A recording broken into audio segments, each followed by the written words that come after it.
Hello and welcome to Fuzhou in Fujian province on the southeast coast of China. It's semi-finals day here at the Thaihot China Open, the 11th of the 12 tournaments that make up the MetLife BWF World Superseries, and as you can see, just Hong Kong to come after this, plus of course the destination Dubai finals. Super Series finals, top 8 players or pairs in each of the 5 disciplines will qualify for the Super Series finals at the end of the year. Well, it is semi-finals day here today. As I say, 5 matches for you this afternoon, and we're starting with the world number ones in the women's doubles. Matsutomo and Takahashi up against Chen Yena and Lee So-hee, winners of the Korean Grand Prix Gold last week. Then men's doubles and the 2-time World Championship bronze medalists Kim Ji-jung and Kim Sa-rang up against this year's World Championship bronze medalists Endo and Hawakawa. Then we've got men's singles, and Lin Dan, the 5-time winner of this event, looking to reach his 7th final here at the China Open. He's up against the former world number 1, Lee Chong-wei of Malaysia. Then women's singles, and Saina Nehwal, the defending champion, is up against the 2011 winner, Wang Yihan of China. Then we finish with mixed doubles and the World Championship silver medalists Liu Cheng and Bao Wei-sin up against the Olympic bronze medalists Joachim Fischer-Nielsen and Christina Pedersen. So the first of our matches is that women's doubles, Misaki Matsutomo and Ayaka Takahashi up against Zhang Yena and Lee So-hee of Korea. So before we see that women's doubles, a chance for us to look at the destination Dubai rankings. And the top 6 remain the same after the last Super Series tournament, but only 4 of the pairs in the top 10 have won a Super Series tournament this year. In fact, of the 10 previous Super Series events, we've had 10 different winners in the women's doubles discipline. That is a staggering statistic, and we'll talk a little bit more about that later.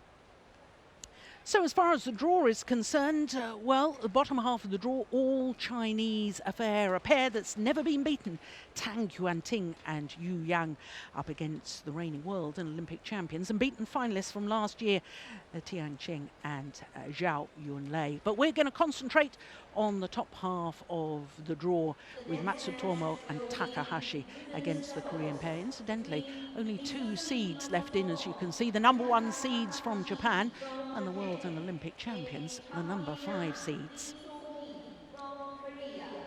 So here come the players for the first of our matches. The world number ones, Misaki Matsutomo and Ayaka Takahashi, against the left and right-handed combination from Korea, Zhang Yena and Lee So-hee. Well, I'm Jill Clark, delighted to say that once again I've got former Danish head coach Steen Pedersen sitting beside me. And Steen, I was talking about 10 different pairs winning the 10 previous Super Series this year. That is incredible, isn't it? Yeah, that's fantastic. And yeah, I guess was it only the Japanese that has won a tournament so far? That's right. It's this Japanese pair. They were winners earlier this year of the India Super Series event. Apart from that, the other 3 pairs in the competition haven't won a Super Series competition this year. But of course, the Korean combination did reach the final in the Korea Super Series, losing out to Meswari and Polly, the Indonesians who won their first ever Super Series title in Seoul earlier this year. Well, there is Lee So-hee, the 21-year-old partner, the left-hander, will be turning 26 next month. So 17 in the world ranking. They shot up 13 places after winning last week in the Korea Grand Prix Gold. They've only played 7 tournaments, though, towards their world ranking. And you can see their career win-loss record and year win-loss record, only 1 loss difference. And that indicates that there was only 1 tournament last year. That was the Hong Kong. That was their first event. This year, they played 6 tournaments and been in 3 finals. Not only won the Korean Grand Prix Gold last week, but also the final of the Korean Super Series and the final of the Thailand Grand Prix Gold as well. Now, they've had a sensational route through to today's semi-final. Number 6 seeds, Kakiwa and Maeda, they beat, absolutely thrashed in that opening round. And then in the second round, Tang Xinhua and Song Xiansing, that was a tough battle, 3 games there. And they disposed of the number 3 seeds from Denmark, Peterson and Ruta Yule, yesterday in the quarterfinal. Well, there is Ayaka Takahashi, the 25-year-old from Nara in Japan. They are the world number 1s. They're number 4, incidentally, on the Super Series list. You may remember that from just a moment ago. They've missed one of the tournaments this year. That was due to an injury to this young lady, Misake Matsutomo, who injured her ankle in her home event, the Japan Super Series. Well, for a second consecutive year, they're semi-finalists here at the China Super Series. They've been in 2 finals this year from 12 tournaments played. And they had a bye in the first round. In the second round, they had to play against Choi Yu-jung and Kim So-young. And they went the full distance there. They dropped the opening game, but came back very strongly in the decider. In the quarterfinal yesterday, if you were with us, you will have enjoyed their match against the Malaysians, Ansaleh and Song. Good to see the Malaysians in their first ever Super Series quarter-final. And at a premiere at that. And that was a big step forward, I think, for that Malaysian pair. Well, this will be the first meeting between these 2 pairs. Not surprising, considering Zhang Yenar and Lee So-hee, a relatively new partnership. Well, there's their coach, former great player. Misaki Matsutomo, Japan. And on my left, Lee So-hee, Chang Ye-la, Korea. Lee Kyung-won was just pausing for the umpire to make the introductions of the players. But Lee Kyung-won, of course, the Olympic silver medalist in the women's doubles with Lee Ho-jung, and now coaching this women's doubles pair.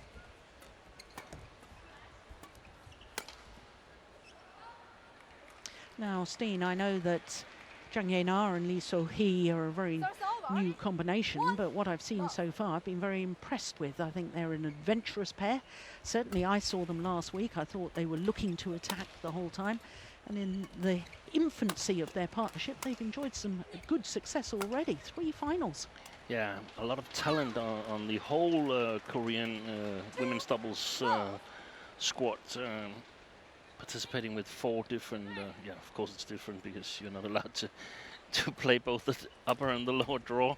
So with 8 very talented ladies doubles players, and it's really interesting to see how they will develop in the period up to the Olympics.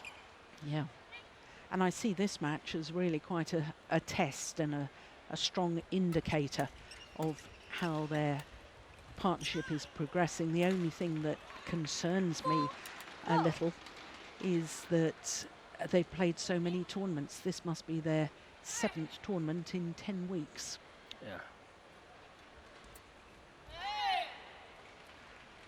Service over. It's when you say that, it's not that when you're on the court that you don't want to win or you don't want to try your best. It's just that the urge is not as high as if it's a tournament that you've targeted and you've practiced towards this tournament for a long time. Over. 5-1.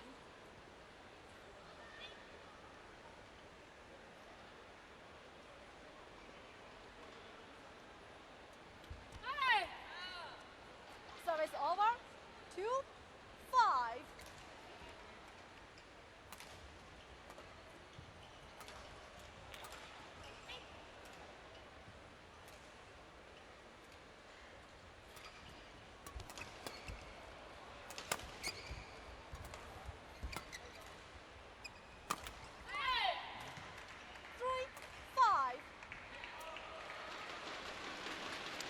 Well, Steen, we know the qualities of this Japanese pair.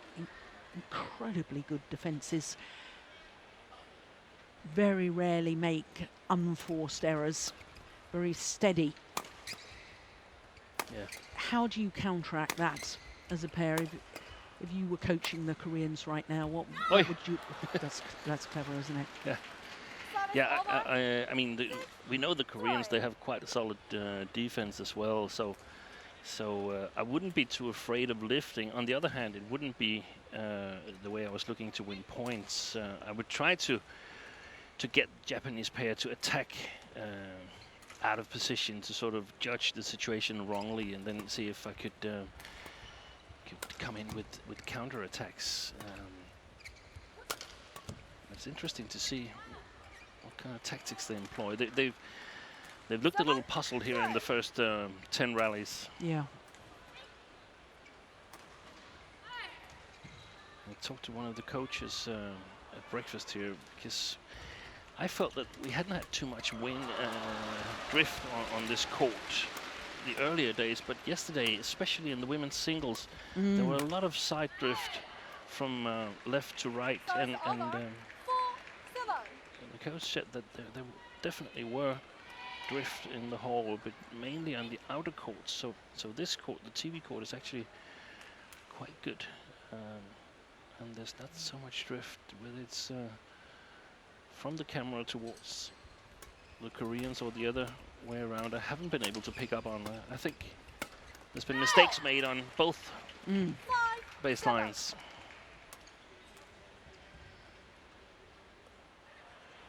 It was interesting. I was checking the markets on the various internet sites previous to this match, just of curiosity, of course.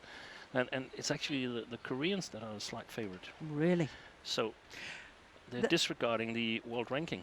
Yeah, but the world ranking we know isn't realistic for the Korean pair, because they've only played 7 tournaments. Yeah, exactly. And to get a realistic ranking, you really need 10 tournaments, a minimum of 10 tournaments. And also perhaps taking recent form into account. Well played. Well played. Well played. Yeah. Yeah.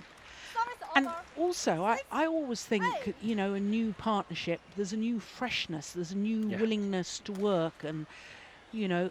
You're willing to run that little extra to help your partner, because you know that there's eventually going to be some misunderstandings, and you're very willing to cover that in the startup of a new pairing.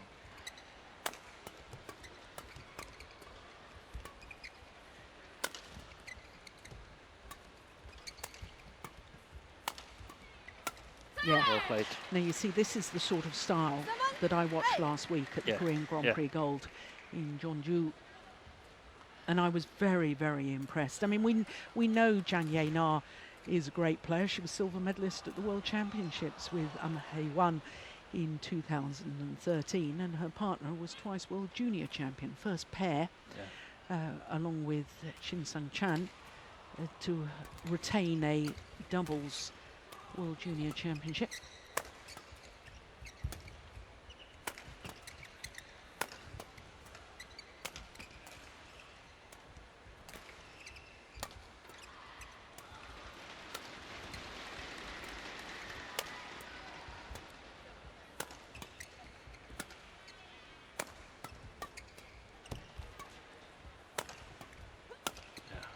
Oh, good rally. Very good rally. Of course, it's a point for the Japanese, but it's really worrying for them, because it seems like the Koreans have a little bit more firepower than Matsutomo and Takahashi. And let's see if that's going to be decisive later in the match.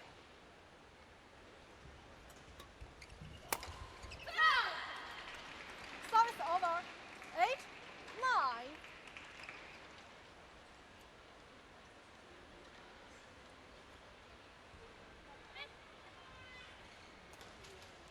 9. Of course, it's unfair for me not to have mentioned that Lee So-hee was also a bronze medalist at last year's World Championships in the women's doubles. They both won medals, the Korean players, at senior level. And it's gone wrong. Service over. 10, 8.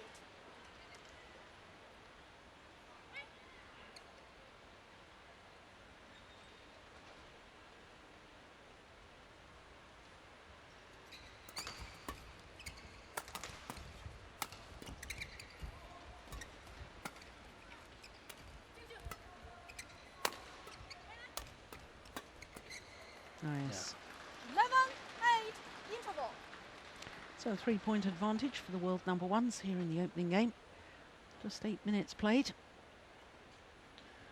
Yeah, this is where I feel that exactly the same as we saw yesterday with when Takahashi and Matsutomo was playing the Malaysian pair, that if you back away too much in the defense, if you stand too far away from the net, then you'll have difficulties against this Japanese pair. But if you move one step or half a step closer to the net, you'll be able to counter-attack a lot, because, I mean, Takahashi is having quite a very good smash, but it's not that dangerous. So you can actually, a lot of times, counter-attack on it. And I think the Koreans should be able to do that, because they have the movement also to cover the clears and the drop shots. So that would be my advice if I were Lee Kyung-won. There's no reason to be afraid of the Japanese attack. 11, And if they move that little play. step forward, they'll be able to play past Matsutomo at the net. They'll be able to prevent her from intercepting. Yeah, powerful left-hander. Service over. 9-11.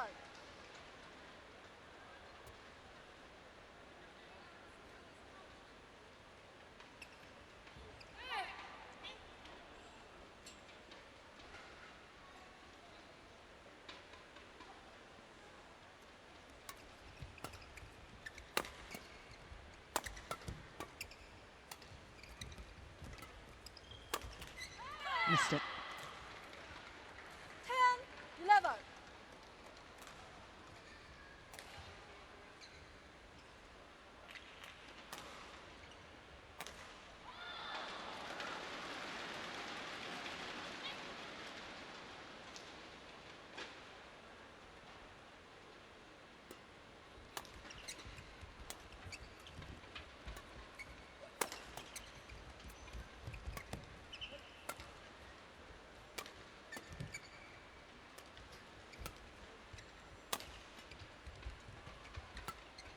It's hard for Matsutomo to come forward from the baseline.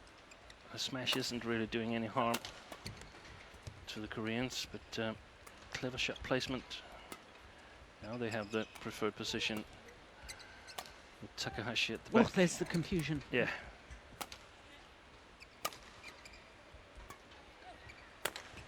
Yeah, not only are they a new pair, there's also left-handed, right-handed combination, Yeah. which makes it even more difficult. It's a good rally, isn't it? Oh, that's nice.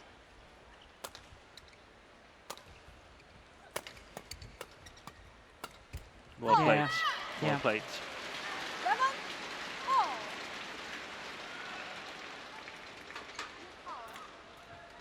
Well, 3 points since the mid-game interval, and all 3 points to the Korean pair. So whatever the Korean coaches Use power. said, or Lee Kyung-won said, well, it's 68 shots, my goodness me.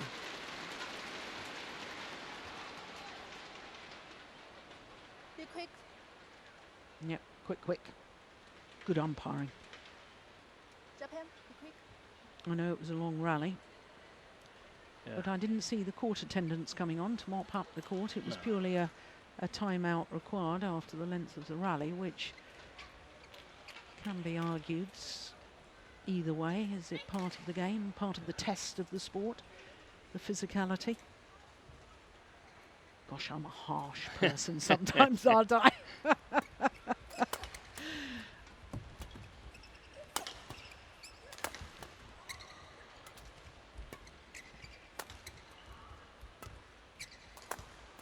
Oh, Good look at that defence. Beautiful. And that's not so good for the Japanese. When Matsutomo is at the back of the court, they're not that strong. Well played.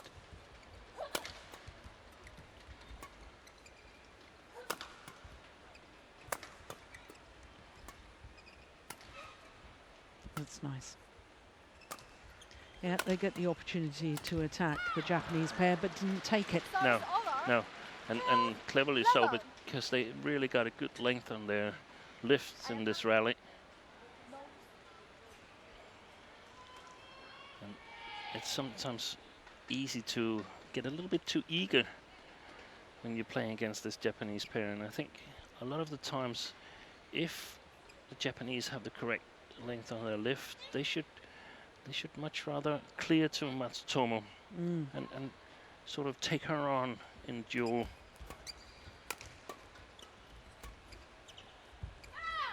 Oh, that's a good call. Yeah. Well, there was little thought about whether they should challenge that one. It would have been a waste, I'm sure, because I thought that was a good call too by the line judge. I think, as you were mentioning, Jill, they've played a lot of tournaments, the Koreans. We saw in one of the earlier rounds, Matsutomo and Takahashi take on another Korean pair, and the Koreans won the first game, but seemed to run out of steam. Yeah. And, of course, Lee and Chung needs to perhaps worry a little bit about that as well.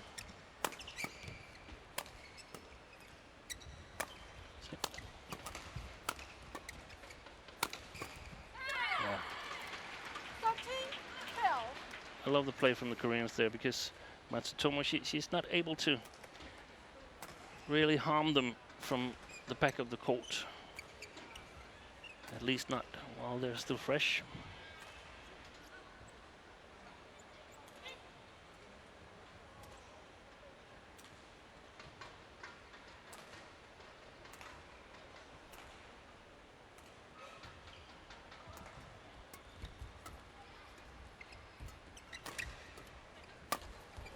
Oh, yes. Service over. Very nice interception from Takahashi. It sets it up. I'd like to see Matsutomo being as decisive as she was on that final shot more often in a match. Yeah.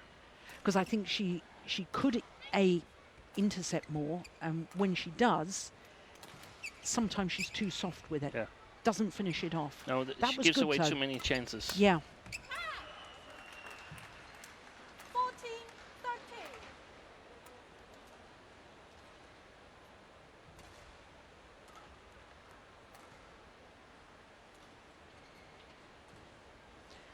Well, just going back to that point we were making about the 10 Super Series titles so far going to 10 different pairs. 6 pairs who have won titles this year are outside the top 10. And the lowest of those at 47, having played just one tournament and won it. Winning the Japan was Zhao Yunlei and Chong Sian-sin. Yeah. It's incredible, isn't it? Brand new partnership, plays together for the first time, wins the title. Yeah, and the thing is, probably when you're playing the Japan Open, you would already have had to submit your entries for this tournament and Hong Kong Open as well. So you don't really have the chance to sort of see what's happening and adjust your pairings as to when you see, oh, this is a very good partnership. We want them to continue, but very often the time limit is already expired.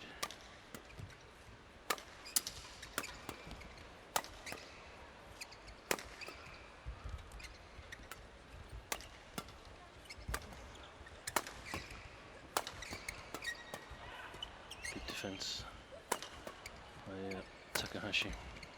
Yeah, well played. Service over. 15-14.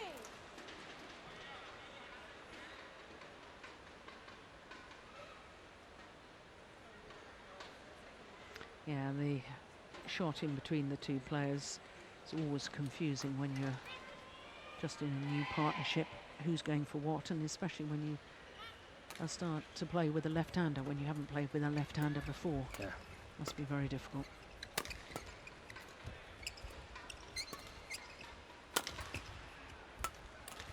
Now you see, that's the sort of decisive play when you get the opportunity at the front of the court. That was lovely from Zhang Ye-na. And Koreans going very much for their left hand, right hand combination there.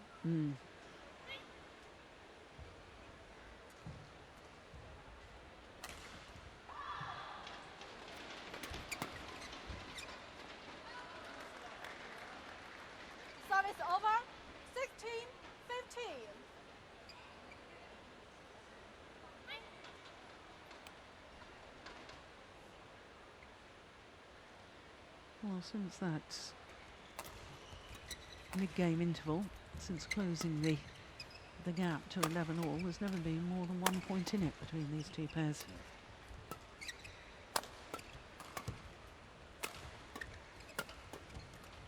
Yeah, and that's still the case. She's dangerous when she's coming forward, Chang Yuna.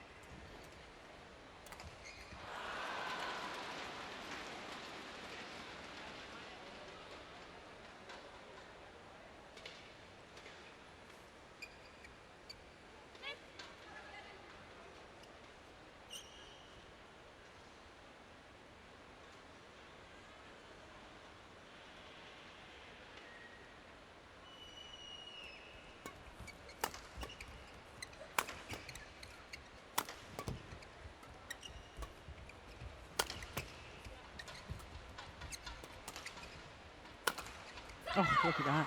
That's incredible smash, isn't it? Great imagination. Yeah. I thought she placed her smash a little bit odd because until that one, there wasn't a really big chance for her partner Chang to intercept at the net.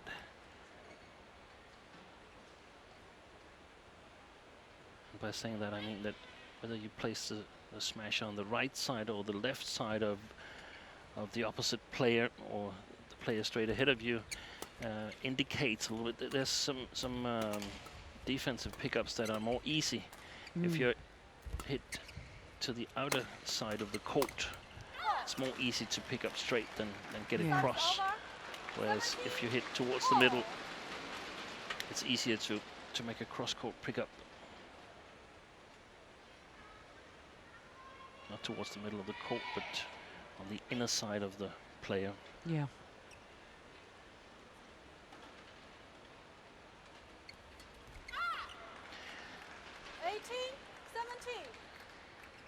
That could be costly. Yeah, I was just thinking that there's too many easy mistakes from the Koreans, and I think that's going to cost them. Yeah. Because I mean, they're doing quite okay in the rallies. They're not dominant in the rallies, but I think they have a like 6-4 advantage out of 10 rallies. But then add the easy mistakes and yeah, and that makes the difference. Yeah.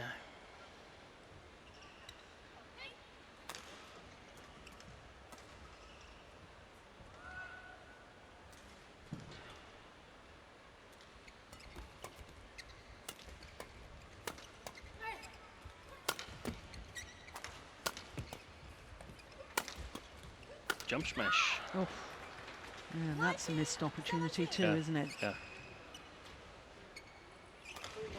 Kai Nakajima getting very animated.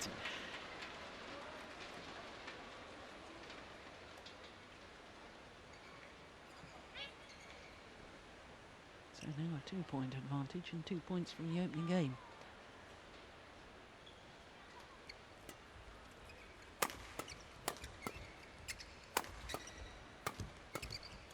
That's it.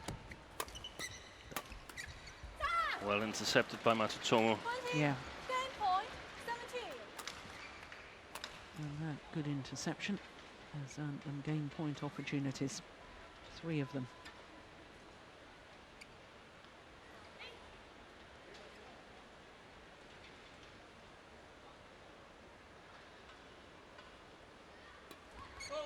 Oh, service fault called. Service over. 18. Oh, she got called, I think it was 3 times yesterday, wasn't it? Yeah.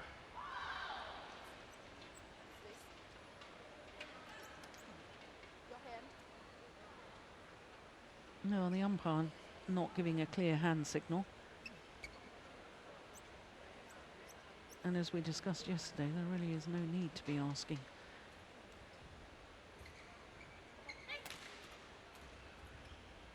I don't think it helped the situation, though, that umpire not clearing her interpretation. That's the opening game to the world number ones, Matsutomo and Takahashi. Ayaka Takahashi. 21-18. 21-18 in 23 minutes. And even He attempted between the leg shot, couldn't save the Koreans.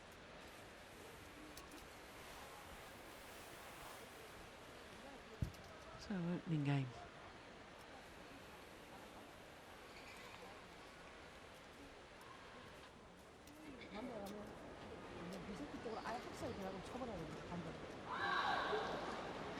그리고 이게 생게 땡가 연결하잖아.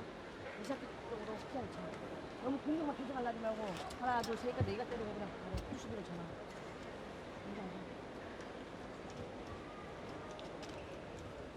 Well, we obviously can't hear what any of the coaches are saying. We couldn't yesterday, so I'm going to have to ask you again, Steve, about...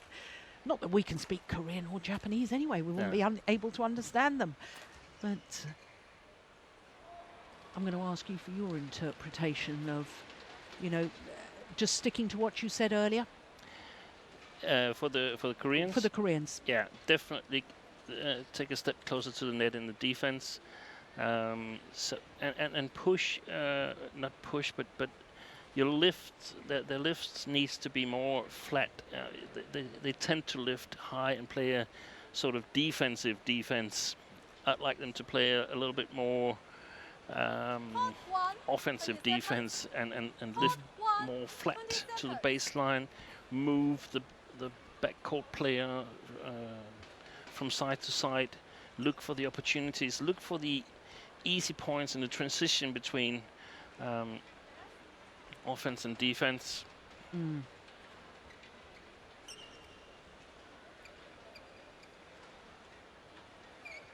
And then I think I would have Sohee Lee when she's attacking. I think I would like to hit a lot so that she invites the defense from the Japanese girls to go towards the forehand side of Chang Yin-ah. Exactly. Because she's been very clinical with her kills compared to the other three players.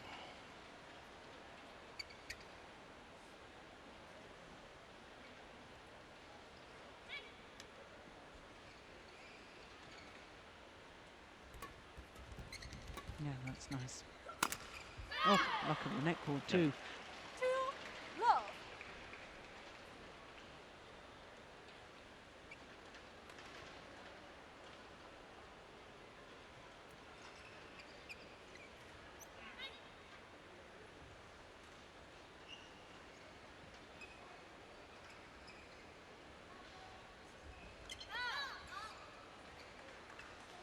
Service over. 1-2.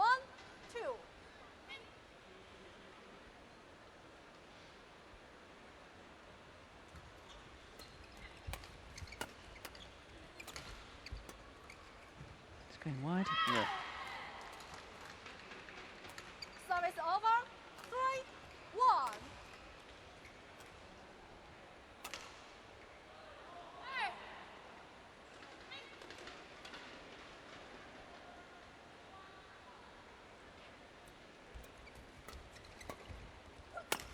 Oh my goodness, Good that's a good save. touch. Yeah.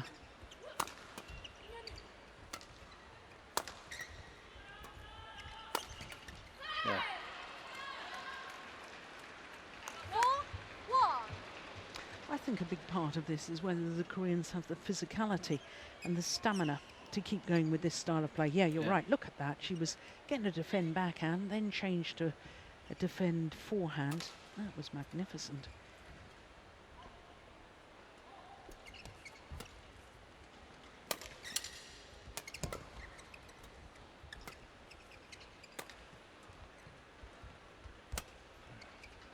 Good lift. Yeah, just step forward and put more and more pressure on Matsutomo because she's not going to do any harm from the backcourt.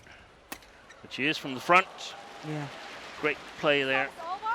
But still, also emphasizing what you mentioned earlier, Jill, that she uses a lot of shots to kill it. Yes. Like there. And it could Takes 3 or 4. yeah, and it could be one of the reasons that we haven't really seen her excel in the mixed doubles. Because you won't get that many chances in the mixed. I have to say though, I think that her front court play improved when she started playing mixed doubles. with Kenichi Hawakawa.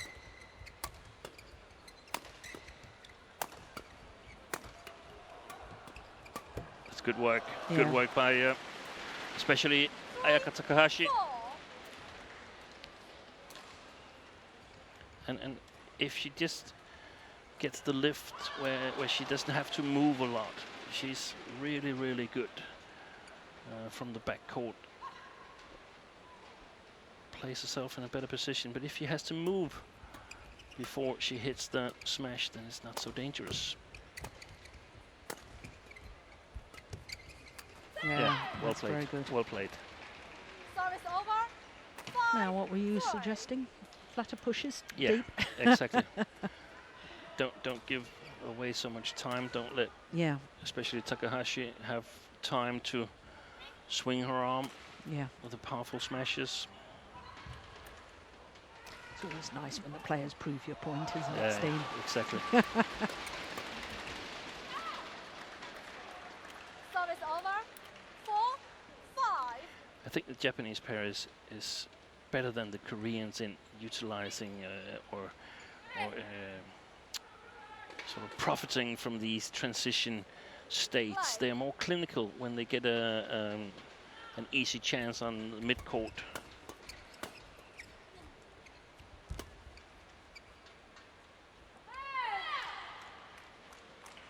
Service over. 6. 4.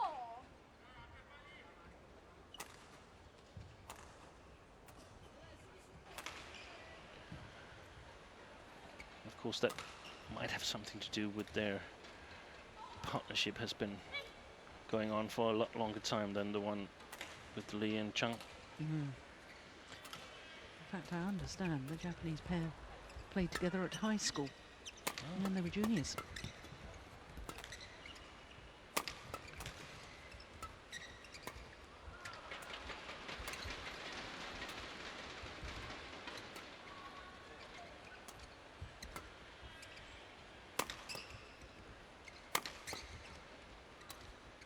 That's a nice drop. Yeah, yeah.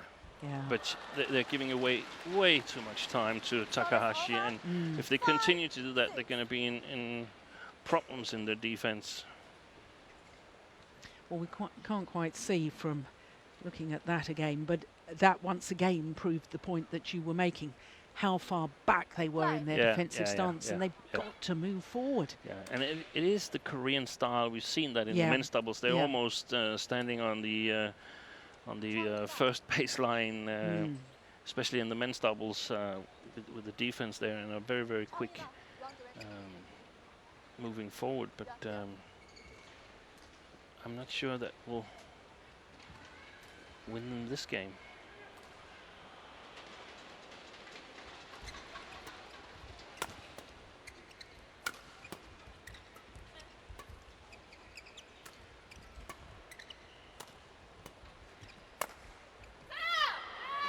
Oh, challenge here.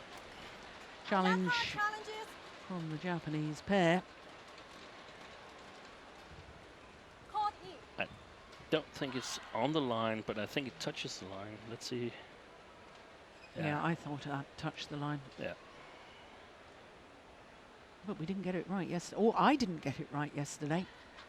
I thought one was definitely out and it was called in. But we're both right there, Steen. But that's a bad challenge. Yeah.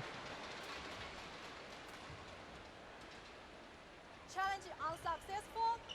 Ayaka Takahashi. 1 challenge remaining. Service over. 7. 5.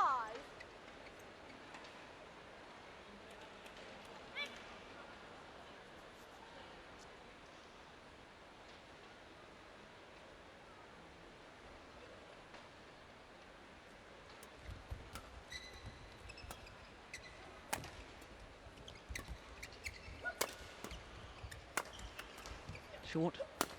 Yeah. Now, again, 8. 5. the Koreans, and especially Lee So-hee, doing exactly what you suggested during the break between the first and the second game. More positive on defence, looking for that opportunity to drive the shuttle back and move forward.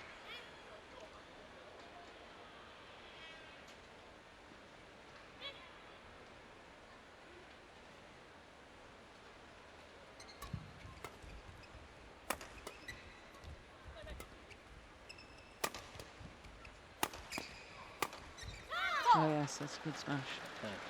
And look how steady she is. She's just getting herself into a little bit better position every time she smashes Takahashi. So I know it sounds easy when we're saying what we think the opponent should do here. It's not that easy when you're standing down there on the court.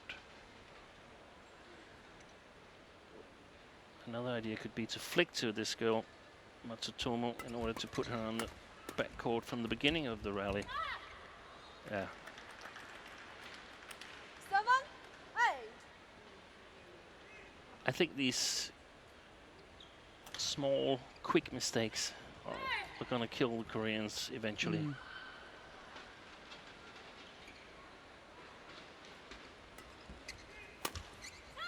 Oh yes, that's a good smash. 8, Threading it down the line there. The Japanese pair back level. Look at this. This is inch perfect. Yeah. Just inside that sideline.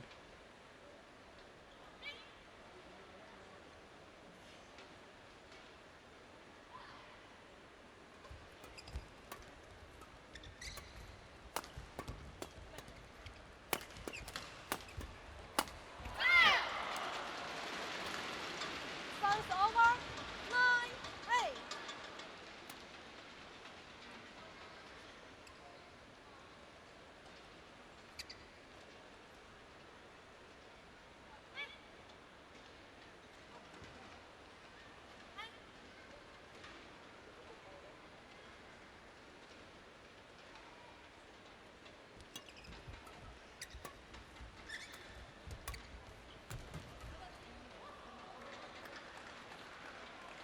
Good read. Service over. It is a very good read. And when I see that, I don't understand why she doesn't do that more often. Do not do.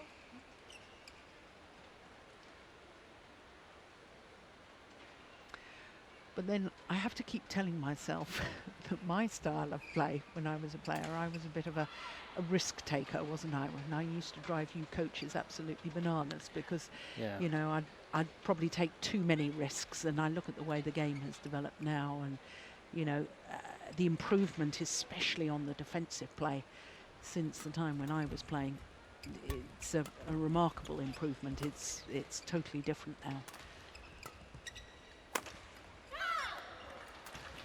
10, 9.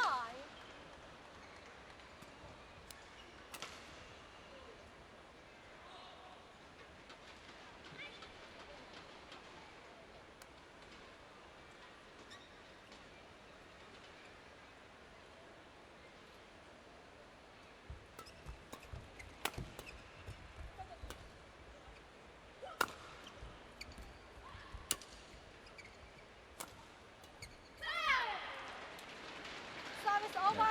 10, all. And one thing for the Koreans to be aware of is that if they play Matsutomo these soft shots and so on, there's always going to come some creative shot back at them. She is the one really trying to make the more creative shots of the Japanese side. Takahashi really strong above the tape, but not that creative. 10, interval. So just 1 point in it at the mid-game interval here in the second game.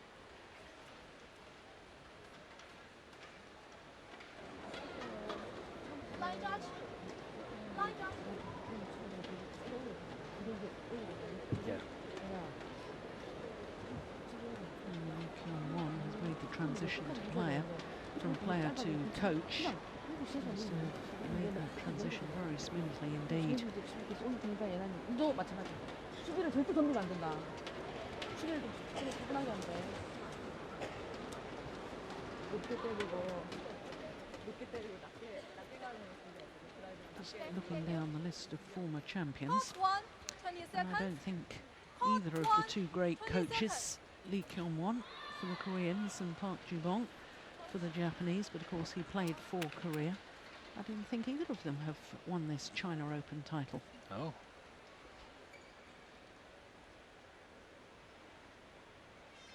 That's a bit surprising, Eleven, thinking how dominant 10, Park play. was in especially the mixed, but also the men's doubles.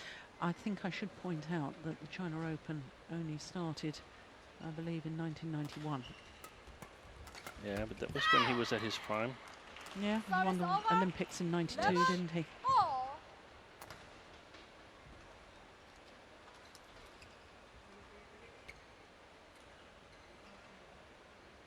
Of course, China had a very strong pairing Yeah. at that time with head coach Li Yongbo and assistant head coach Chen Bingyi. And in fact, they did win that first China Open in 1991 men's doubles title.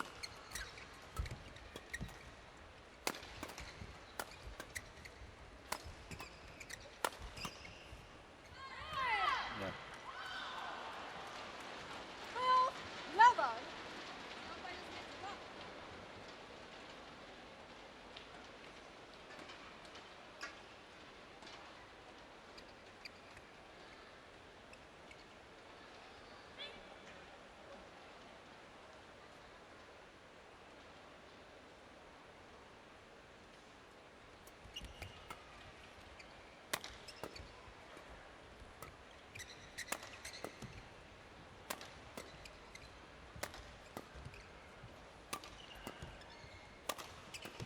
And it's very nice with all this defense from the Korean side, and they're moving Matsutomo, but they're not really challenging her. No. They're giving her all the time in the world, and she can eventually outmaneuver them.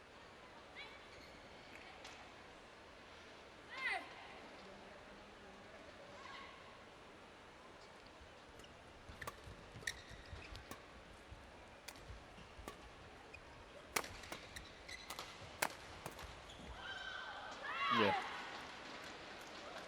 Service over. 13. I would definitely target Takahashi in the attack if I were the Koreans. I wouldn't use a whole lot of power. I would be more focused on Play. keeping my balance in order to move to the next shot. As we discussed, she's not that creative as this player, Matsutomo.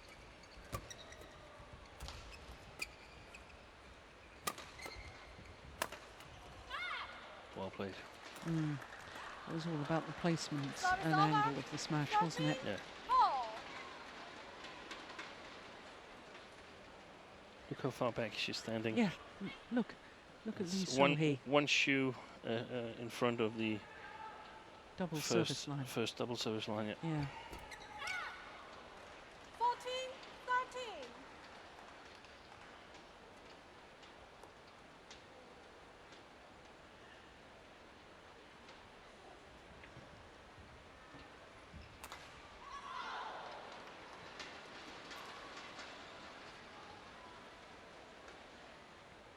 Now that looks to me as if the left-hander is holding her left shoulder. That's a little bit concerning.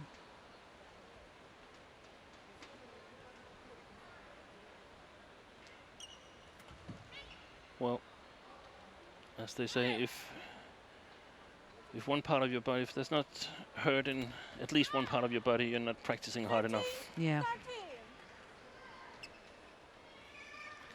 But they look disheartened now, the Koreans. I think they got to win one of the next two rallies in order to stay in this. Otherwise, I think we have the finalist here in the picture.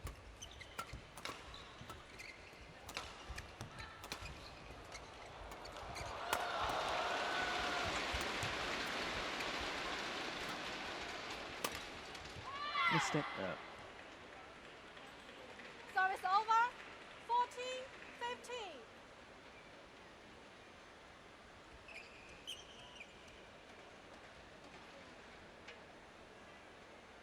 That was right idea, because Lee So-hee was committed to her backhand defence, so hitting it down her forehand side.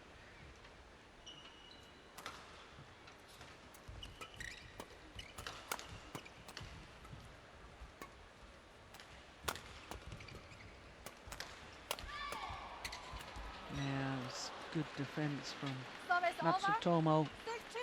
stepping into it, driving it across court.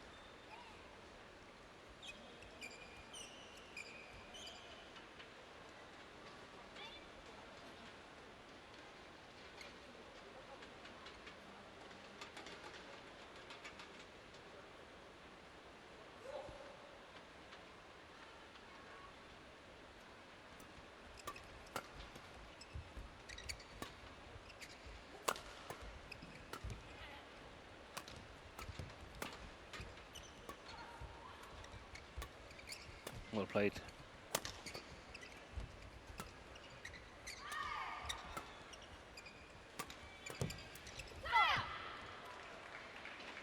Service over. Now you see that to me is a pity that Matsutomo missed that, because that would have given her encouragement to try to intercept more. Yeah, But the yeah. fact that she missed it, she's probably going to continue to be reluctant to really hunt the shuttle at the net, or hunt the shuttle more than she does at the moment.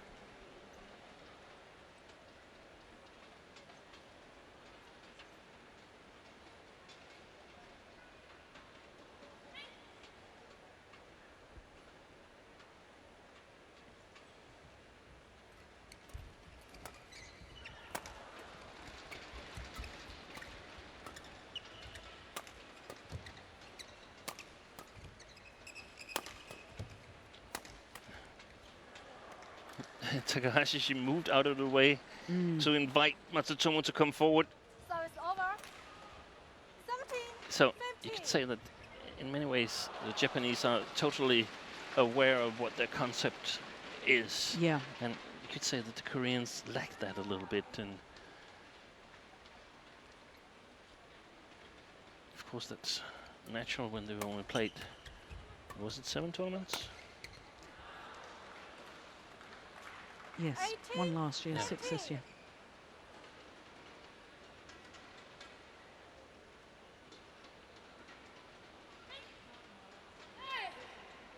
Of course, played quite late last night, beating Christina Pedersen, Camilla Ricciol. Quite easy, but it is a little tough Service over. finishing that late Friday night and have to go up and play the first match here on Saturday. Certainly gone 10 o'clock, wasn't it? They won't finish before 10. No, it was, I think, after that as well.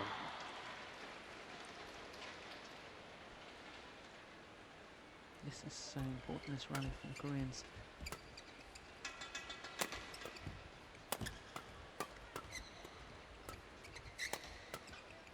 Well played. That's a beautiful play by Lee and Chang. 17.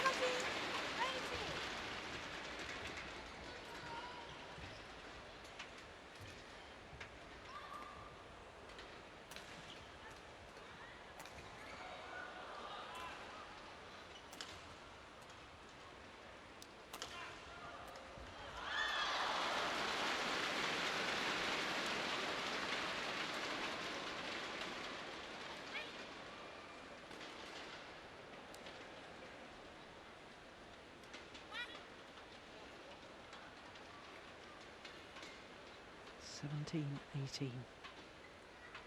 Oh, goodness. Wasn't the best to serve, got away with it. Yeah, Excellent drop shot. Service over. yeah. 19. 17. You're once again proving your point, Steen. Defensive stance of the Koreans too far back in court. Yeah, and if you have just one lift that is high, then you're already in trouble. Mm.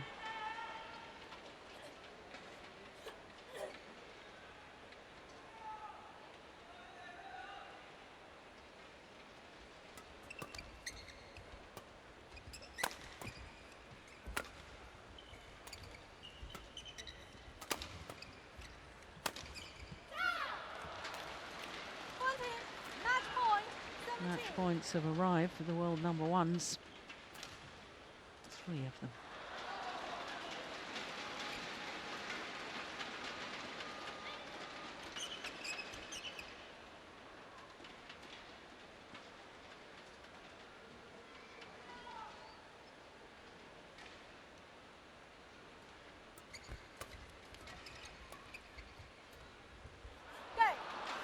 And that's it. World number ones through to their 3rd Super Series tournament final this year. Winners, of course, in India, beaten finalists in Singapore, and now finalists once again, this time at the China Premier Super Series. 21-18, 21-17 in 48 minutes.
So the first of our semi-finals complete, and victory to the world number ones. We've got Japanese players in the men's doubles coming up, and then we've got men's singles, the match that so many of us are looking forward to, Lin Dan against Lee Chong-wei. It will be the 35th meeting between those two players.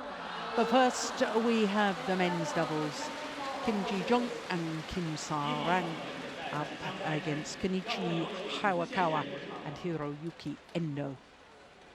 Well, looking at the destination Dubai rankings, and you can see the top 5 remain the same after the French Open. The number 6 and 7 changed places, and Kim moved into the top 10.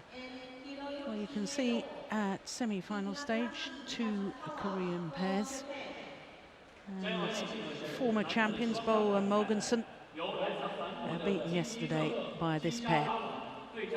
2-time former champions, incidentally, the Danes, Bo and Mogensen. But my goodness, hasn't this pair come good towards the end of this year? Kim Ji-jung and Kim Sa-rang. Well, I was very disappointed with the way they started the year. The Koreans didn't look to be in the best physical shape. But now they've been in 3 finals. One of those finals, I have to point out, is a non-ranking event, the World University Games, where they won gold. But I thought that was the catalyst for them beginning to believe again and regaining their form. They followed that up, of course, with a runners-up spot in their home Super Series event, and last week they won their home Grand Prix Gold event. So there, Kim Ji-jung, this is his second semi-final here at this tournament, because 2 years ago he was in the semi-final of the mixed doubles. 25-year-old Kim Ji-jung, his partner Kim Sa-rang, 26. Well, this their third semi-final in their last 4 Super Series tournaments for the Koreans. And that sort of emphasises my point about a resurgence in their form, which is very, very good to see. Up 1 place in the world ranking this week, up to number 11, and that means that they leapfrog and swap places with the former world champions Go Sung-kyung and Shin Bek-chol, who of course we saw in the top half of the draw here at the China Open. Well, in the very first round they beat the number 8 seeds Lee Sheng-mo and Sai Chia-sin. Yesterday they beat the 2-time winners Bo and Mogensen, both those matches in 3 games. So to the Japanese pair, the number 5 seeds, there's Kenichi Hayakawa, 29 years of age. His partner will only turn 29 next month. They're number 6 in the world ranking at the moment. They have been as high as 2, a total of 6 weeks at number 2 in the world, and that happened last year. As we saw, they're number 3 on the Super Series list, and they've played all 10 Super Series tournaments. This, of course, is the 11th Super Series tournament of the 12 in the MetLife BWF World Superseries Tour. They have won all of their matches in 2 straight games. Well, I hope you were able to read that. I can tell you a little bit more. Second round, they beat Thaihot and Liu Kai. If you were with us on Thursday, you will have enjoyed that match.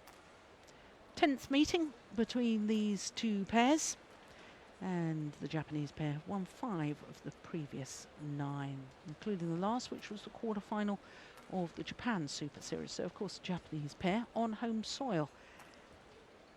Now, let me tell you more about the Japanese pair. In their quarter-final, they beat Wang Yilu and Zhang Wen of China.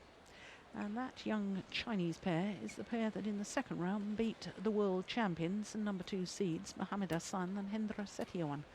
So for them to beat them 11 and 14, I thought was pretty impressive. So Japanese pair playing well here in Fuzhou.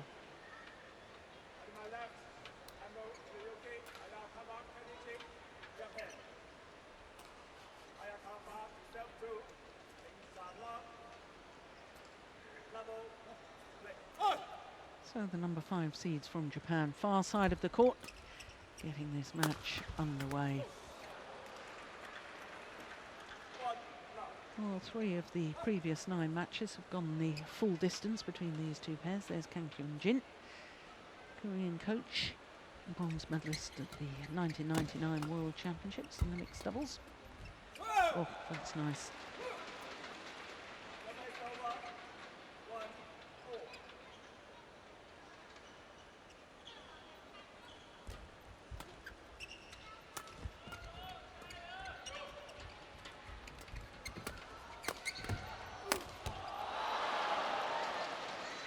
Well, it really is quite a battle, isn't it, as far as Korea are concerned for Olympic qualification. One assumes that the world number 1s, Lee Yong-dae and Yoo Young-sung, who were the 2-time defending champions here at the China Open, won for the last 2 years, they're world number 1s. But at 11 and 12 in the world ranking, are former world champions, and this pair, Kim and Kim, twice world championship bronze medalists. Of course, both pairs have to be in the top 8 to qualify for Rio, but more than capable, both these Korean pairs, of achieving that. Yeah, and there's a bit of a traffic jam there on the 7, 8, 9, 10th spot in the world ranking, where a number of countries are looking to get 2 pairs qualified for the Olympics.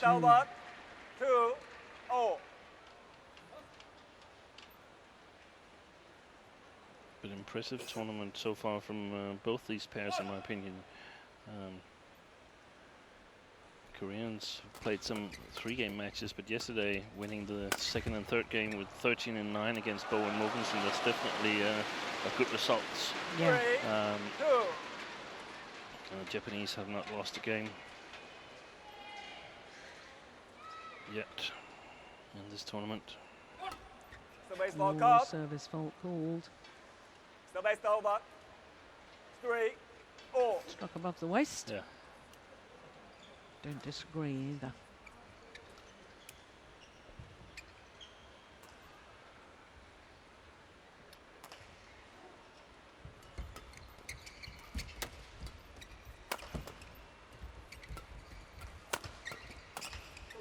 Yeah, it's nicely taken by Kawakawa.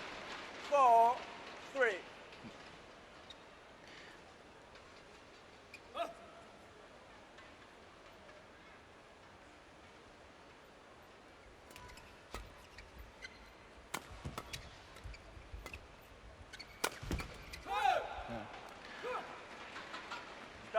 Back. 4-0.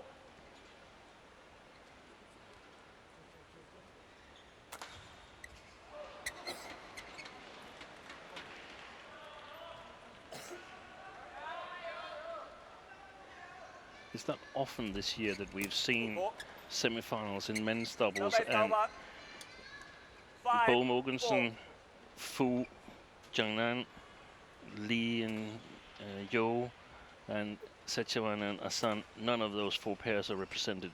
Yeah. That's very rare. Very good point.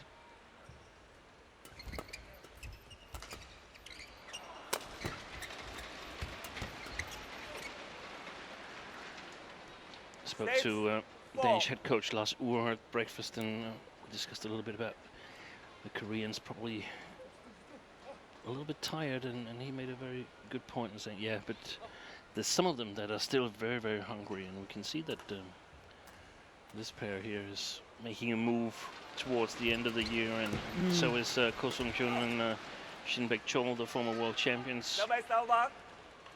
Yeah, and of course, Shin Baek-chol missed the beginning of the year because he had to do his military service, yes. So they were always going to be playing catch-up, weren't they? Yeah. So at least a number of pairs who are not used to, or not regulars in semifinals, they are still quite fresh here. And of course, for the Japanese pair, they're looking to reach their 7th Super Series tournament final, and they're still looking for their first title. So Japanese pair are very hungry to get that first Super Series title under the belt. And it looks like a good opportunity. I'm not totally aware of their head-to-head against the the three pairs left in the tournament. But I mean, 7, it's anybody's chance. Yeah. It's very hard to predict who is going to win this tournament. Perhaps a little bit of an advantage to Biao Chai and Hong Wei, who's on home court.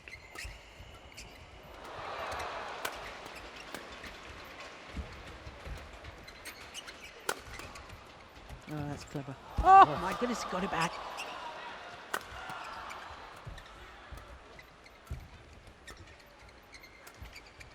Good rally.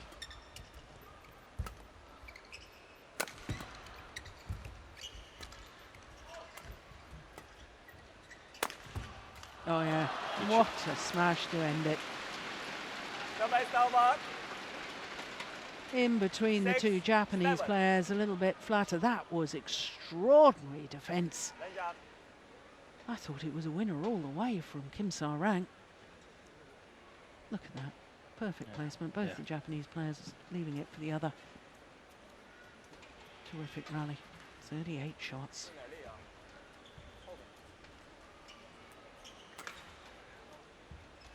Thank you.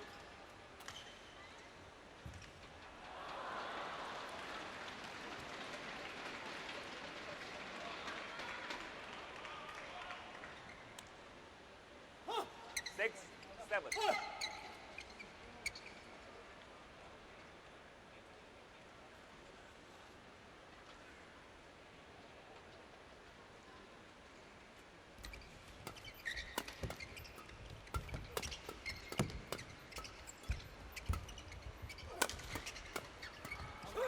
Mm. 7, 0. Well, so one of the first times that I really took note of Kim Sa-rang was in the 2012 Thomas Cup finals when he was playing with Lee Yong-dae. They sort of threw in a scratch pairing against Taiyun and Fu Haifang in the final. And I really noticed the speed of Kim Sa-rang. And that I have thought has been lacking of late. And I've seen glimpses the speed. The speed. Yeah, but that was one of the things that the Danes noted, that he got more strong 8, on Yeah. the physical part of the game. Mm. Definitely raised his level in that matter.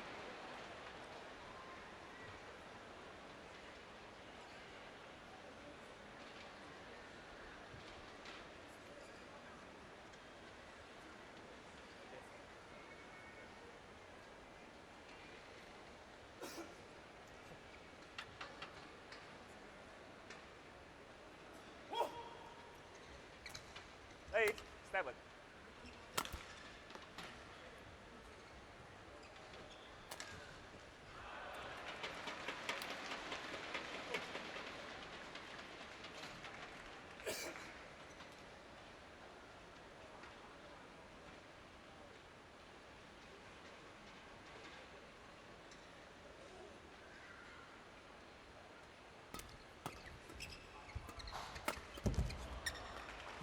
There we are.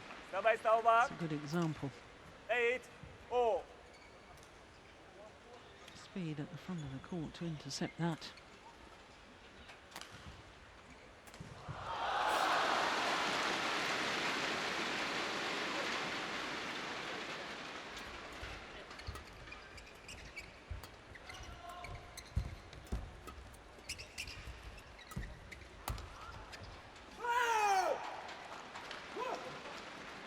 Nine, 8.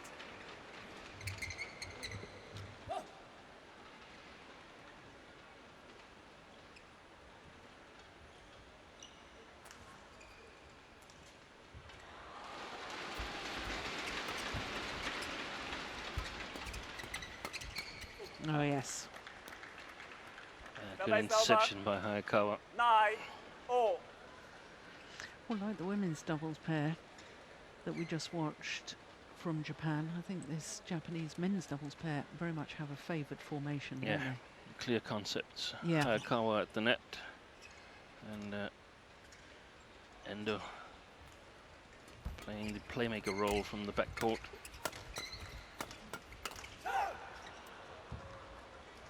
Number over. 10, 9.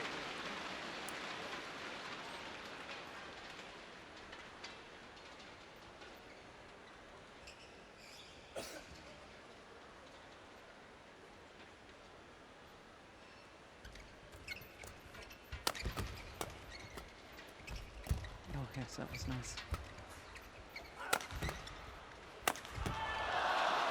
Oh, there's a challenge here. He was called in. Aikawa, challenge call in.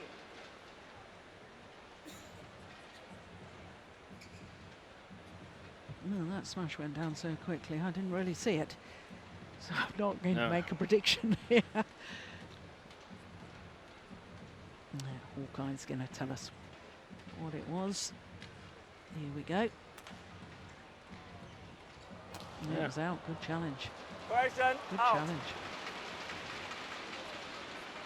10-all. As we mentioned a number of times, Number is one of over. the 10. situations Oh. where it's really hard for the linesman to judge correctly because the smash was hit from across and sort of sliding out, so it's really hard to decide just where exactly did the cork touch the floor.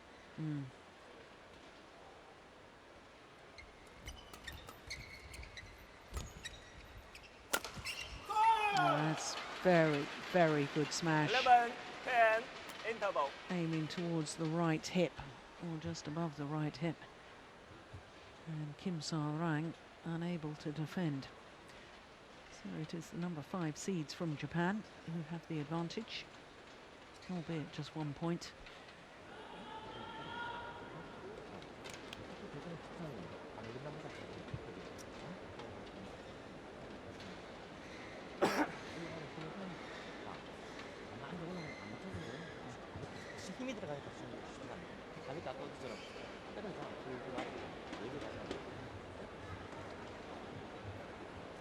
Count 1, 20 seconds. Count 1, 20 seconds. Great pictures there.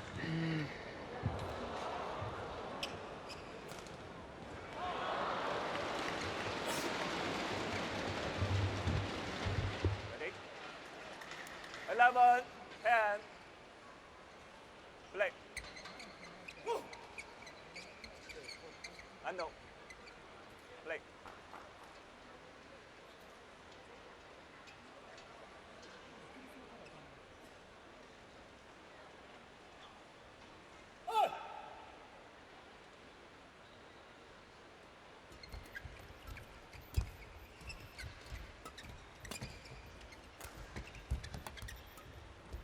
Oh.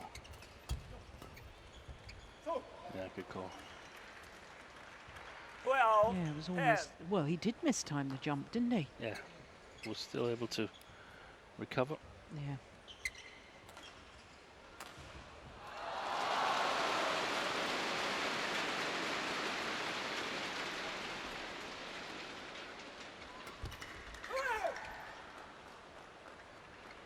Number is over. 11, 12.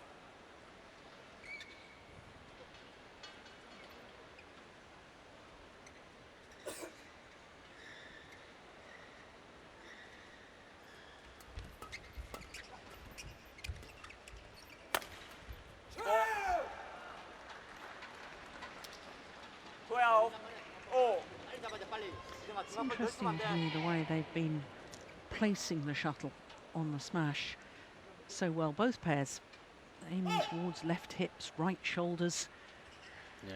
not just going for power. They're very thoughtful and very precise about the placement as well. Number is over. 13, 12. And he got faulted earlier, didn't he? And I guess he's just altered his service action. Therefore not in the groove. Therefore a service error. Oh, that's nice. Lovely change of pace 14, from 12. Kenichi Hawakawa. Yeah, and it's two double pairs who's, I mean, they're from different countries, but I think there must be some of the same school in it, namely the school of Park Ju-bong, the Yeah. current Japanese coach, but native Korean, and of course we mentioned he was a great player himself, 13, perhaps 14. one of the greatest all-round players in badminton ever. But he's sort of left a legacy in Korean Yeah. badminton, first with Kim Dong-moon and the likes of his era, and passed it on to Lee Young-dae and the men's doubles players of 19, now. And we saw 13. Park was back in Korea coaching Ha-tae-kwon, Kim Dong-moon, Yo Young-sung, Lee Dong-so very successfully up to the Olympics in Athens. All Korean men's doubles final. Can't do much better than that. No. 14, 15. And that means that it might come down to small variations, bit of luck. Service fault Yeah. to Service call. over. So a bit of luck or a bit of So- bad luck. Or a bit of service situation. Yeah. So that's 3 points in this game that Kim Sa-rang. That's 2 service faults and 1 service error. Yeah, I agree. What do you think? Well, I think you definitely could call it, but it's not one of the worst services I've No. seen. I No. think what is harming Kim is that he raises his left hand after he let go of the shuttle, and that's often what I think the 14. service judges are Yes. looking at. Yeah. And I especially think that when a player hits a flick serve, it's because the left hand is Service over. getting out of the way because Yeah. the racket head is coming Yeah, through yeah, quickly. yeah. And I think 15, there's an 16. automatic. We have a better chance of judging it here because we have the possibility to watch it in replay, and Yeah. I still think it would be nice if the umpires practiced with replay situations and see are we actually correct in what we Yeah. think our eyes tells us. Well played. That's very well played. 16, That 4. backhand push from the net from Kim Sa-rang, the obvious shot and the easier shot Yeah. was to bring it into the court more, Yeah. wasn't it? Yeah. Keeping it straight like that, brilliant. Yeah. So 16 all. Proves great technical abilities he's got.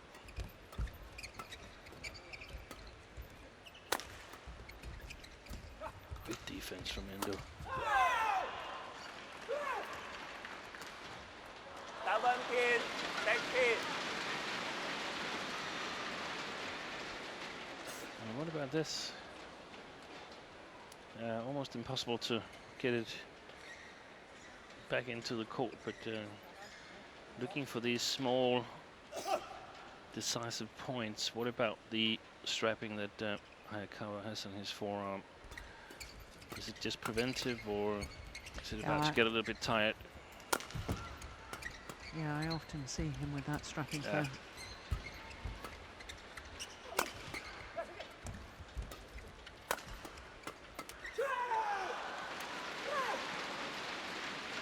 Eighteen, 16.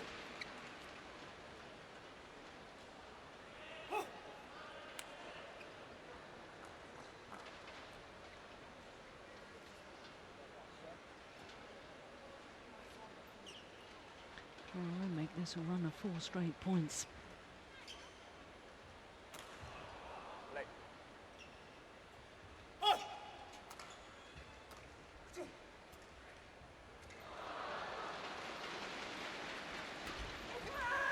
It's gone long. 5 straight points. 19, 16. Yeah, that pretty much should decide this game, considering how close it's been so far.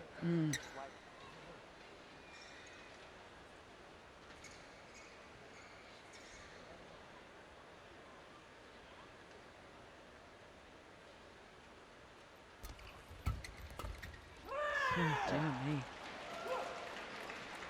20, game 6 point. straight points and 4 16. game point opportunities for the Koreans.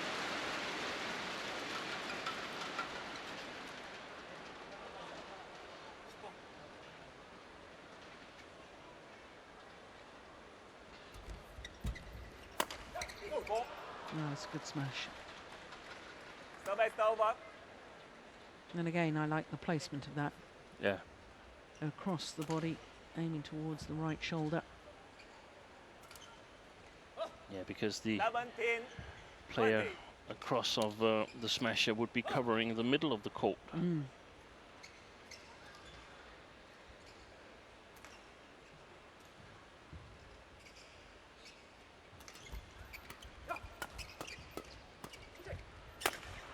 Nice. Game. Well, what a finish to First the game won by opening game. Zhang and Shala, 21-17. 7 of the last 8 points to the Koreans. And look at that smash. Good steepness down the tram line there. And the opening game, 21-17 in 20 minutes.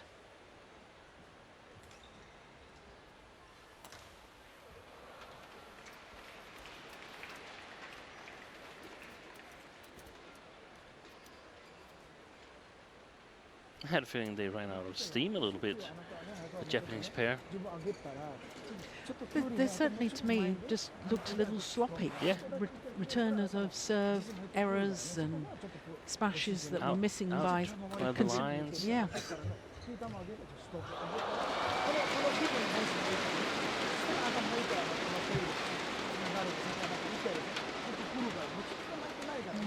haven't been playing as many tournaments as their opponents. Of course, their opponents, the extra event that they played, the Korean Grand Prix Gold last week.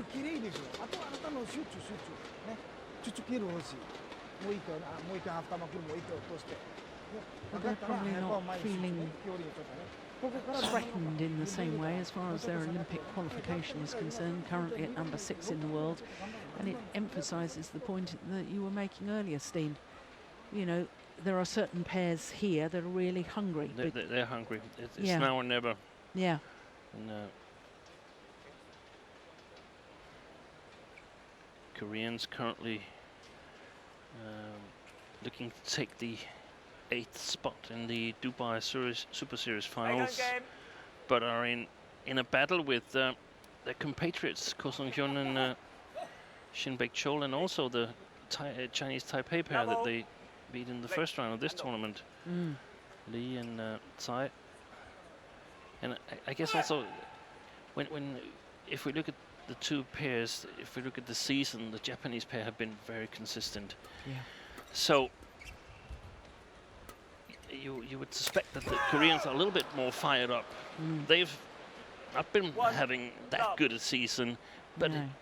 suddenly everything falls into place here in the last couple of months, and they're finally finding their game. Yeah, just to back up the point that you've made, as far as the Japanese pair are concerned, 13 of their 14 tournaments have been quarterfinal or better. Yeah. As far as the Koreans are concerned, 7 times they've lost in the first or second round. Oh, look at that. So they're definitely going to make the most of this chance here. 3 love.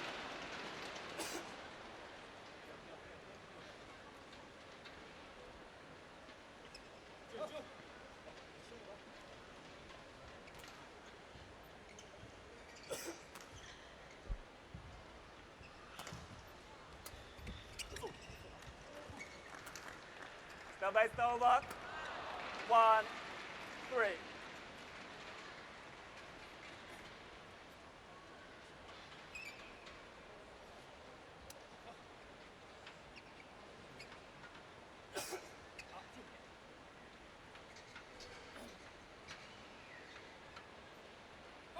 Oh, service fault called this Service time over. on Kawakawa. 4-1. Yeah, now that's good to see. No questioning. Yeah. Also look at his left arm; it goes up. I still think the call was correct, but at least the left arm goes up quite a bit. 5-1.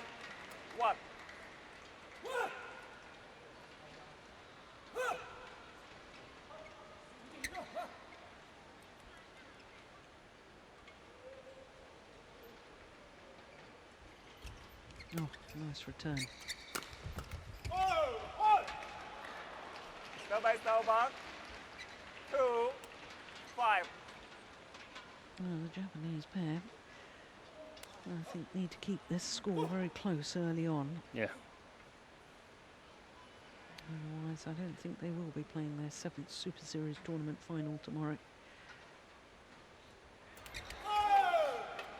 And that's helping their cause. 3-5.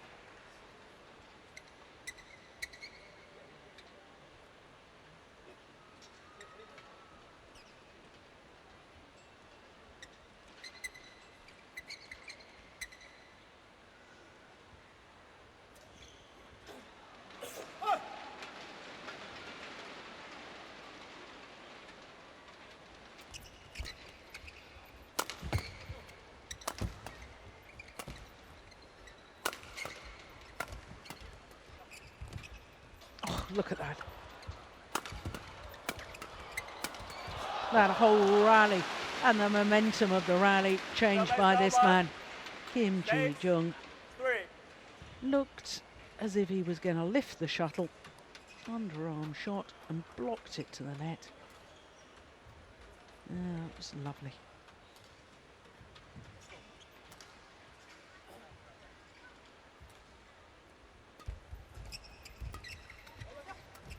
There's another nice drop. Gone wide. Serve by Stalbach. I like the way this Korean pair has developed, you know, Steen, because when we first saw them on the World Tour, they were playing at 100 miles an hour, everything. They're still very, very quick, but Yeah. they do vary the pace nicely Yeah. now.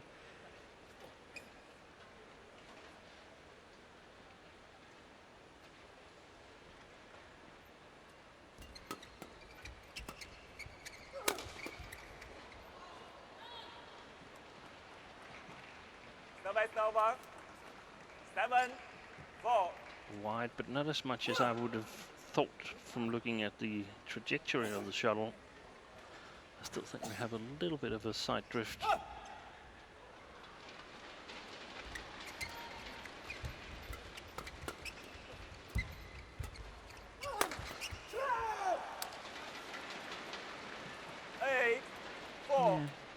And that's the power of the smash and the angle of that smash from Kim Ji-jung is why his drop shots become so effective. Yeah.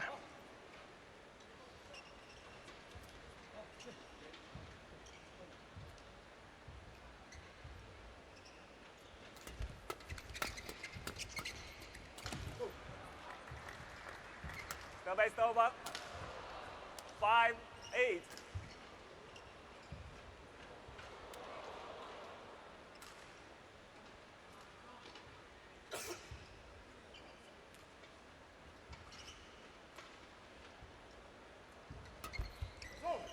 Oh, it's gone long. 6-8.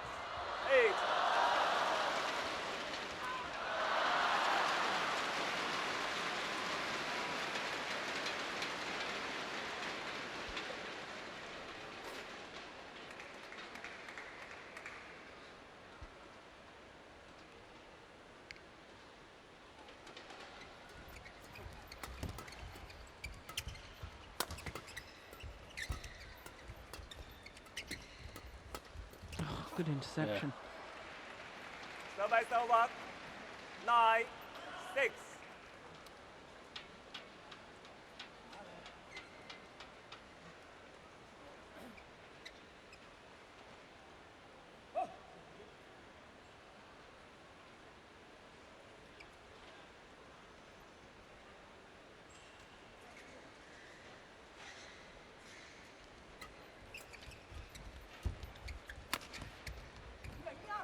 Oh, that's way in. Serve by Stalbach. Yeah, it was 7, poor judgment from 9. Kim Ji-jung.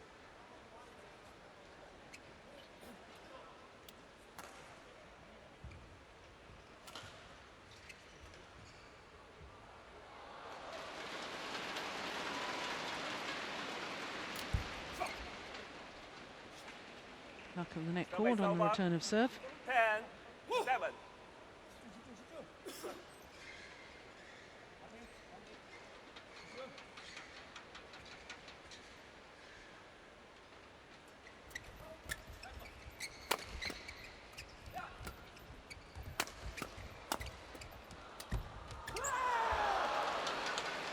Yeah, and the 11, Koreans go 7, to the mid-game interval. interval with a Adjust. 4-point advantage. Kim Ji-jung and Kim Sa-rang.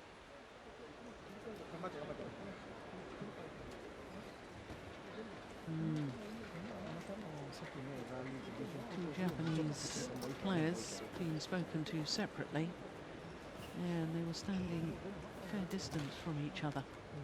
And that's not because they don't like each other, it's just a subconscious reflection of the lack of togetherness that we're seeing in the playing situation. Out 1, 20 seconds. Out 1, 20 seconds.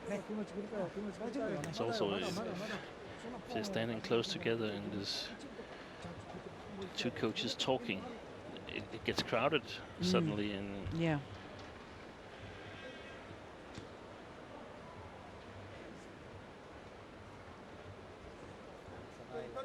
Eleven, 7. Play.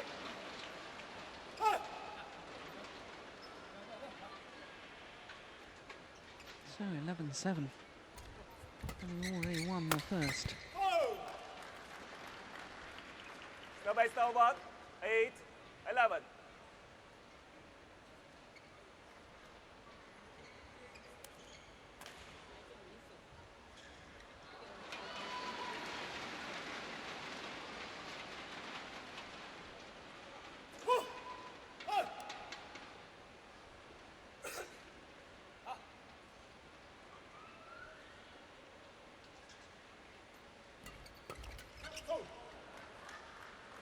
No, it's a good response after the Service mid-game over. interval.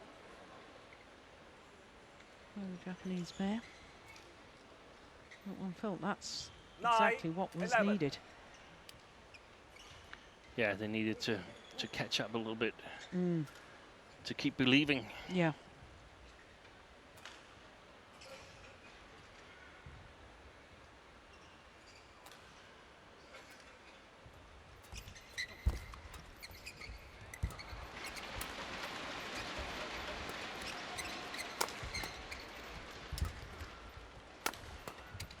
It's been long.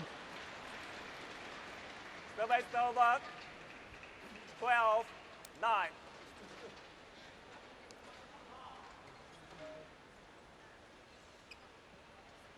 I think you summed up this match right at the start, actually, Steen, when you talked about hunger.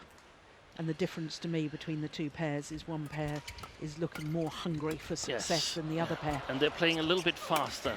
The other ones, they can catch up, and if they'd been at the same time of their season and had done exactly the same, I think we would have been in for a really, really tight match. And you could say, of course, that it's still a tight match, and the Japanese still have a chance of winning it. 12.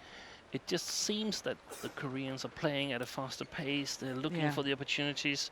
They're the ones creating the match, if you could say that. It's interesting. I just took a look at next week's draw in Hong Kong. We were talking about this, the amount of tournaments that some players have been 11, playing. 12. Lee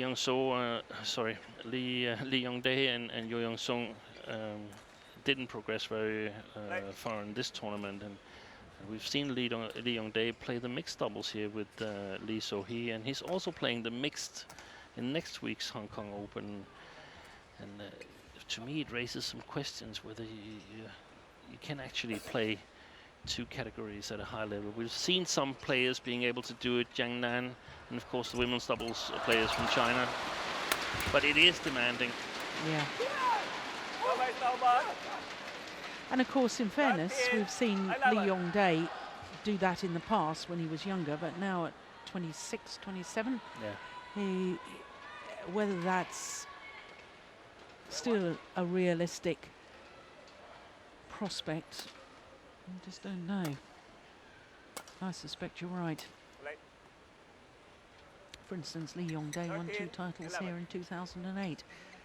Men's doubles with Jung Jae-sung, And mixed doubles with Lee And Jung. that was the mixed doubles combination that won the Olympic gold. Yeah. He was a favorite in men's doubles, but lost to a Danish pair, I remember. That's sweet. Yeah, But and in fact 2 years running, Lee Yong-dae won 2 titles here. and the thing is that he's been struggling in mixed doubles. He Yeah. has been a factor ever since Yeah. Lee Hoo-jung Retired. withdrew from international competition. Yeah, So he hasn't really been a factor, and that's why it seems a little bit odd to still try to get it going. Of course, we might be proven wrong, and Lee Yong-dae and Lee So-hee developing into a medal pair, but it definitely takes its toll in the long run. Service over. 12. And it's very 14. different to ahead of the Super Series tournaments were introduced, because a lot of players didn't play that many tournaments at that time. I remember once Kim Dong-moon had like 4 tournaments in a year where he actually played. Then there was the team tournaments and so on, but yeah. we didn't see the players that much. And this is what's so wonderful about the inception of the Super Series, because players are required to play, but not only that, players, as the prize money increases, Yeah. players want to play all these elite level tournaments. Exactly, and it's also interesting for the audience to see different winners. We discussed it with 14. different winners of women's doubles, and Yeah, I don't mind that it's not what we think is perhaps the best player of the year that's winning all the tournaments, because he or she is a little bit tired. That's okay with me. yeah, yeah. Oh. 13. 14. They're still hanging in there, the Yeah. Japanese, and all credit for that. Yeah.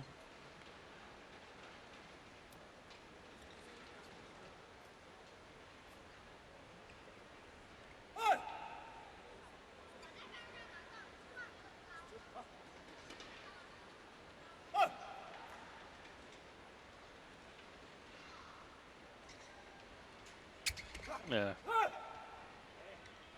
I thought that was caught Yeah. short. Service Yeah, over. line judge confirms that. 15. 13. I couldn't really see him from here where we're sitting. He's among all the photographers.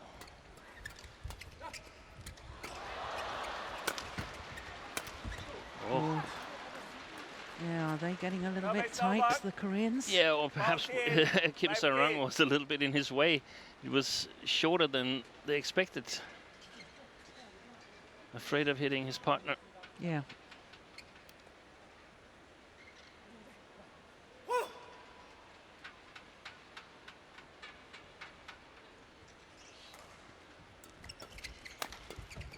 Oh my Yeah. goodness. And if the Okay. Japanese could Oh. sort of steal this game, Yeah. I think I would go with them in a decisive game. Mm.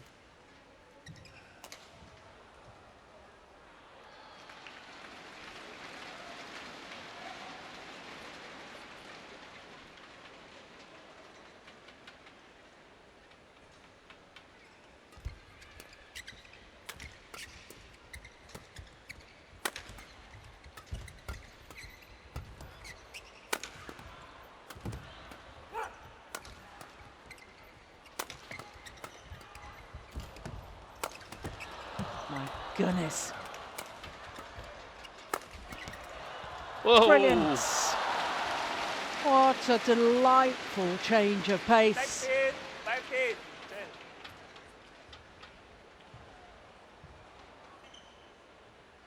10. Yeah, just that simple shot, taking all the pace out of the shuttle.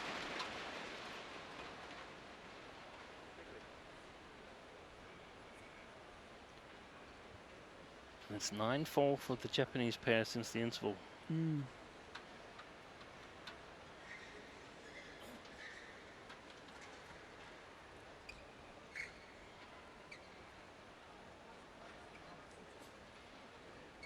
Sixteen. 15.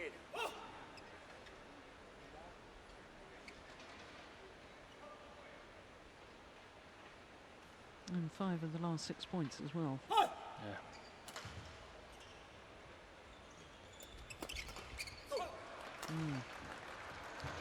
What a change in momentum.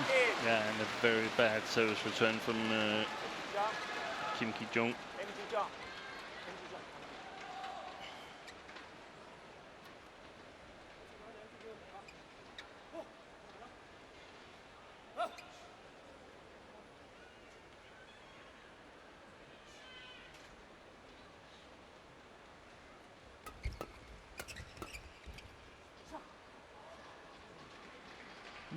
Just why? Well, Endo looking round at his coaches, asking whether they should challenge. Well, that shouldn't be allowed.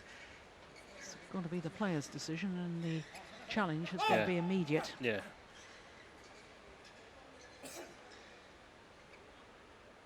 And they haven't challenged anyway. I thought the line judge got it right. Also, they're in a good run. Yeah. So you don't want to disturb the momentum. And so the Koreans back level.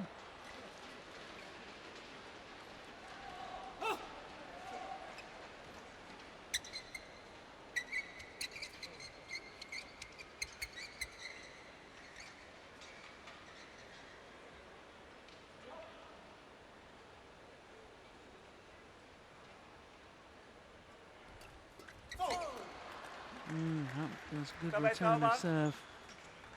18, 17. May have looked a bit like a nothing shot, but it was just enough pace on it to make it awkward.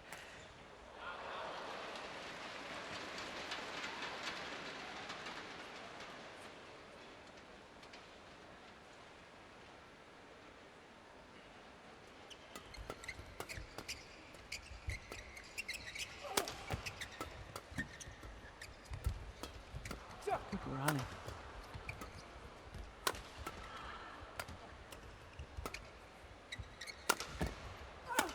Oh yes, very good rally.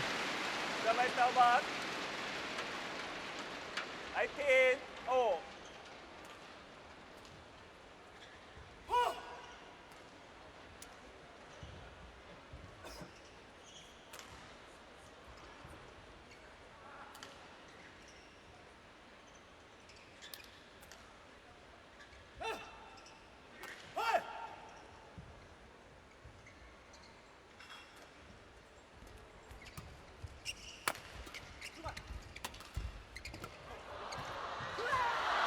Wide.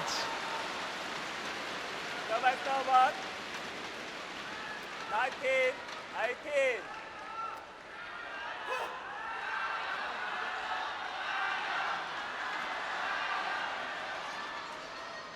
Points away from their second Super Series tournament final this year. The Korean combination.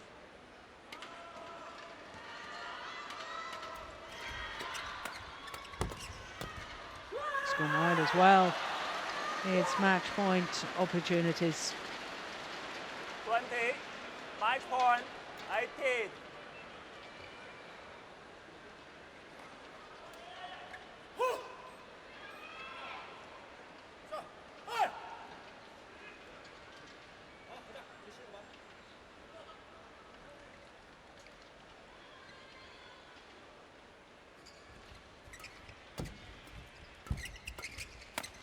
Oh, good interception. Oh!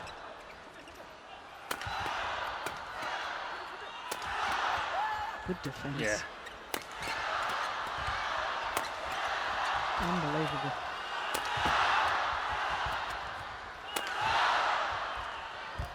It's gone wide. And the Koreans are through to a second Super Series tournament final this year. They have beaten the seeded pair of Hawakawa and Endo in 2 straight games. 21-17, 21-18. What a final rally. That was brilliant. Match won by K. Jim Jung, K. Salon, And just 21, look at the 17, delight. 21, 18. And once again, that, I think, emphasises the hunger, the desire. Perhaps a little greater in that match by the Koreans. Their confirmation, 44 minutes needed, 21-17, 21-18.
So our first two semi-finals complete, and a reversal as far as nations' success is concerned between the women's doubles and the men's doubles. Next up is men's singles, then we've got women's singles, and then we finish with mixed doubles. So our next match, the 5 times champion here, Lin Dan of China, against the former world #1, Lee Chong-wei of Malaysia.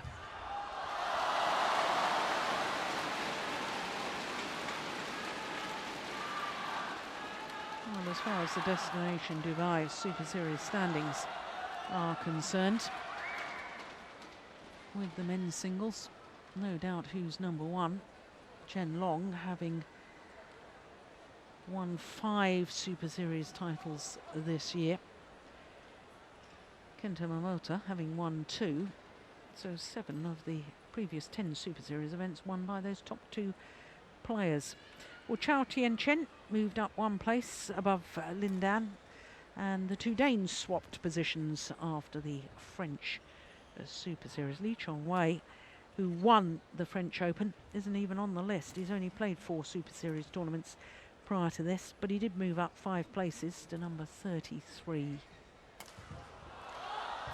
Only 5 different players winning Super Series this year in the men's singles discipline.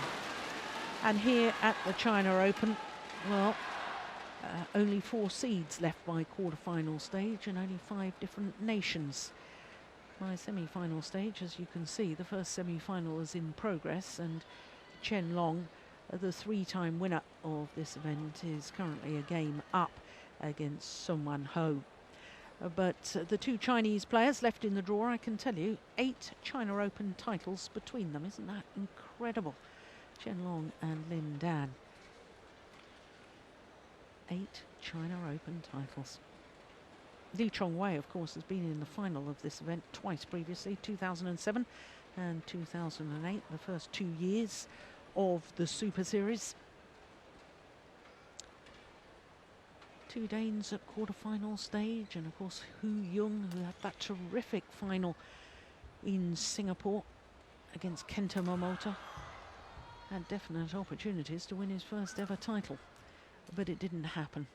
We ought to mention the qualifier as well from China at quarter-final stage. He just fell shy of becoming the first qualifier in the men's singles event to reach the semi-final of the China Open. Shi Yuqi won the Youth Olympic Games we were discussing earlier today. Youth Olympic Games in Nanjing last year. And of course, in fact, Shi Yuqi helped carry the Olympic flag into the stadium in the opening ceremony of those Youth Olympic Games. Very proud moment for him to do so. And very good for badminton too. Well, Steen, I mean, we've talked about the women's singles and the fact that so many different winners in the women's singles, the top 10 in the women's singles discipline in the Super Series standings have all been in Super Series tournaments. It's very different in the men's singles. But here are 2 of the greatest players of all time. It is a rivalry that has dominated the sport of badminton for some considerable time. It's a rivalry which we always enjoy and is always intriguing. Lin Dan, the 5-time world champion, the 2-time and reigning Olympic champion. 5 times he's won this title here. In fact, he's been in the final 6 times, so he's looking to achieve a 7th China Open final. Lee Chong-wei, the former world #1, well, since his suspension a year ago for a doping offence, he went through a rough patch, but I thought in winning the French Open, it was the Lee Chong-wei of old. This is a match to savour. No, I certainly hope it will be. And as I say, it's 2 of our sport's greatest ever athletes. The left-handed Lin Dan turned 32 last month. He's from Fuzhou in the province we're in at the moment, Fujian province. former world #1, currently #3, and hence the #3 seeding. His win-loss record for the year, 3 finals from 12 tournaments played. He won the Asia Badminton Championships, and he won the Japan Super Series as well, lost in the final of the Malaysian. Well, as far as his matches so far, gosh, he had a tough opening match against the qualifier. In the third game, he was 8-12 down and then suddenly won 10 straight points to go 18-12 up. And as you can see, finished it 21-16. Brice Lavadez of France was his victim in the second round, and yesterday in the quarterfinal against Hu Yun. Again, it was a long, hard match, 3 games. But he is so tough in these hard matches, deals with the pressure so well, Lin Dan. Well, his opponent, also in his 30s, in fact last month he turned 33, born in Georgetown, Penang. Lee Chong-wei, the Malaysian, up 1 place in the world ranking this week to #9. He's twice reached the final here, and of course he is a former world #1. His win-loss record for the year, 4 finals from 8 tournaments. And of course the French Super Series, the last of the Super Series events prior to this, was his first Super Series of the year. In the second round, that was a repeat of the French Open final, the #6 seed Chao Tien-chen. And then in the quarterfinal yesterday against the #2 seed Jan Jorgensen. Both of his last 2 matches, as you saw, in 3 games. So this, the 35th meeting between the 2 players. Lin Dan winning the last, as you can see, which was in Japan Super Series earlier this year, which Lin Dan went on to win.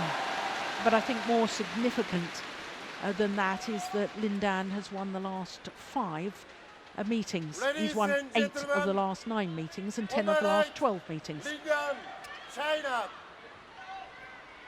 Ron Park from Japan, service judge from China. Level. Play. So the #3 seed and 5-time former winner of the China Open, Lin Dan, getting this semi-final underway. Now, Steen, I mentioned those head-to-heads and the significance. Lin Dan, the last 5, 8 of the last 9, 10 of the last 12. But perhaps even more important than that, Lee Chong-wei in international competition has never beaten Lin Dan when Lin Dan has played on home soil here in China. Yeah. I'm looking forward to this match because yeah, we used to see these 2 players battle for gold in the tournaments. This time I think we see them battle for silver, because I think Chen Long, who's just qualified for the final, is going to win this tournament. But it's still intriguing to see them play, and I think that Lin Dan, he don't want to lose to Lee Chong-wei on home soil, and Lee Chong-wei would give everything to sort of stop the bad run he's in against Lin Dan. Lost the 5 last matches and actually getting outplayed in Japan Open. And then I'm interested to see if he's improved Lee Chong-wei. I was very disappointed with the way he played in Japan. I think we saw some good things, some good changes from him in the earlier stages of this tournament. Very, very strange match against Jan Jorgensen yesterday. Won the first game convincingly, lost the second game equally convincing, and then was back to normal in the third game and won that convincingly as well. So very interesting to see if he can do a little bit better than he did in Japan.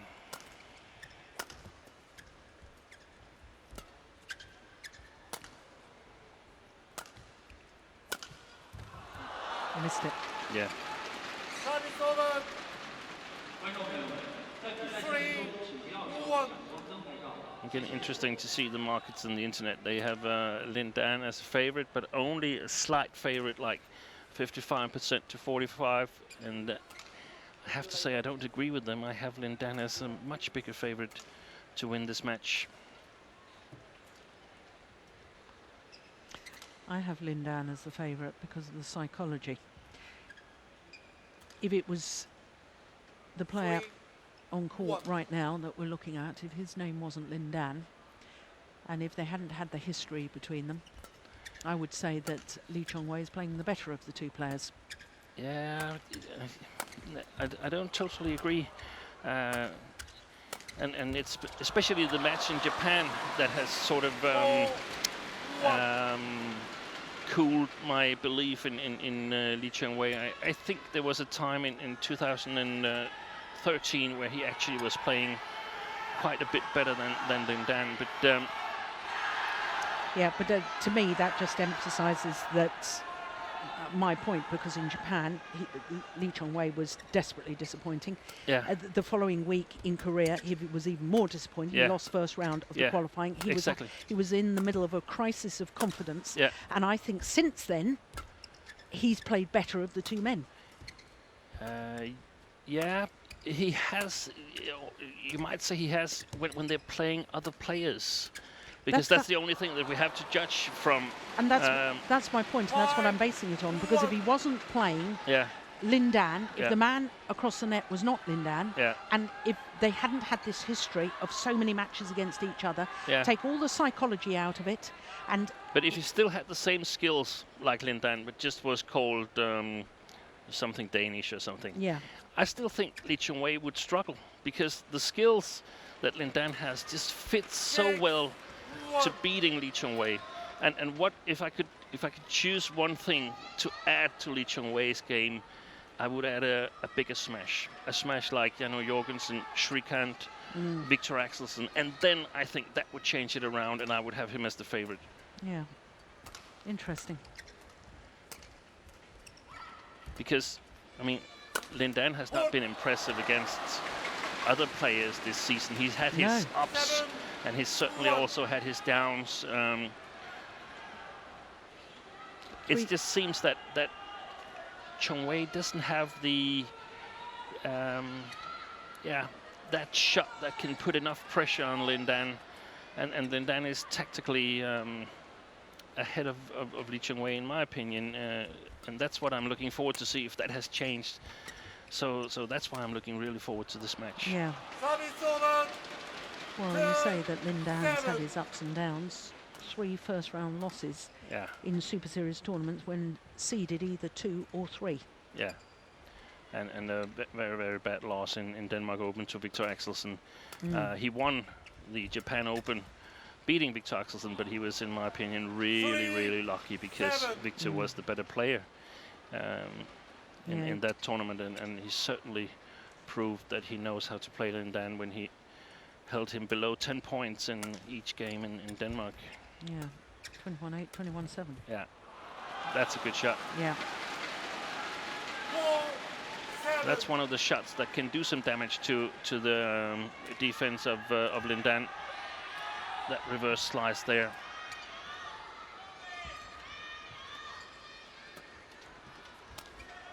A little flicker I like as well. And look how many shots that are going towards the forehand side of Lin Dan. Lin Dan is a lot of times trying to get the opponent to play down his forehand side. And it's just so important that you cross back at Lin Dan, preferably downwards, preferably steep.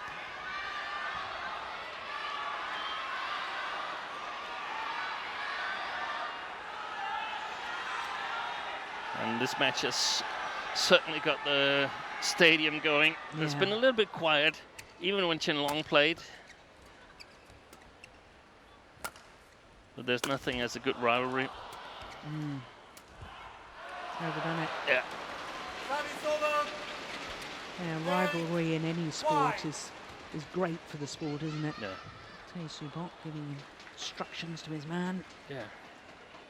That's also one of the important things that now we saw that Chong-wei was having a successful reverse slides, and that's good.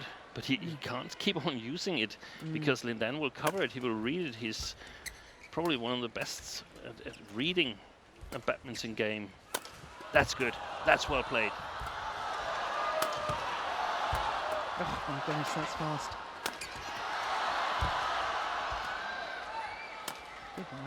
Yeah. Yeah. That's a concern for me. That's well played by Lin Dan. What a fantastic rally, but very, very concerning for Lee Chung-wei that he's unable to kill his smashes in the backhand side of Lin Dan. It has proven to be a weak point when Lin Dan has been facing Shrikant and has been facing one of the two Danes. Lee Chung-wei just is not able to kill it. This one should have been a winner.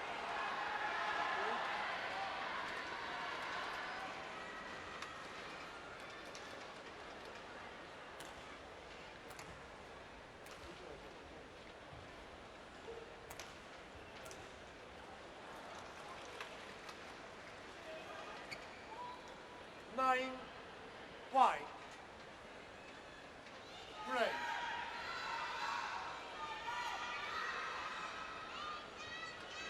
And it's the, in my opinion, it's the lack of steepness on the smashes that are concerning.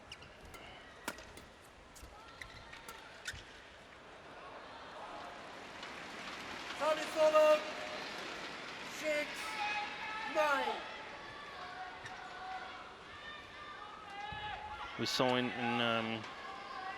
Denmark Open when Wei Nan of Hong Kong, when he played Lee Chung-wei, he was very successful with steep smashes, short steep smashes. I think that could be something that Lee Chung-wei could utilize himself playing against Lin Dan. That's a good get, wasn't it? Yeah.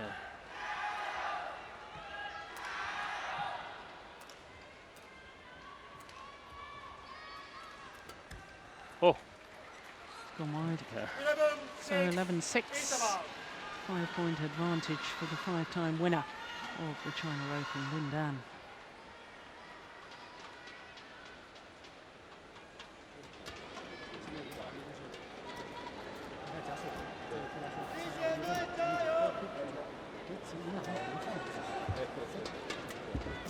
Yeah, it's very interesting. We discussed it, didn't we, yesterday, about how the top Chinese players are very much involved in the discussion. The coaches go back a few years into my day. It was just the coaches giving instruction. There was no two-way discussion about it or involvement from the player.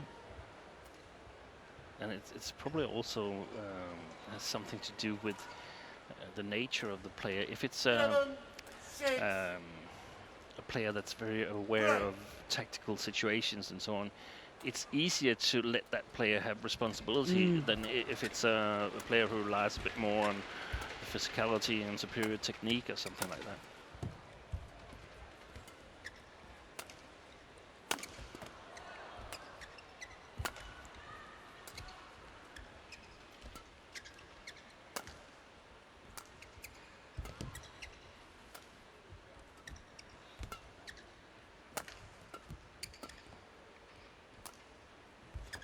Beautiful forehand shot.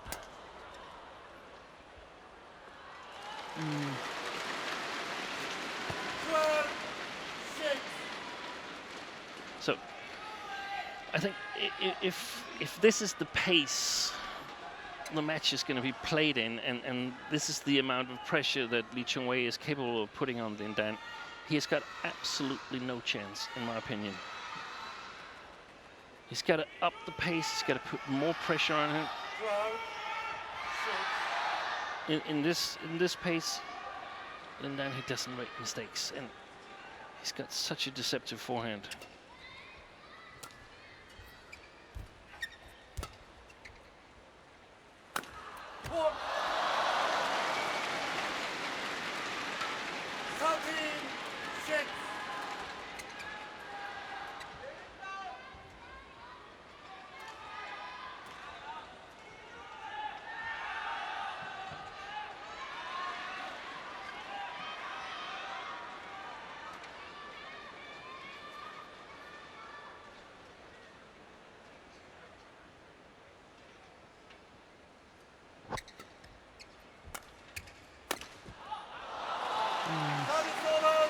smash. Yeah. 7-13. Let's see if the length was. Yeah, it wasn't too bad. That's a good smash from Lee Chong-wei. And he has to anticipate these shots to his forehand side.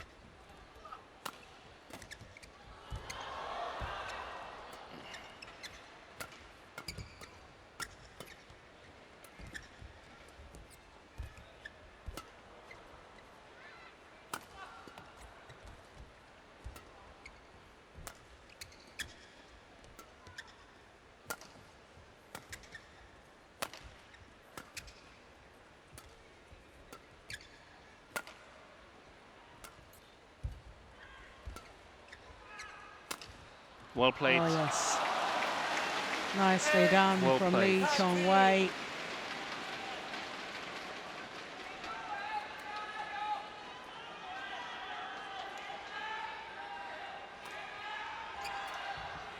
That's the longest rally of the match so far.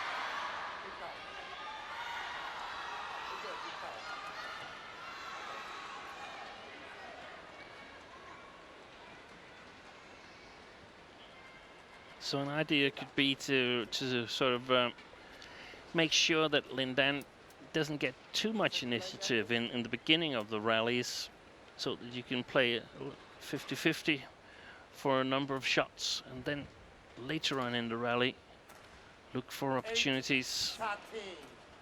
especially using well-placed smashes instead of hard flat smashes. Oh, my goodness. 9-13. Well, that's what you call an accurate drop shot. Yeah. Hit the top of the tape and went over. Look at that.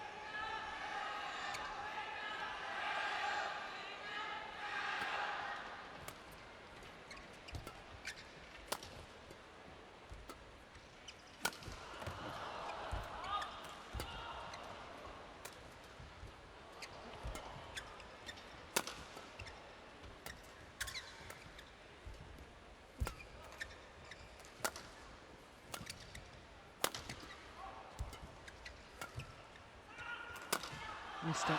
That was a real opportunity for Lee Chong-wei. Look at that frustration. 9. Yeah, he knows it was a good opportunity.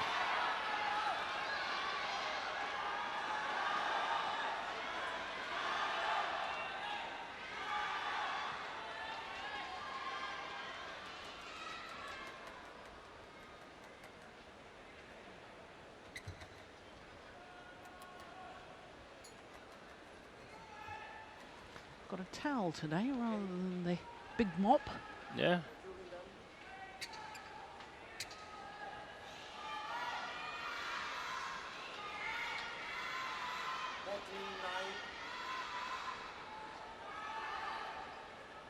Break.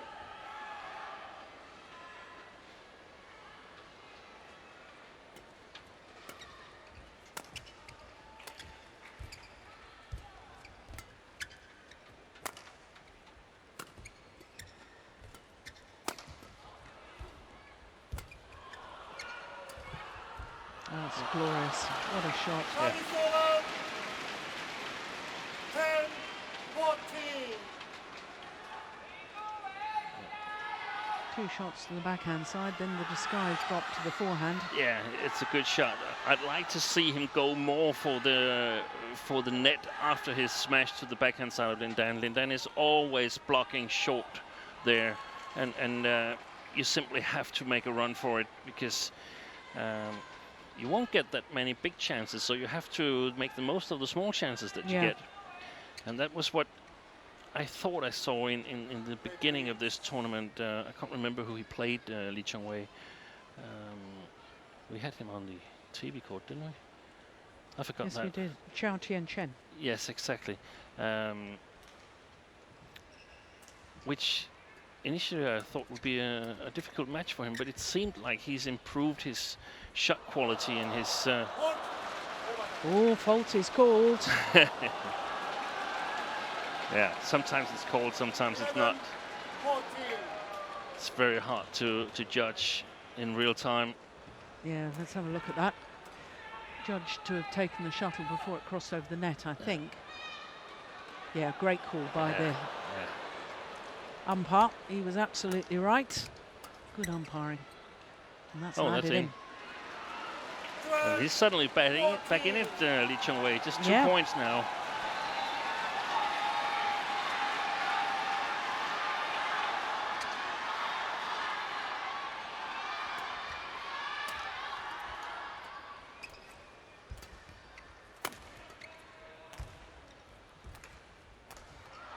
Service over. 15, 12. Well, Lindan raced to that 7-1 lead, and that 6-point advantage right at the start of the match, Yeah. I think, could be the deciding factor. Simply can't really afford it all. You know, it's a huge effort if you give away 6 points, a 6-point advantage in the early stages, to claw that back. Yeah, and those small errors or unlucky shots. Good shot here again. Service over. Anticipated 13, 15. Lindan's play to his forehand. That's it. Yeah. And now the next time he gets that opportunity, the cross court is going to be open, I suspect. And what I was saying is that when you have this big lead, then the fault at the net and the unlucky call on the line is nullified, because you've got the lead to absorb it. It's going wide. 14, 15. Well. Just 1 point the deficit now.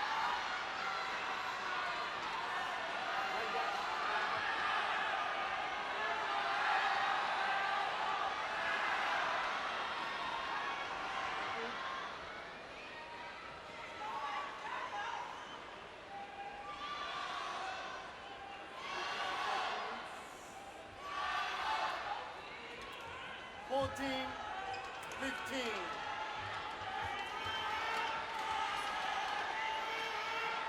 Play.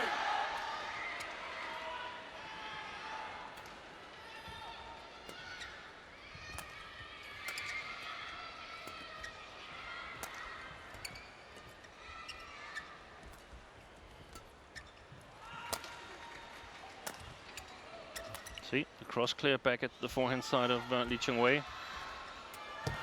Well played. Oh. And he's looking at the umpire. How about that? Was that okay, 16, Yeah, don't you dare call me this in your time. opinion? And it was. Yeah.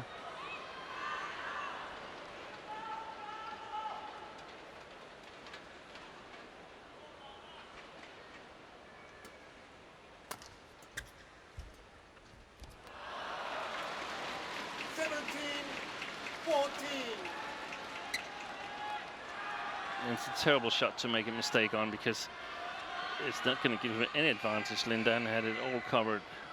Yeah, and he does tend to overplay that. Yeah. A low Yeah, backhand yeah. cross-court net shot anyway.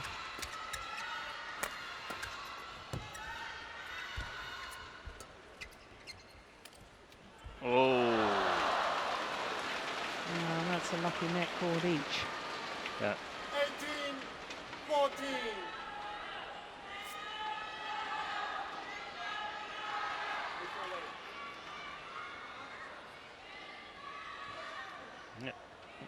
Exactly how it should be played.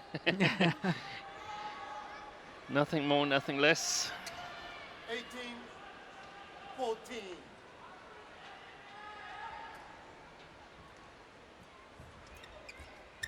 Oh my goodness. 19, 14. Oh, that's almost criminal, isn't it? Yeah, and again, I mean, tactical awareness. It's not like he's going to win on that shot. No. It just risks losing very, very easy, and he's just worked really hard to get back into this game.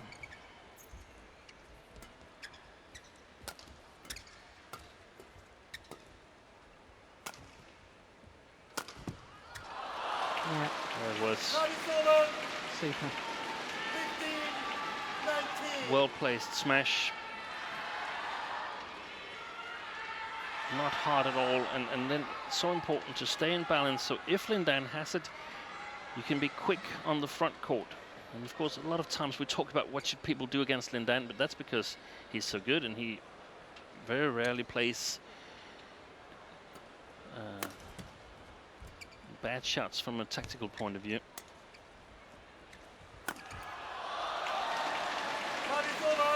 So game point opportunities have arrived. 5 of them. Yeah. And I think it's going to prove you right, Jill, that the lead in the beginning of the game is actually what's going to be The difference. the difference. Yeah.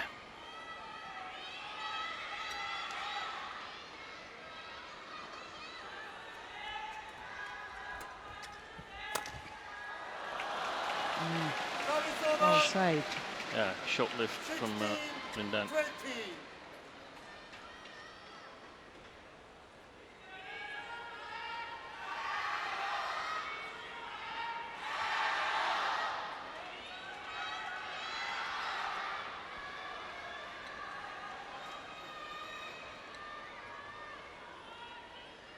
So second game point opportunity for Lindan.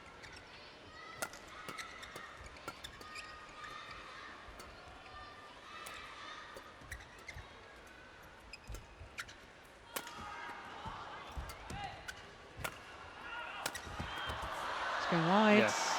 Yeah, another one well saved. And had that passed the net and stayed inside the court, Lee Chung-wei would have been there ready to follow up, because it wasn't a hard smash and he was in perfectly good balance.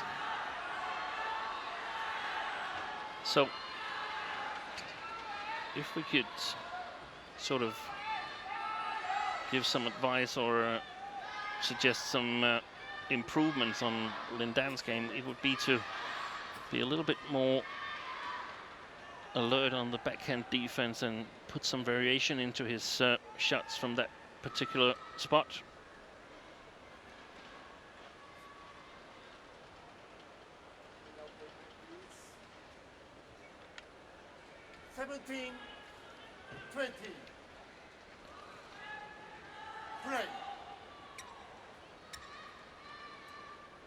So will it be third time lucky? Third game point opportunity.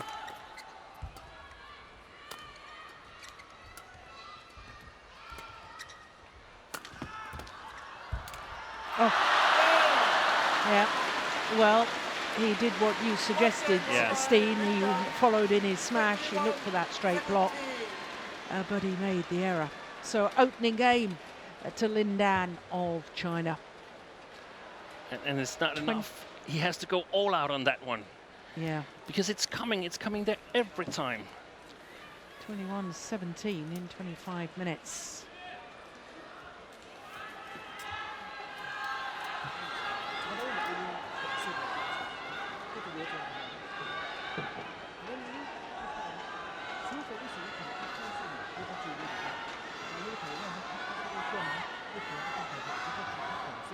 Well, while we're in the mid-game info, I can bring you right up to date on the adjoining court. Wang Shexian seems to have suffered quite a nasty injury against her teammate Li Shuirei. She's back on the court trying to play, but it seems fairly hopeless. But I guess she's going to carry on playing, because if she retires, she probably loses her ranking points because she's playing another player from the same country. Lee Chung-wei. There's some talk there, I guess, by the gestures from Tae Soo-bok about the net play.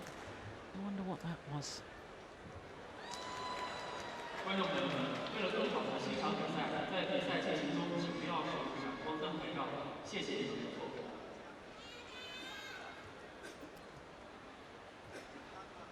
Court 1, 20 seconds. Court 1, 20 seconds.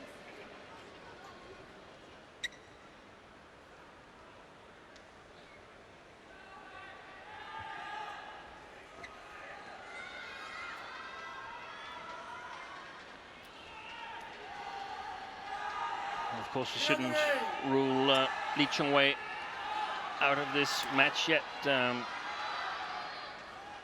He fell behind early in the first game and couldn't come back from that. But the funny thing is that I actually think that had Jano Jorgensen beaten Lee Chong-wei yesterday, I'm positive that he would have beaten Lin Dan as well. Well, for Malaysian fans, the fact that Lee Chong-wei in the 2 matches, he's gone to 3 games. It's been the second game where he's just sort of eased off the pedal. Well, it's the second game here that Lee Chong-wei needs to increase the intensity.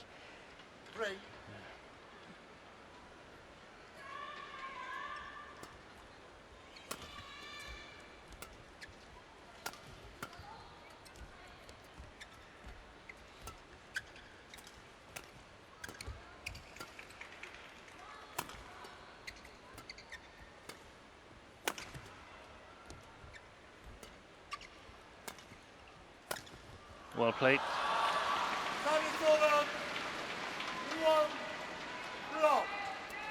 Quick, well-placed attack.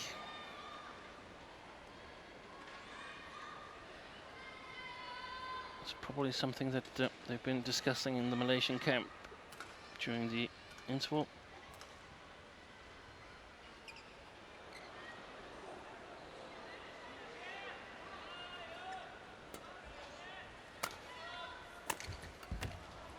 Yeah, that's good. Yeah. And the same medicine.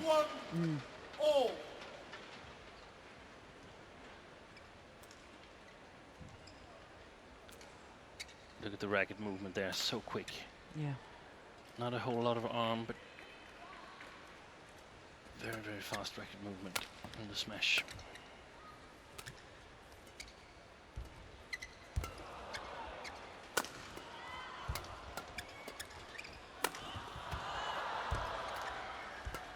Good rally. Yeah.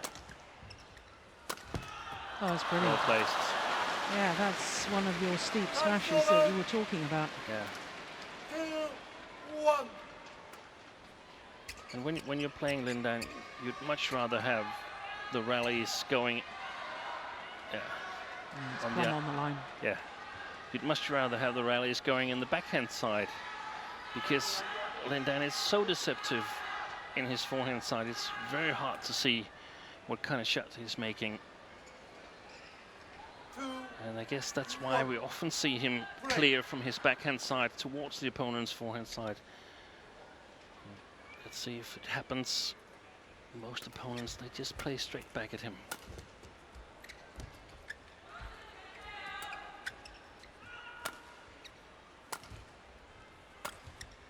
And there it was.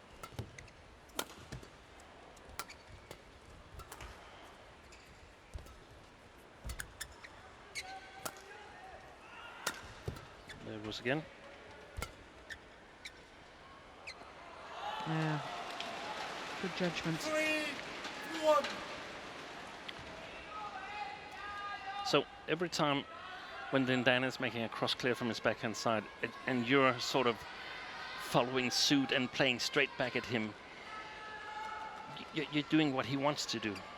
When you play that cross back or a cross smash or a cross drop back, you make him a little bit more uncertain and put pressure on him, and that's so important for the opponents to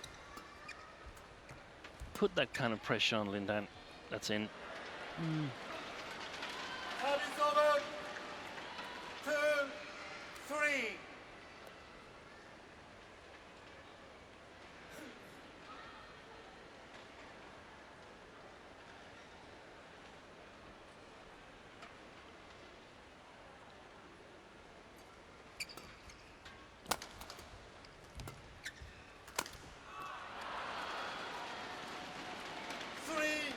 Oh, trying the cross court.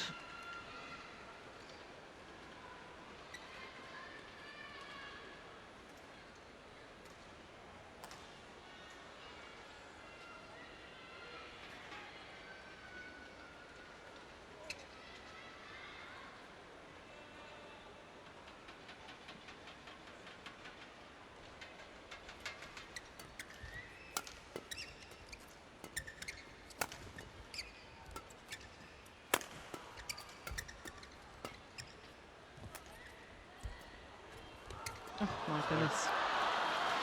Yeah, that was inch perfect. Yeah, but Service over. how close was that to being a mistake? 3.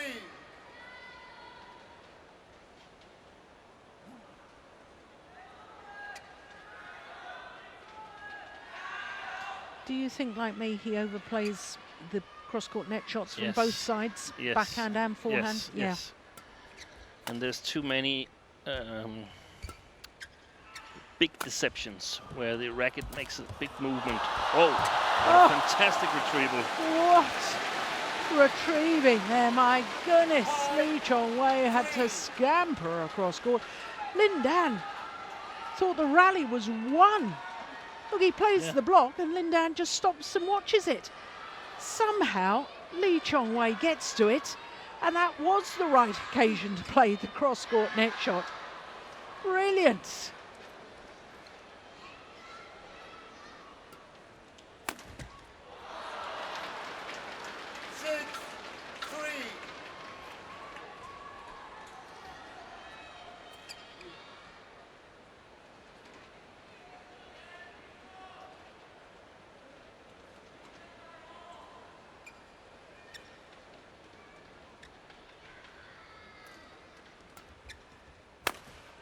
Well done.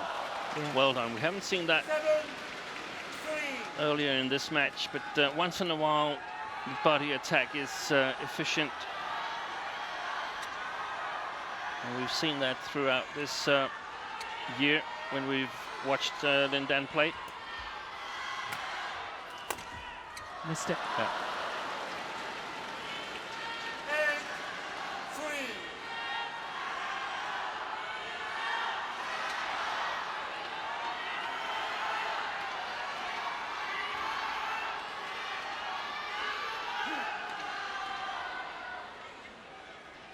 8-3.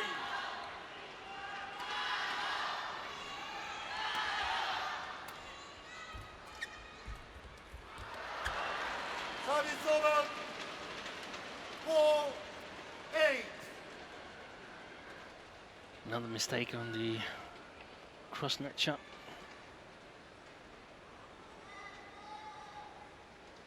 I'd like him to play the cross net shot. I just don't want him to play it that close to the net.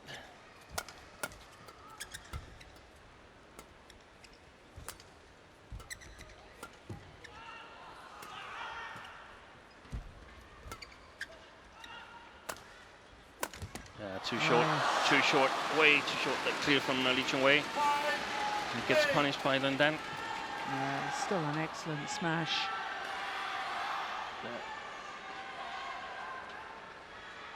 Accurate.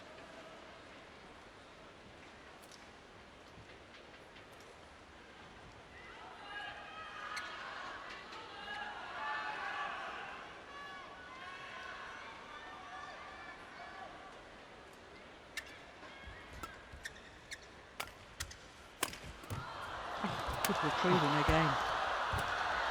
What a rally. Oh, superb.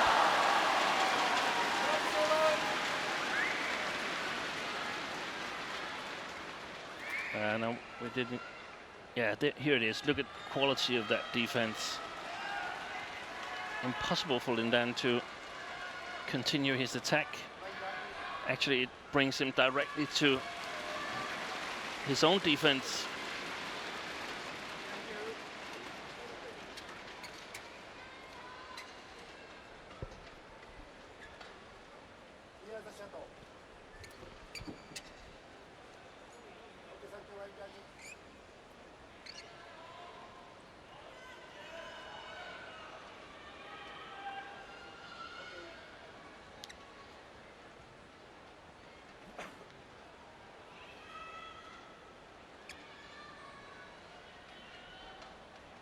Nine, 5, play.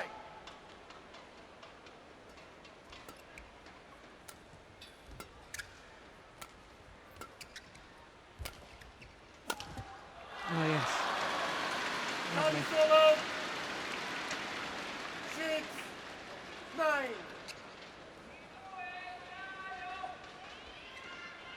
Previous one, cross court, that one straight down the line. Good variation.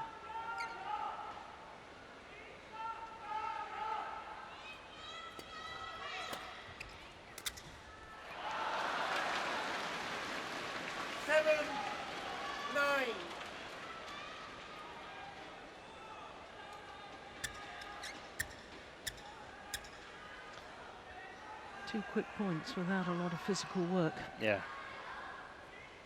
And reasonably big mistakes.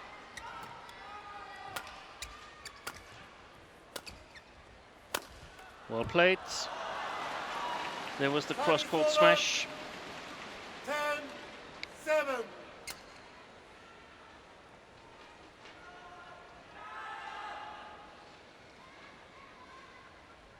Well, he's doing better than in Japan, Yeah. Lee Chong-wei.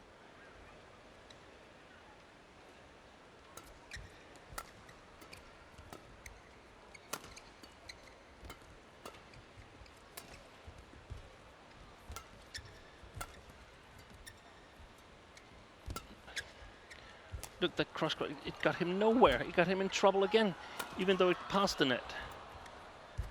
The match on court 2 will be First match server, between 8, Hong 10. Xin Yuanqing from Korea and Hongwei from China. 2号场地将进行的是男子双打的比赛，由来自韩国的高承炫、申白哲对阵来自中国的柴彪宏伟。 And then just waiting for the announcers to Service judge finish China. the introduction of the players on the adjacent court. 印度发球裁判员苏晓峰，中国。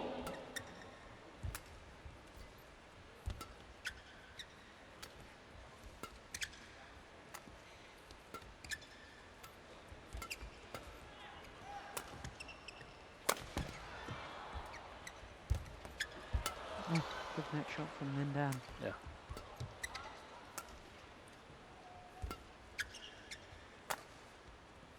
Good rally.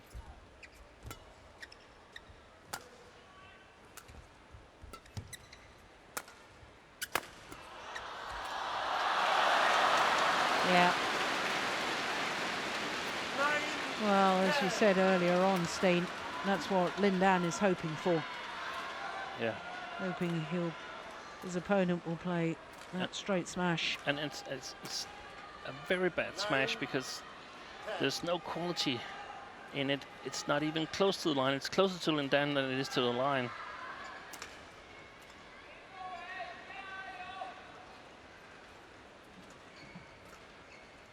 Play.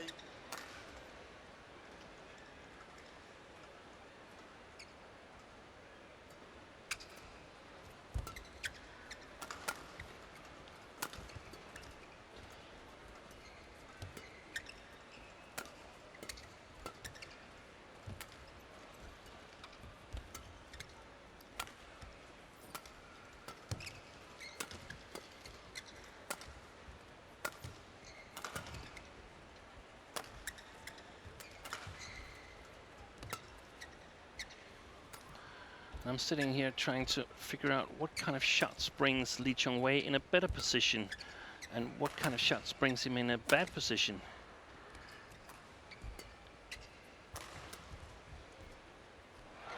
That looked a tired shot to me. Yeah. Oh, Back level, 10-all.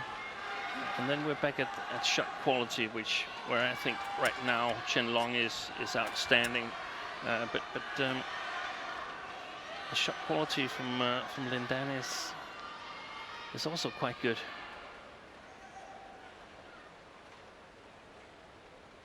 So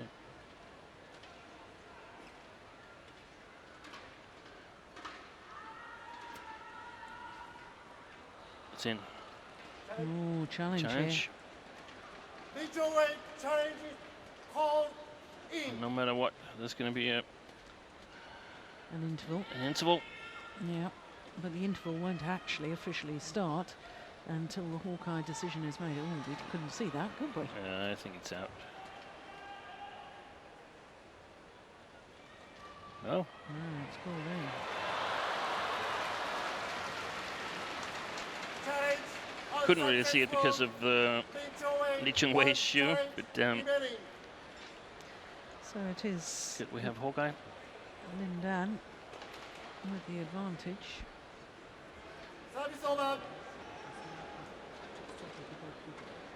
Yeah, and 6 of the last 7 points because Chong Wei was actually up 9-5. That's right. So it seems there's these lapses in consistency. Now, Steen, you were asking yourself a question a moment ago about what shots put Lee Chong Wei in a good position and Yeah. what shots put him in a bad position. Yeah. Have you figured it out? No, it's not like I'm trying to figure it out. I'm just trying to, while the rally is going, I'm trying to figure out, did that shot bring you in a better position? Did that shot do any good for you? 20 seconds. Or did that shot bring you in a bad position? Did it actually do something bad for you? And there's too few shots while the rally is sort of at its edge, 50-50. There's too few shots from Lee Chong Wei who actually gets him in a better position. Yeah. Where there's a lot of shots from Lin Dan that gets him in a little bit better position, and then another shot that gets him in an even better position. Mm.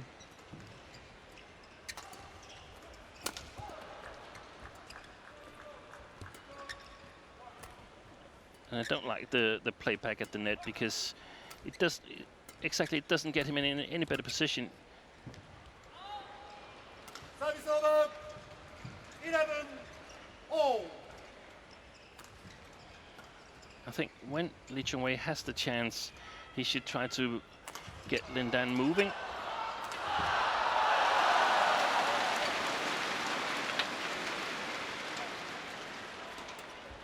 It's going Wide. wide. Yeah.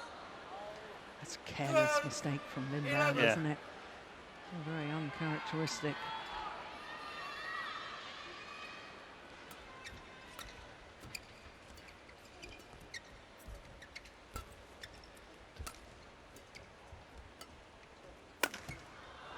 Brilliant.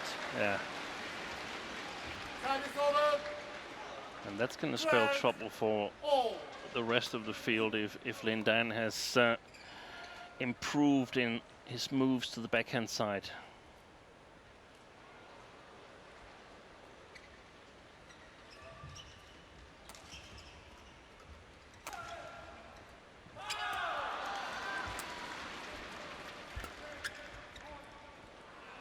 That's landed in too.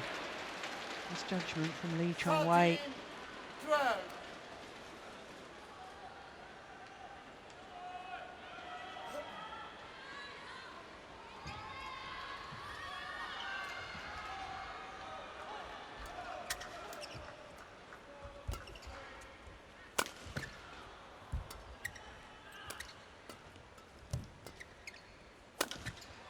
Yeah, that is phenomenal. What a smash. 14-12. Oh, you talked about his movement around the head shot. Oh, it does look better than we've seen it for a while, doesn't it? Yeah, there's a thing though that when you play Lin Dan, you have to, and you're playing his backhand side, you have to judge whether you played too short or you've had the correct length. If you have the correct length, cover the straight backhand side. The only other shot that comes is not the only one, but it's going to be a straight smash if it's going to be a smash. If it's too short, there's a very, very big chance it's going to be a cross steep smash. Service over. 13-14.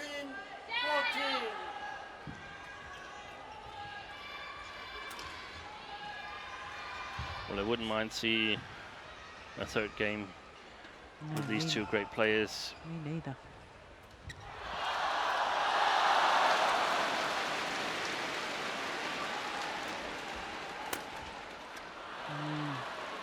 Service over. 15-13.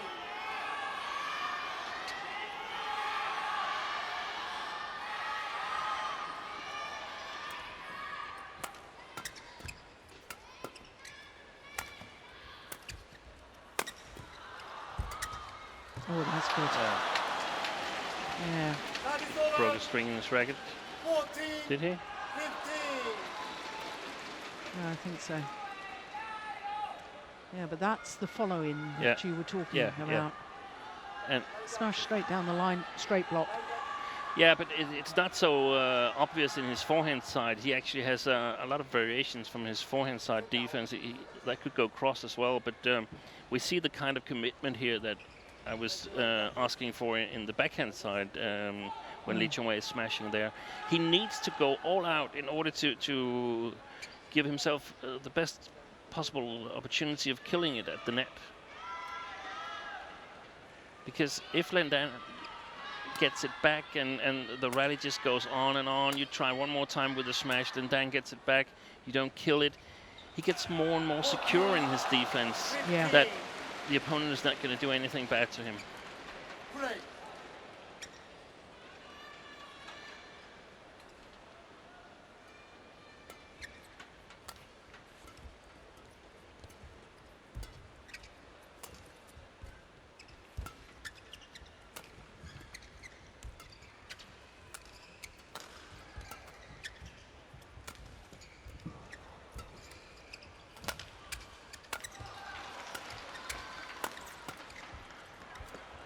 My goodness.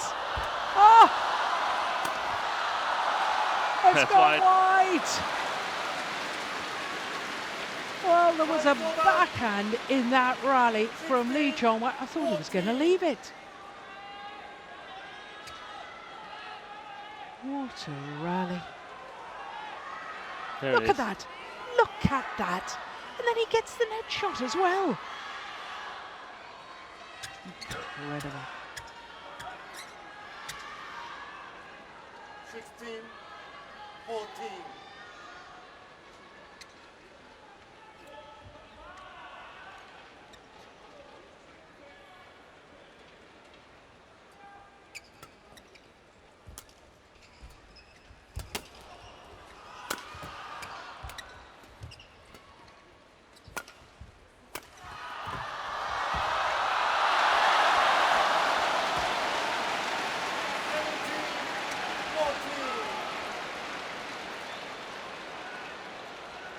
That's another tremendous rally.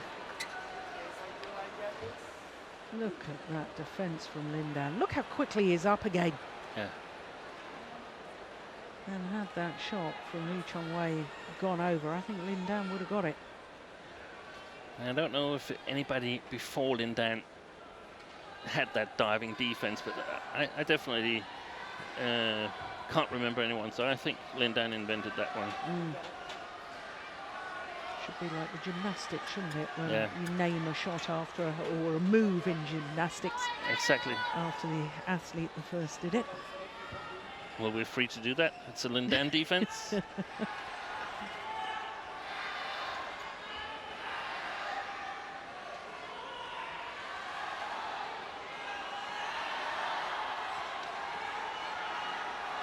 Twelve of the last 17 points for Lin Dan.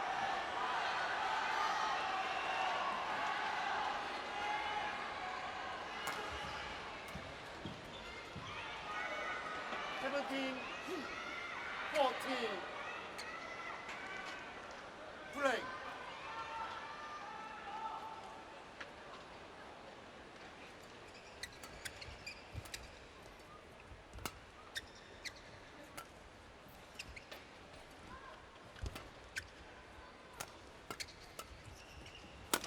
Missed it. My goodness me. Time's over. Would you believe it? 15-17.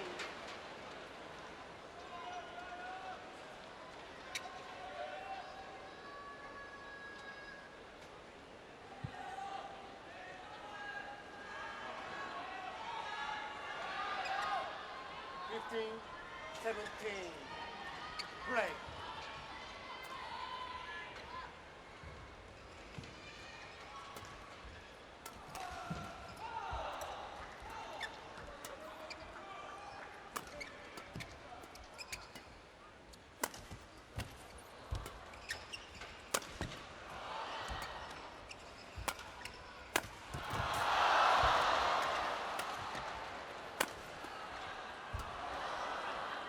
Incredible defense.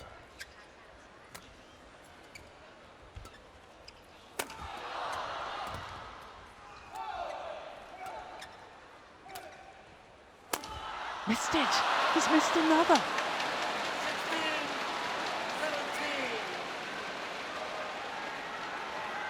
Oh, that's extraordinary. Yeah, we need to have the court mop. Chong Wei is soaked with sweat. Yeah, Look at he's that. wringing out his shorts.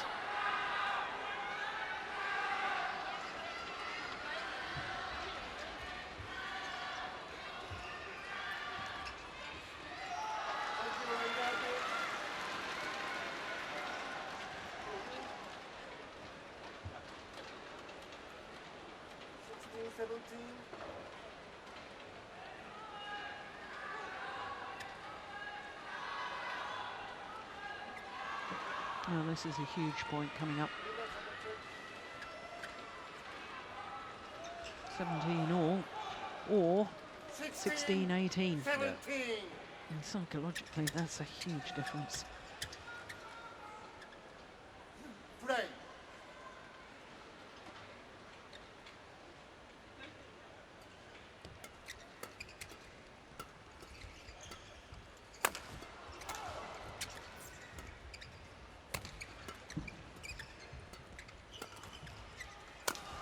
Brilliant.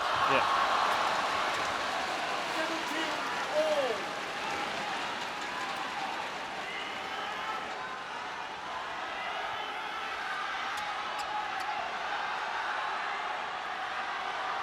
And even the great Lin Dan can't get that smash. Terrific angle. So it is indeed 17 all. And a lot of courage of Chong Wei to still hit that cross court after we've seen those two magnificent diving defenses from Lin Dan. Yeah. Good variation. Very good variation. Good body smash.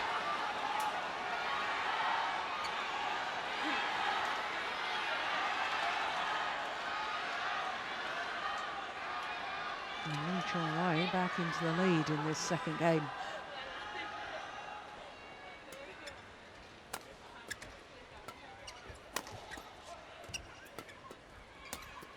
Whoa. Challenging in the flat game.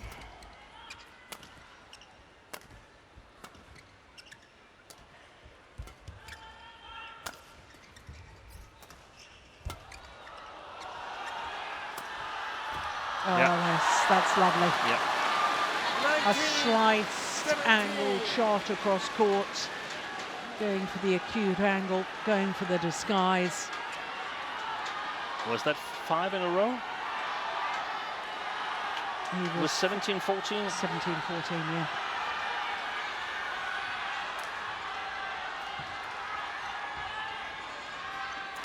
It started with Lin Dan missing those two big chances, one in each side. Yeah, those smashes, two smashes, one down the Lee Chong Wei backhand was wide, and then he tried a smash down the forehand side. The next rally, missed with that. And now Lee Chong Wei just 2 points away from this second game. And he's totally soaked. He should when he practices back home in Malaysia, he should go under the shower with his clothes on and then go on directly to court Yeah, the court's still not. in order to practice playing in so close. Correcting the court attendance. Where all the droplets of perspiration have landed. No, it's not good enough. No. There's still.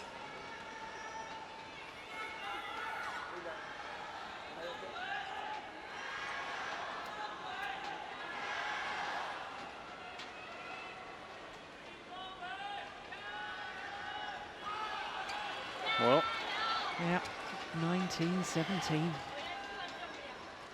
Will we get our wish, or will we be treated to a third and deciding game?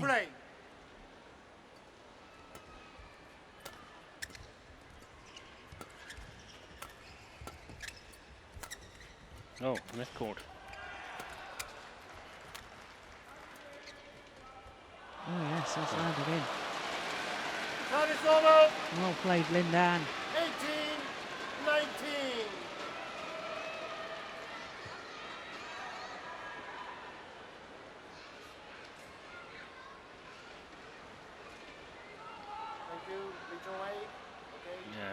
Ready to play.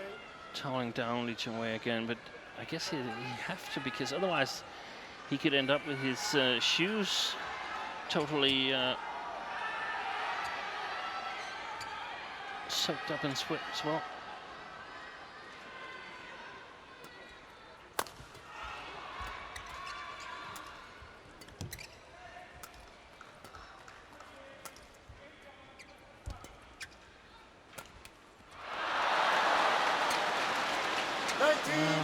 Oh.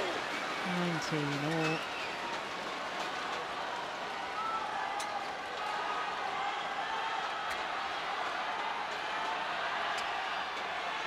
Thaihot urging his man on.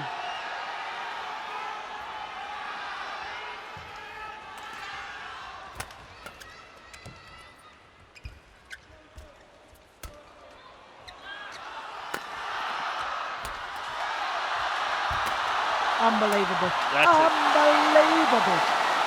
Well, what defence initially from Lindan. 20. Game point.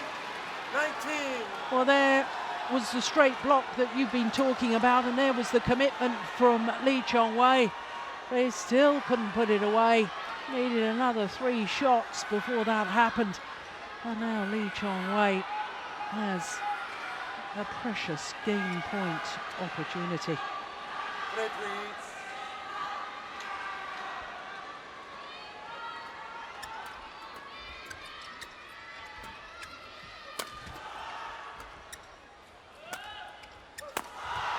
It's in. Oh, he's got it. What a remarkable second game. And we have got our wish. 1 game all. It is 1 game all as confirmed by the umpire, and we will be treated to a 3rd and deciding game. Final smash from Lee Chong-wei, straight down the line, and 21-19, exactly an hour of play.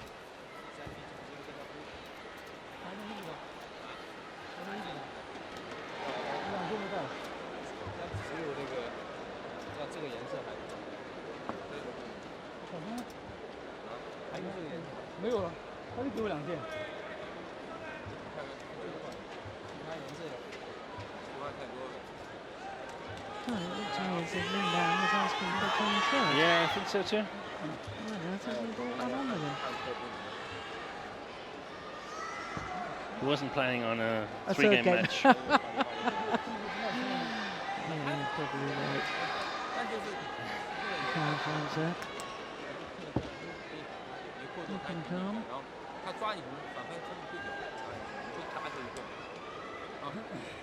I think actually Lee Chong-wei, he would be in need of changing his shorts as well. Yeah. Well, Is that going to happen? no.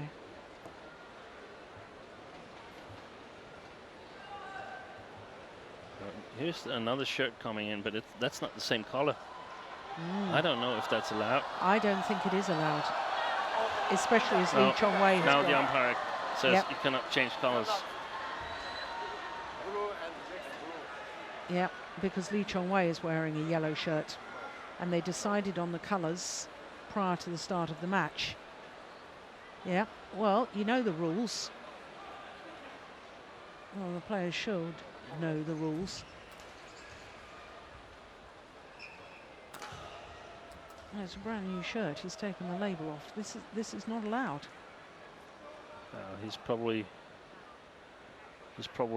getting onside Yeah, dispensation. well, that's not. I don't think that's appropriate. There's a reason for rules. I would suspect the guy in the yellow shirt to win this match.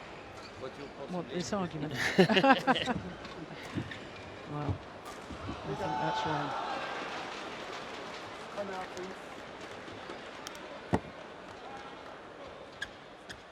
Now they're both in essence yellow shirts. I know Yeah, they're slightly yeah. different yellow, but the rules at Super Series level is that the kit must be discernibly Yeah. different, Yeah. and it's not. No, but I agree that the rules are not unclear in any way. So Lin Dan needs to produce a blue shirt. He hasn't got a blue shirt now. Okay. So let him play on in his yellow shirt, but what happens afterwards? I think there must be some kind of fines that we see in other kind of professional sports. Okay, you play in a shirt, But I'm sorry. I mean, these are professional athletes. They're paid an awful lot of money through sponsorship and so on. If they're not professional enough to bring 3 shirts onto court for the start of the match so that you can change if you want to, then that's not good enough. That's unprofessional. Yeah, it is. Service over. 1 block.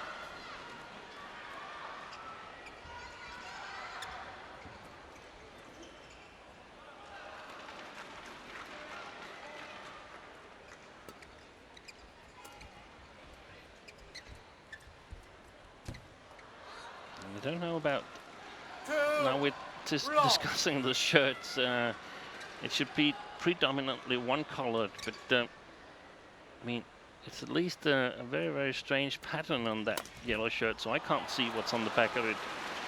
Well, that must be due to my poor eyesight, but I guess it says Lin D, but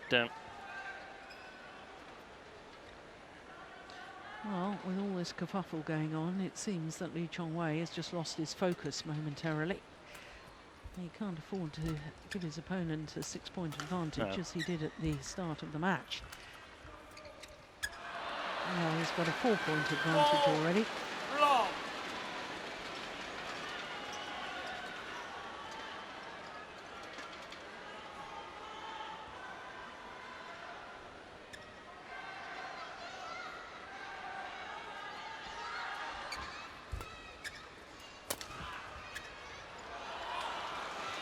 Service over. 1-4. Now my point on the shirt issue is that I mean, we cannot have Lin Dan not playing the 3rd game or anything like that, but he must be given some kind of a punishment after the tournament, and what better way to do it than a fine? And I think he can afford it. Maybe he remembers to have 2 shirts of the same color with him next time he plays.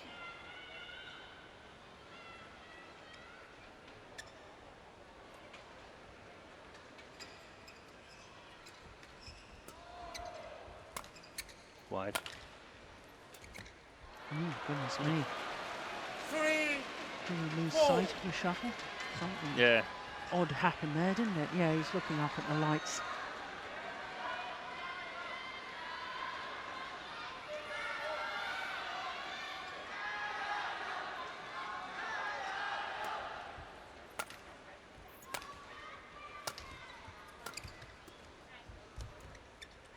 Oh, Yeah.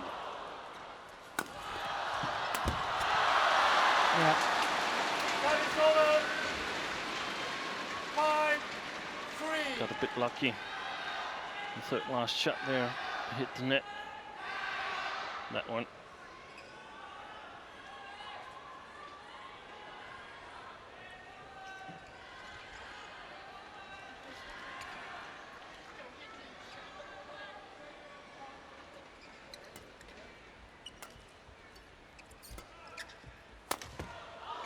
Oh, yes. Service over. 4-5.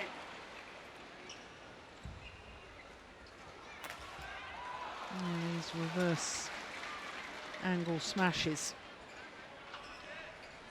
Going back the side from which the shuttle has come.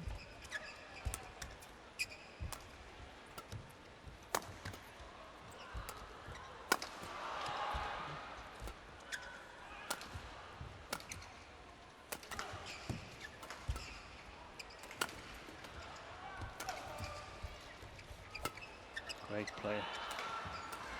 Oh.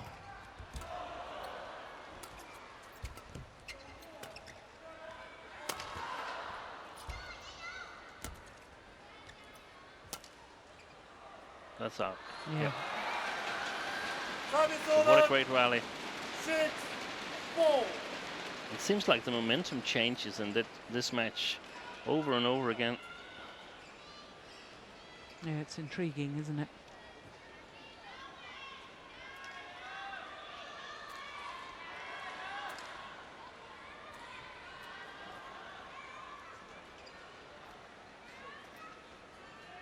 Thank you, line judges.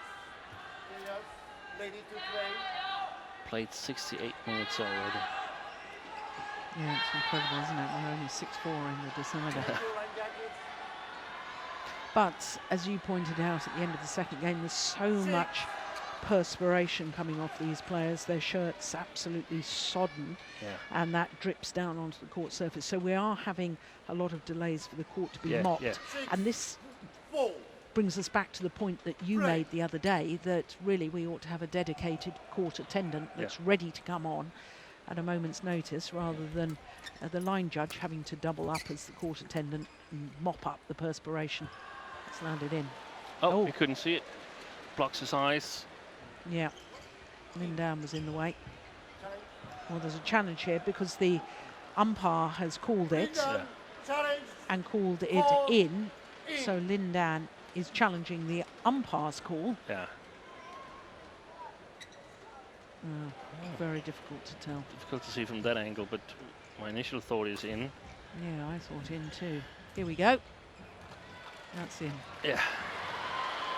Well done, umpire. Yeah, we must say that because he's in a very, very difficult position. Yeah. Unsuccessful. Lin Dan, 1 challenge remaining. Service over. 5, 6. Play.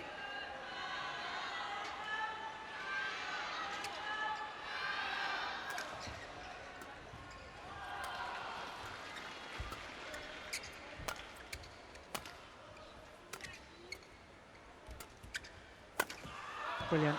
Now that Another was challenge. in. Another challenge, and that was. I'm looking straight down that line. I'm convinced that was in. Call in.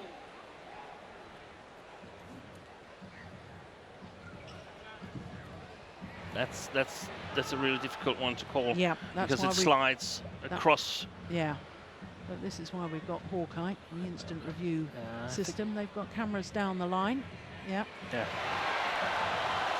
Hawkeye Clark. Yeah, so Lin Dan is out of challenges now. And I must say that even though he fell behind 4-0, I think Lee Chong-wei plays with a greater self-confidence here in the third game. And of course, who could blame him? It must be great to win a game since that match in Japan, which was a really, really bad match. So.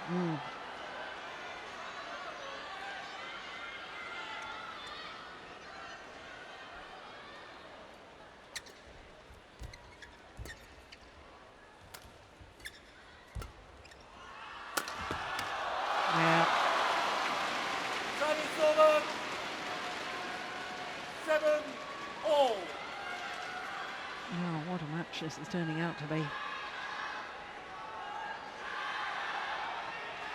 Oh, what a difference, Lee Chong-wei taking it early at the net. Yes, exactly. Not having to do anything too fancy. Any strange shots or anything, just playing as quick as possible, stealing time from Lin Dan. Whoa. Service over. 8-7. That was aimed at the linesman covering the middle line of the court. Sitting out behind the A-boards.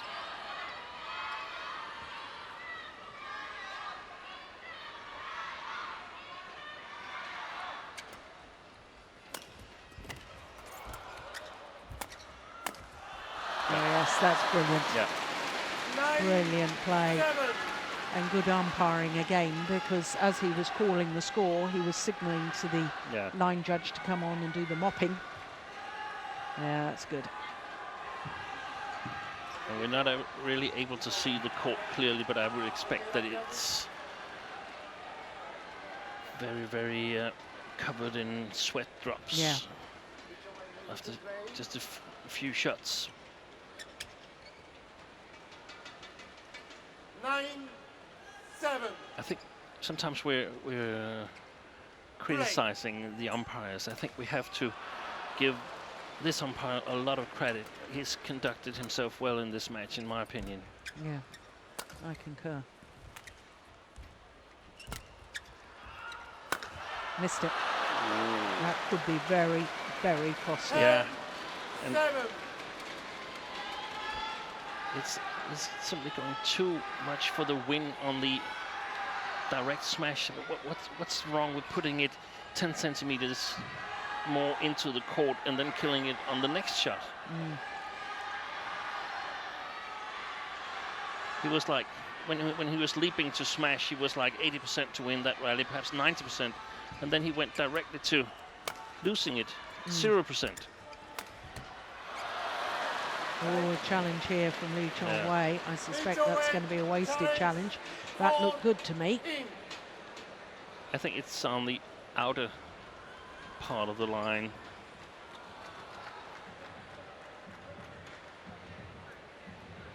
Yeah, that's It's the in. It's on the inside inner line. side of the line. That's a hoper. Yeah.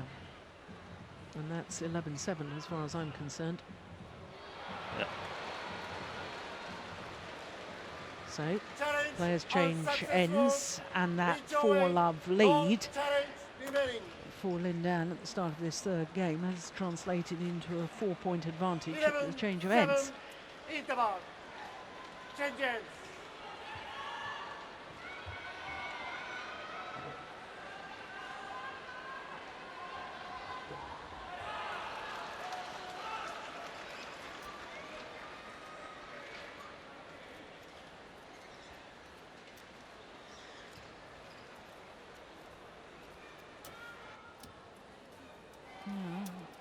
Difficult to interpret what tactical advice Tae Soo Bok is giving Lee Chong Wei there.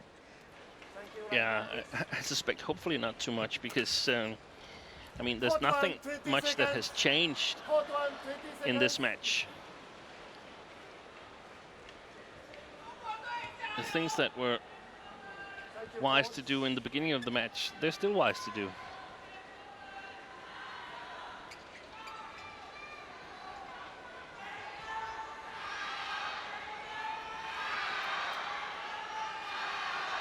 Okay, Landon, thank you.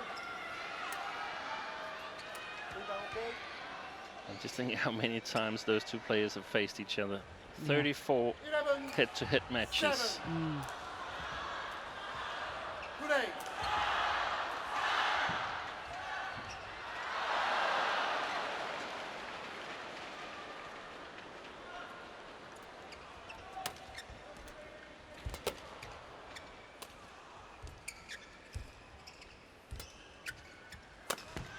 Brilliant. Yes, Yeah, well played. Service very over. good movement back in court. That looked very smooth to me, to that 11. round the head position.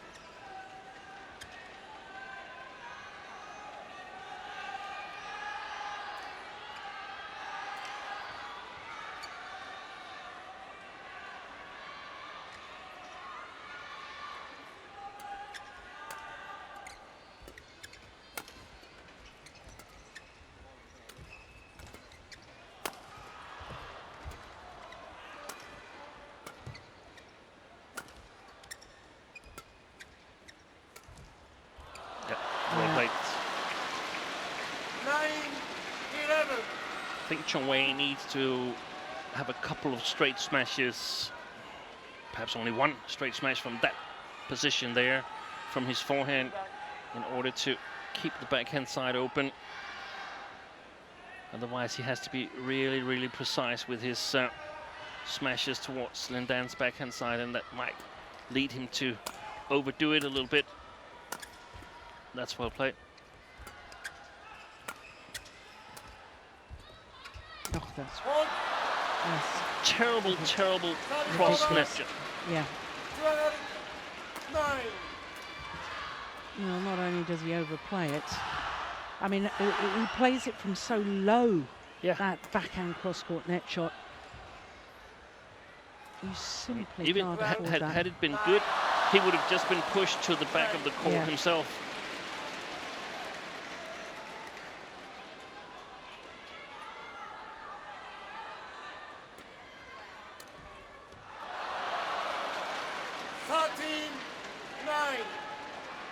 4-point advantage is restored for Lindan. In no time. Yep. Due to that error. And that goes down as an unforced error.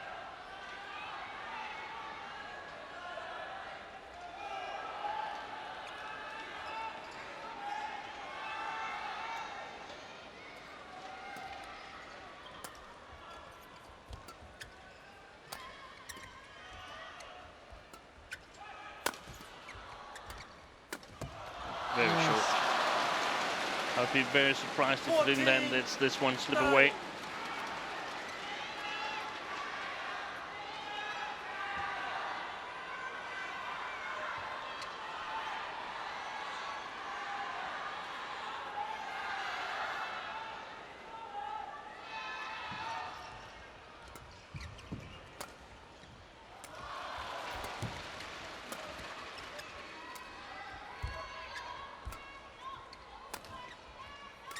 Well played.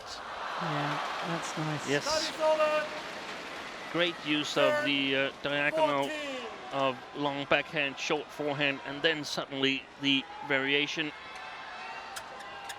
There's the short forehand, long backhand.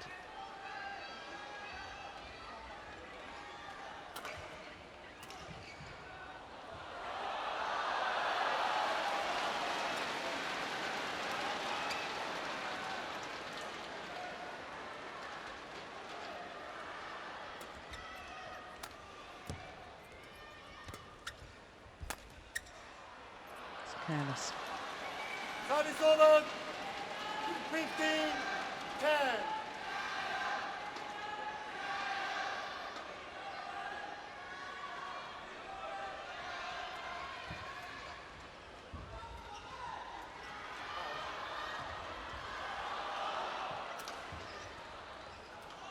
Around 20 minutes now, this match in progress.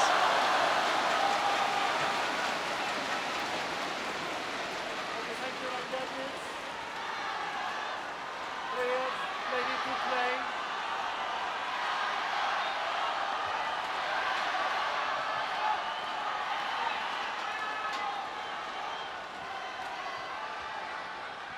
Fifteen, 10. Play.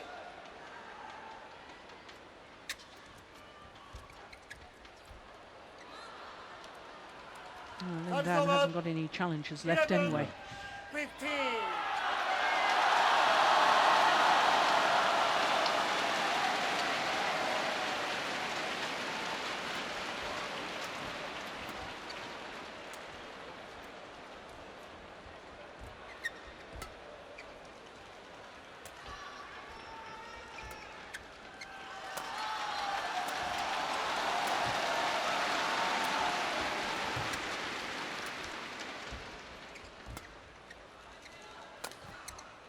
It's good clear. Yep.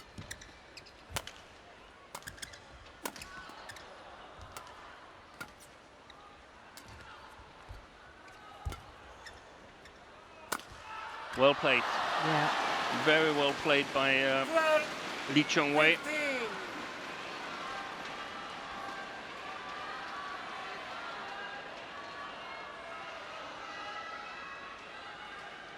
And again, the simplicity of taking that net shot, lunging forward, rapid arm outstretched, taking it early. Yeah.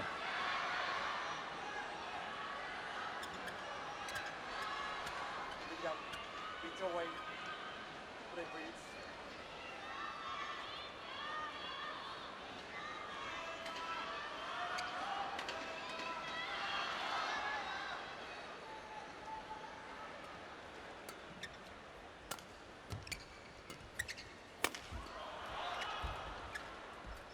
No, no.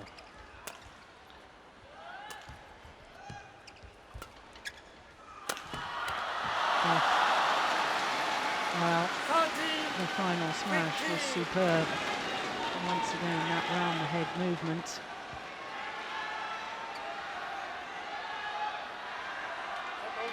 Look how smooth that is. Yeah.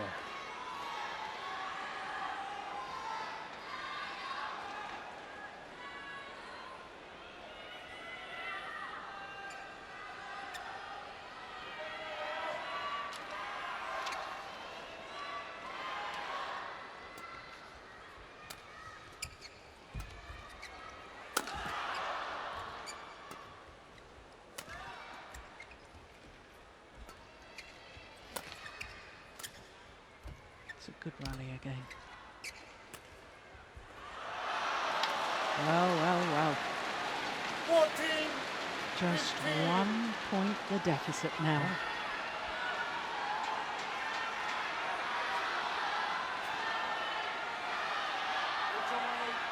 Another swing of momentum, Yeah. like we've seen throughout the match. Of course, it's demanding for Lee Chong-wei to maintain this high level, not making any mistakes, not giving easy points away.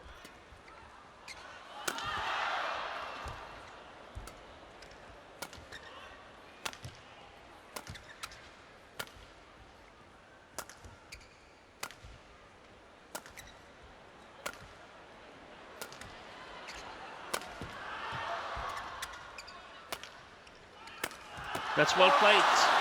That's well played. Yeah. Patient. Yeah. Waiting for the right opportunity to go for the winning smash. And it's all level.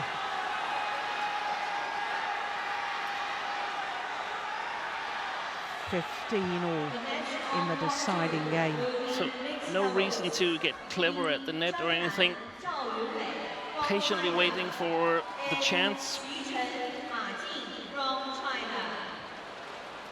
So close the gap of 5 points. Has he done, Lee Chong-wei? But he can't sort of take his foot off the pedal. He still needs to keep going. 裁判员高善，中国；发球裁判员李雪冰，中国。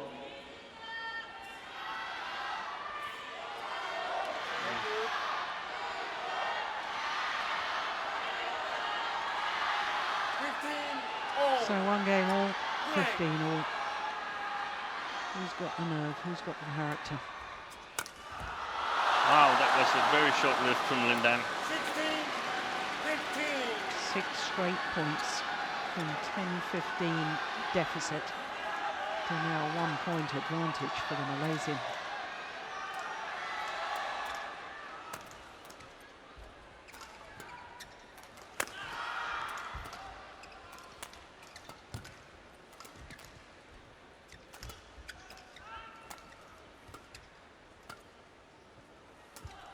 It's going wide.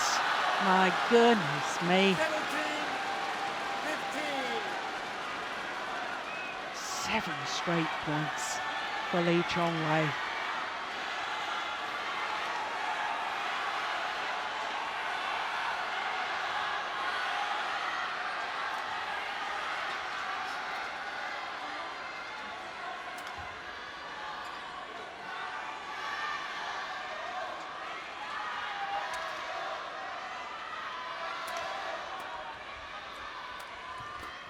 He read that. Oh, that's wide as well. My goodness. Well, I said who's got the character, who's got the nerve, and at the moment, Lindan looks to be a little tight. What a boost it would be for Lee Chong-wei if he could win for the first time in 3 years against Lindan. Yeah. Oh, that's magnificent. Oh, and for a first time ever in China. Yeah. A great deception. I even moved a bit here in my chair. Yeah, last time Lee Chong-wei beat Lindan was in the final of the Korean Superseries of 2012, but he's only 2 points away from beating the Olympic champion for only a 10th time in their 35 meetings.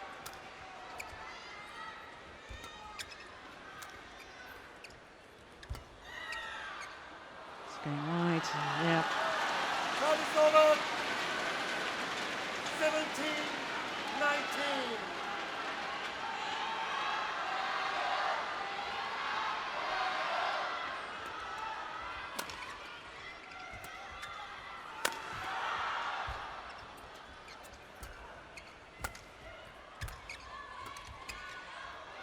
gone up. Oh, it's called good. 18, 19. No challenge from Chong Wei. Has he got a challenge left? I think so. I'm not sure. Oh, it was in anyway. Oh goodness me, the tension. Yeah, we needed a match like this. 18, 19.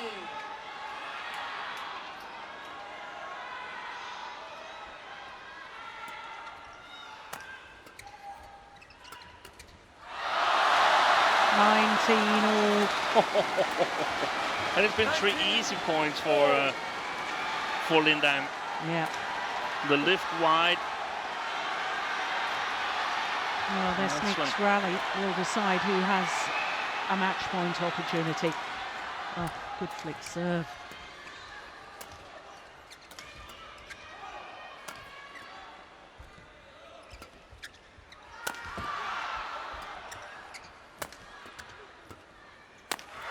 Oh, brilliant. And he broke his string.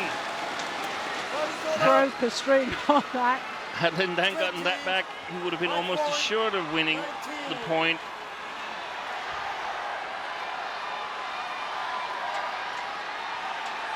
Yeah, you look at the racket, there's more than one string that went there, my goodness me. So match point opportunity for Lee Chong Wei.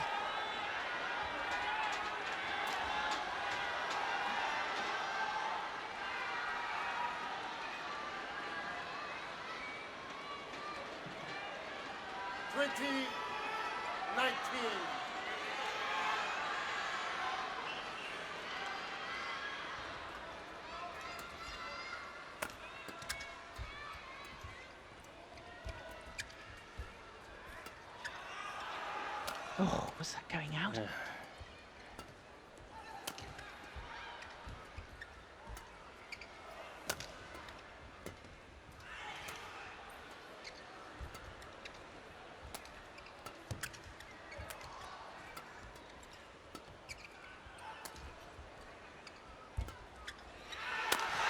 He's done it! Lee Chong Wei has beaten Lindan in China for the first time ever. A first victory over the Olympic champion for the Malaysian in 3 years. Absolutely extraordinary.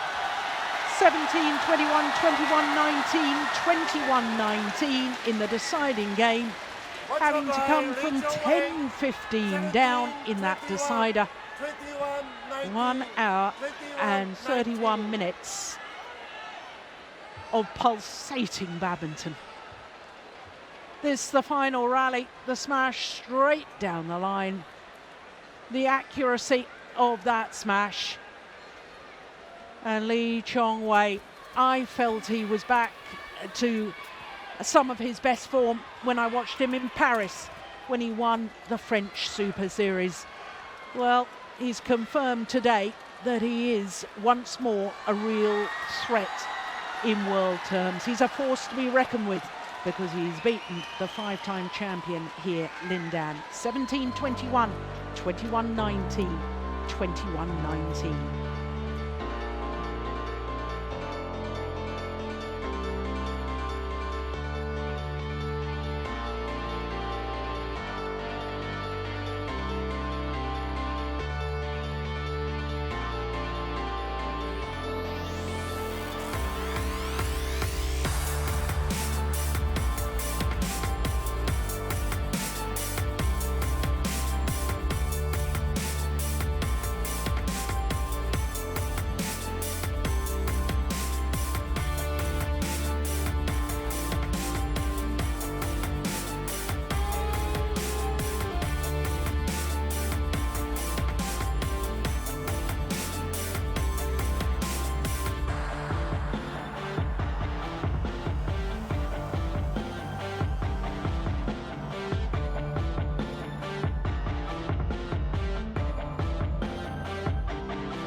Well, my goodness me, after that men's singles, what a thriller it was. An hour and a half, over an hour and a half. But we've still got two more semi-finals to come. The defending champion, Saina Nehwal, against the former champion, Wang Yihan. And then we finish with mixed doubles. Wow, goodness me. That's got the heart racing, hasn't it?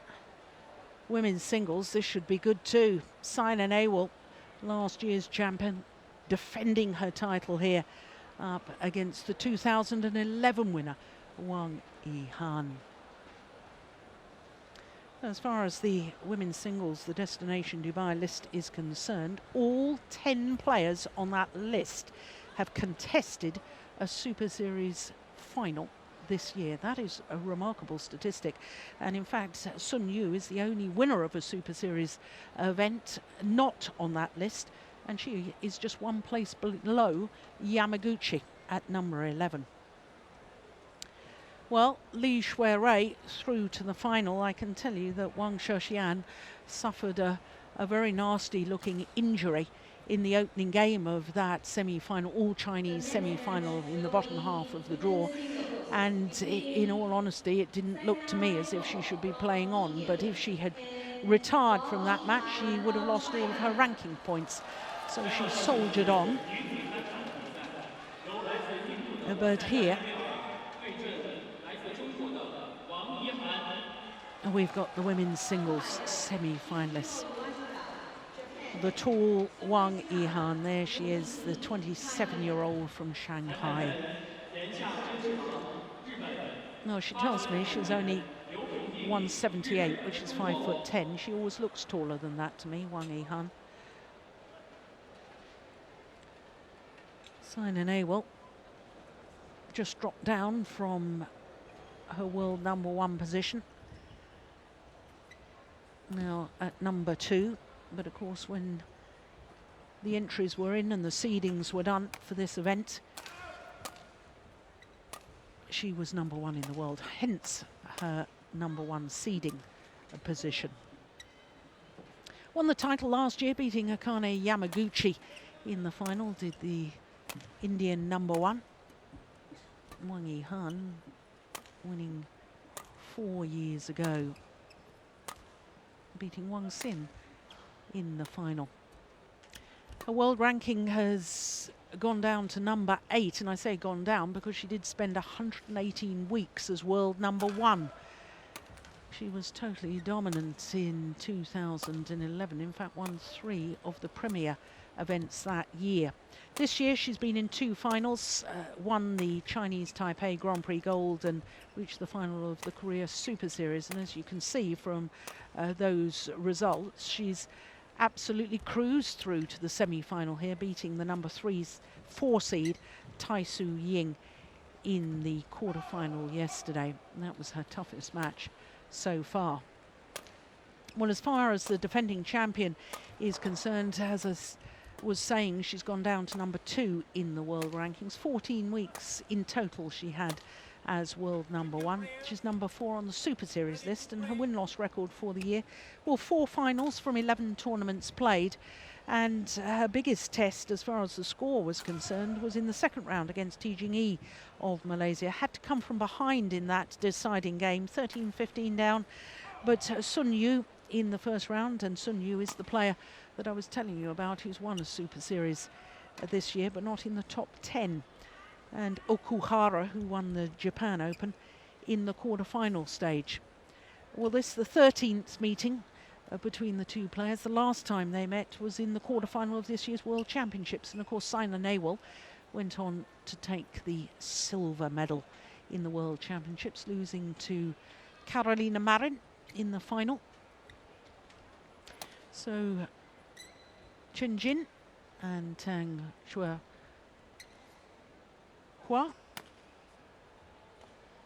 the Chinese coach who was coaching Zhang Ning. There is Vimal Kumar. Wang Yihan, trainer.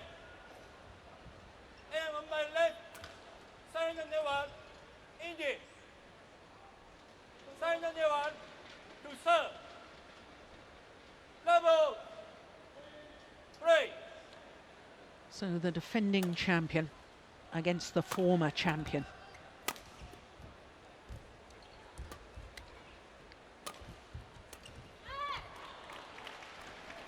Service over. Well, Steen, you were the one that spotted that Coach Tang was back helping the Chinese women's singles players, and you think that's significant, and I agree with you. Yeah, I think he's been on the circuit coaching for many years and is an accomplished coach, and I think maybe some advice is helpful. We've seen the Chinese women's singles struggle throughout this year, and we've also seen them in this tournament where they've been absolutely magnificent. We've seen Li Shuirui return to form starting in Denmark Open, but beating Song Ji-hyun comfortably in this tournament, and now she's ready for the final. We saw Wang Xishan surviving a big scare against Sindhu and beating Carolina Marin, and Wang Yihan easily defeating Tai Su-ying yesterday in the quarterfinals. So I think you could say that it's a positive tournament for Chinese women's single, and I thought Wang Yihan here yesterday also looked to be better than we've seen her for a long time. Yeah. Well, just to emphasise the point that you made there, Steen, about China, by their own very high standards, Exactly. not doing well in the Super Series in the women's singles this year. Only 2 titles, Sun Yu, that we've already talked about in Singapore, and Li Shuirui retaining her Denmark Open title. Those are the only 2 Super Series women's singles titles going to China this year. And then you could say, yeah, but titles is not everything, but also the world ranking. There's no Chinese player in the top 5 in the world ranking, and that's probably going to change after this tournament. But that's not what they're used to. So they've had a not so good year. There could have been all kinds of difficulties with injuries and so on. We know that Wang Yihan is always playing with a strapped right knee. So but it's just the fact that the competition has been much tougher in women's singles this year, and yeah. That's very nice, very entertaining to see different players. Good rally.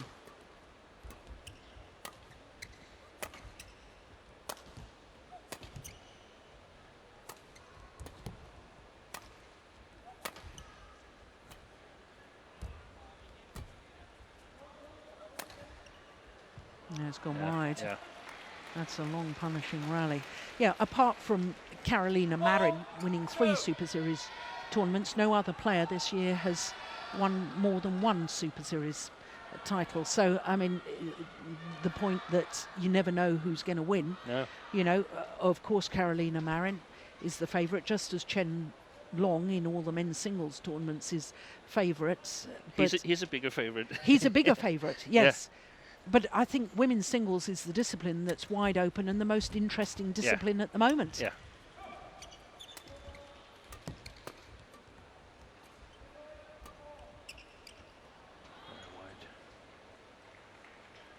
Yeah, and in many different countries. I mean, yes. Japan has at least 2 players who can win Super Series, perhaps even more. Chinese Taipei, Spain, India.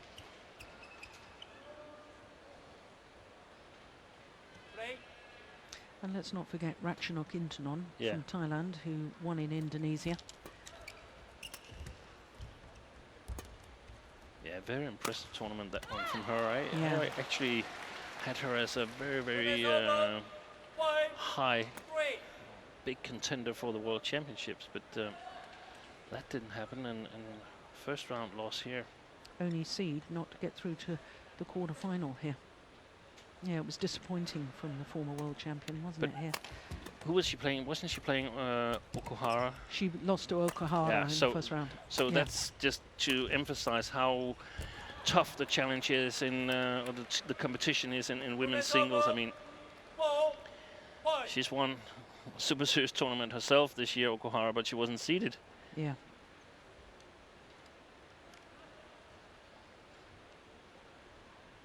We've had 2 unseeded winners of the Super Series tournament this year. Sun Yu was the other in Singapore.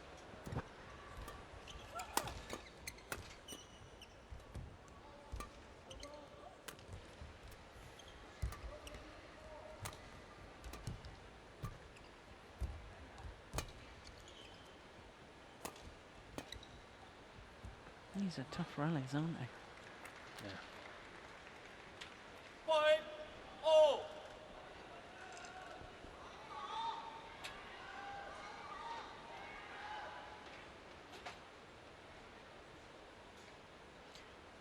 Well, by my reckoning, Wang Yihan is the most successful women's singles player in the history of the Super Series, having won 20 titles Check. Point. from 28 finals.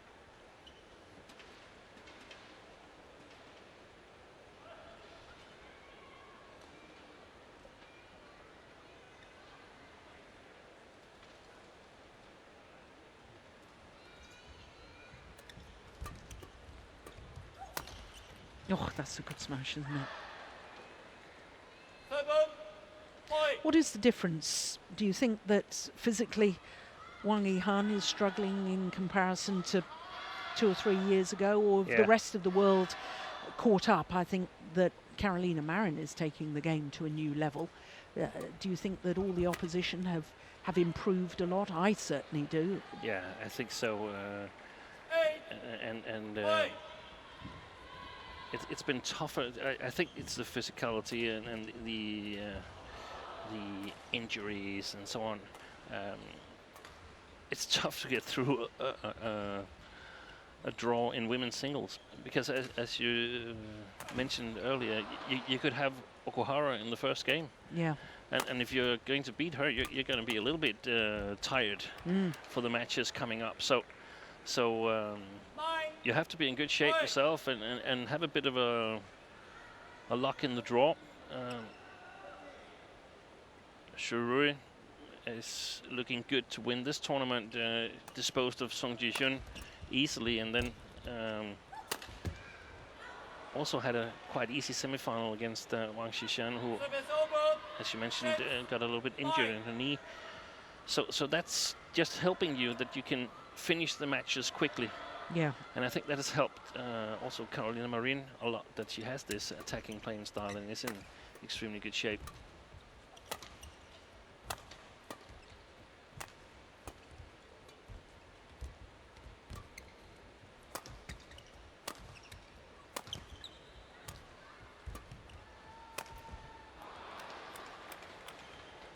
Service over. 10. Shake.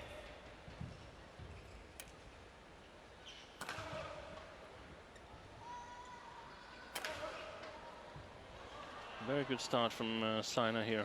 Yeah. Well, especially when you consider that she was 3-5 down. 7 of the last 8 points.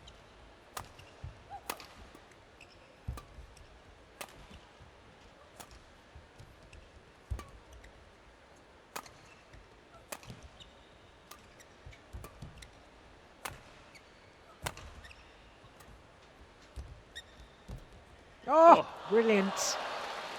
What a sensational shot from Wang Yihan. 7. 10.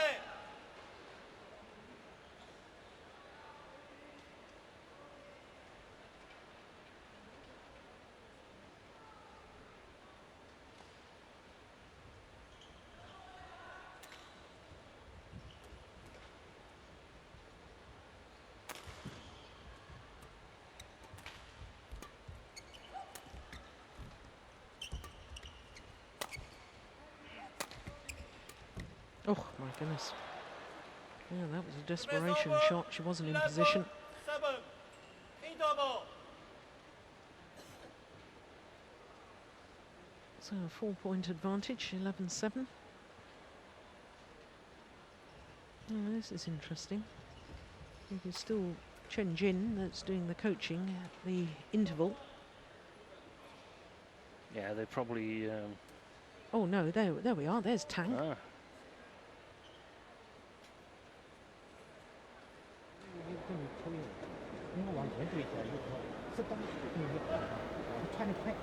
Yeah, it's hard to say whether it's for good that he's back with the team in this Olympic season, or it's just because it's the China Open, so they have the possibility of bringing in a number of coaches it's going to be interesting to see that. Is he going to be in Dubai for the Super Series finals? Hong Kong would be very likely, in my opinion, that he also travels there. 7, 3. Hong Kong next week, of course, the last of the Super Series events before the Super Series finals.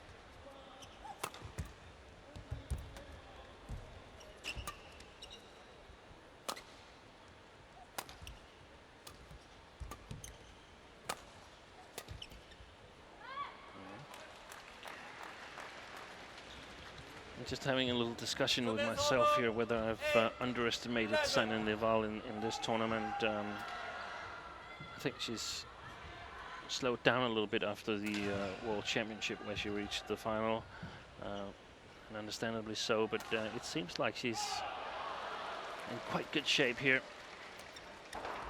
for the last part of 2015.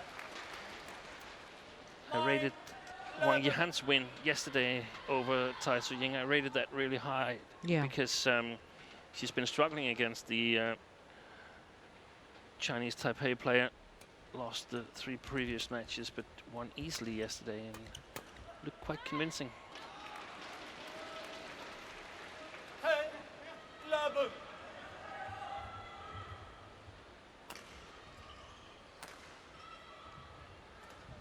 I don't know how to interpret that coaching situation, but yeah, at least I don't know if it's correct, but I interpret it this way, that Tang Shuhua is sort of calling the shots and Chen Jian is saying, yes, I think so too. Well, the 4 points since the mid-game interval have all gone to Wang Yihan, and she's back level.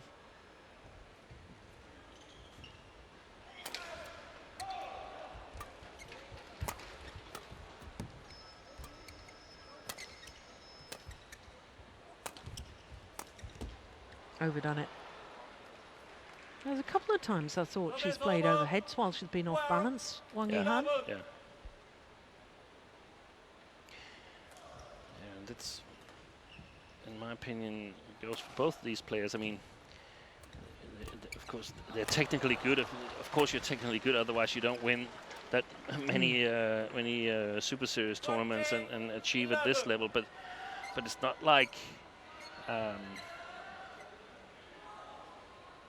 like they're outstanding technical players. They're efficient players.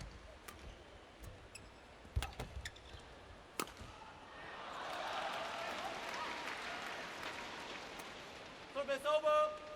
12, 13.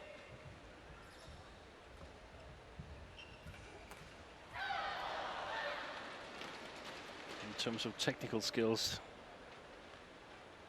Tai Tzu-Ying definitely comes in, to my mind, as one of the more technically skilled players, together with Ratchanok Intanon. And that's the beauty about badminton, that you can actually win in many ways. Yeah.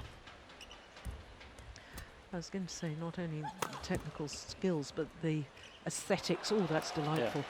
Of Tai Tzu-Ying and Ratchanok, the easy, relaxed hitting style is just gorgeous to watch, isn't it? And it's so easy to fall in love with players that have this technical ability. It's just not always very efficient. Yeah.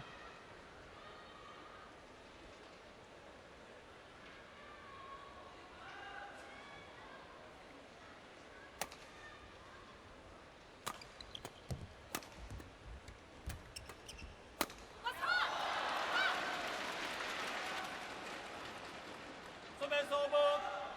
13, 14.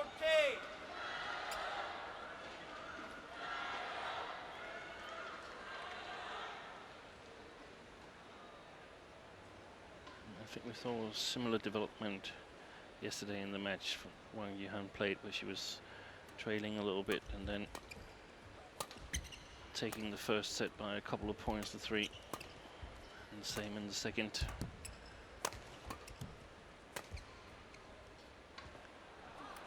gone wrong. Service over. 15, 13.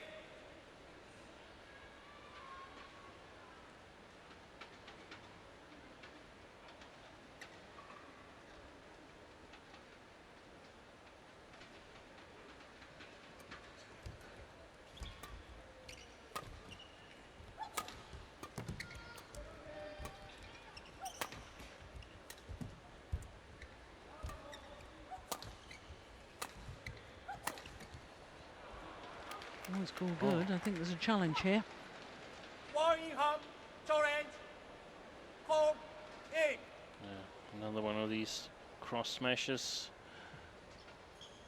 Oh, I thought that Hard was to in. judge. Looking at it Looks in. again.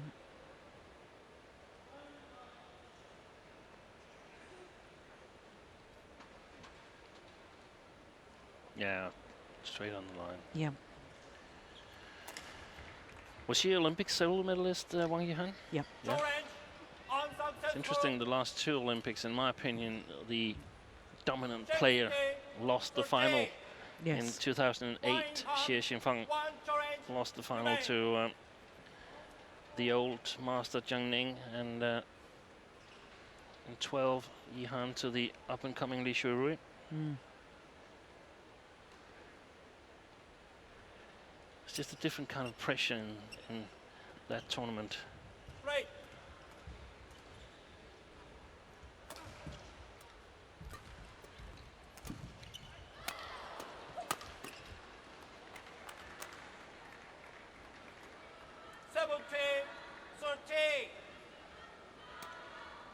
Very alert sign-up.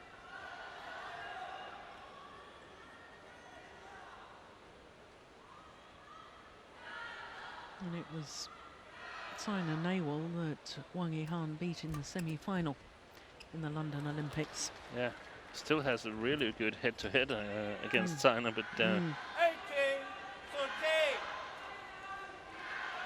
But look at that. Yeah. I mean, there's no panic. It's just, right, I'll just guide it into that open space.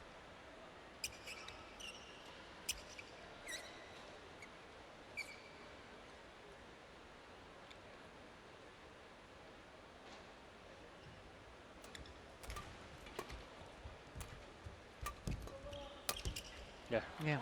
every little inaccuracy from Wang Yihan is punished by Sina. That's Yeah. That's amazing.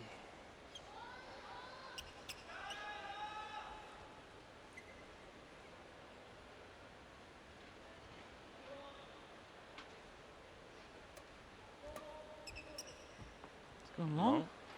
Yeah, game point opportunities. 20, game point, 13. Well, since being 3-5 down, I think that's really Sina Nehwal has been in total control. Yeah.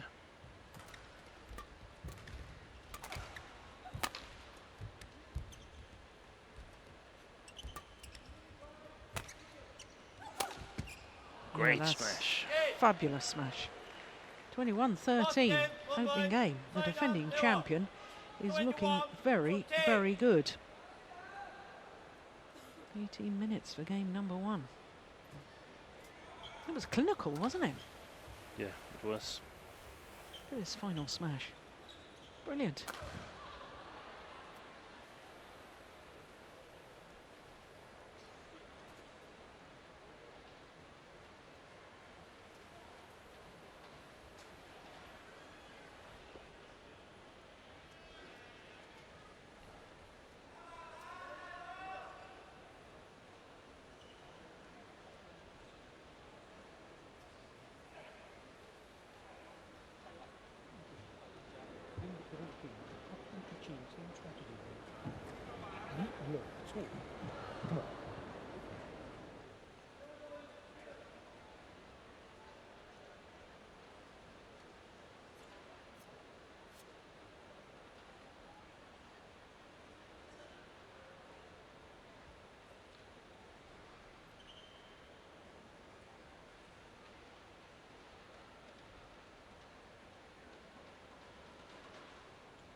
Both coaches have left the court already, but using a 2-minute interval.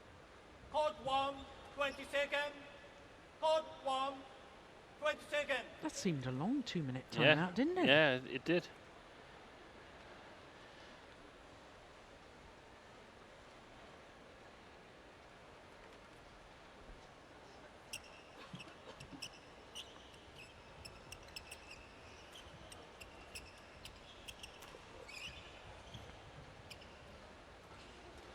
Country, level. 3.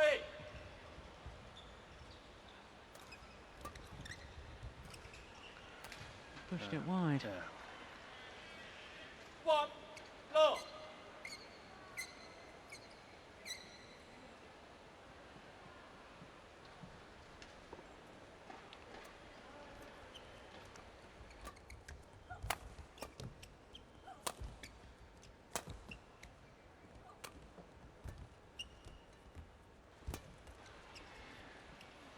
Oh, that's a misjudgment. Oh, well, she's challenged it. I thought that landed in, but we're not in the best position to see that, are we?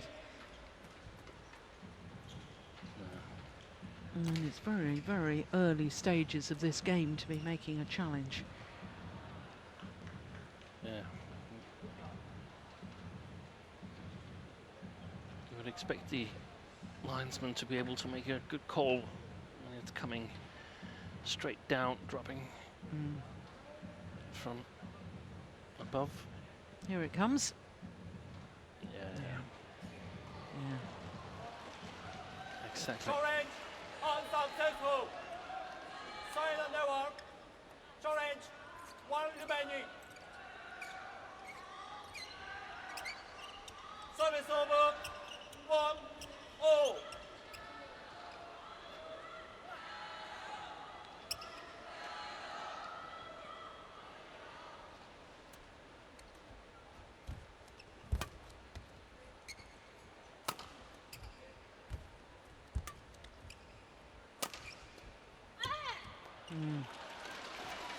Is there something tactically that Wang Yihan needs to change from the opening game, or was it just that she seemed to me to be making silly mistakes? Yeah, in the middle of the game, Yeah. it sort of slipped away from her.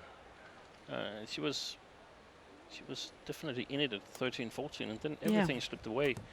I think she needs to put a lot of pressure, keep putting pressure on Sina. Never let her have a moment of rest.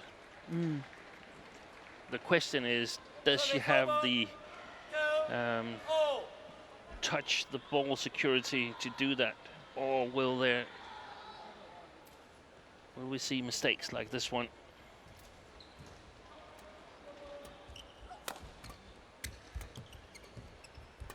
And also, I mean, it was also when she played a little bit short or a little bit too close to Sina in the first game. She was punished by Sina. She was really, really good at punishing Wang Yihan, and I just checked the draw and looking for what was it that made me underestimate Sina, and I think it was the second round match where she was in big problems against T Jing from Malaysia. And I mean, if she can play like this, then we have to give a lot of credit to the Malaysian girl for stretching her to 21-19 in the third game. So she might be a player to watch out for in the next week in Hong Kong. I'm just stretching my memory bank here, but I have a feeling T Jing at the Hong Kong last year beat Wang Yihan. Yeah.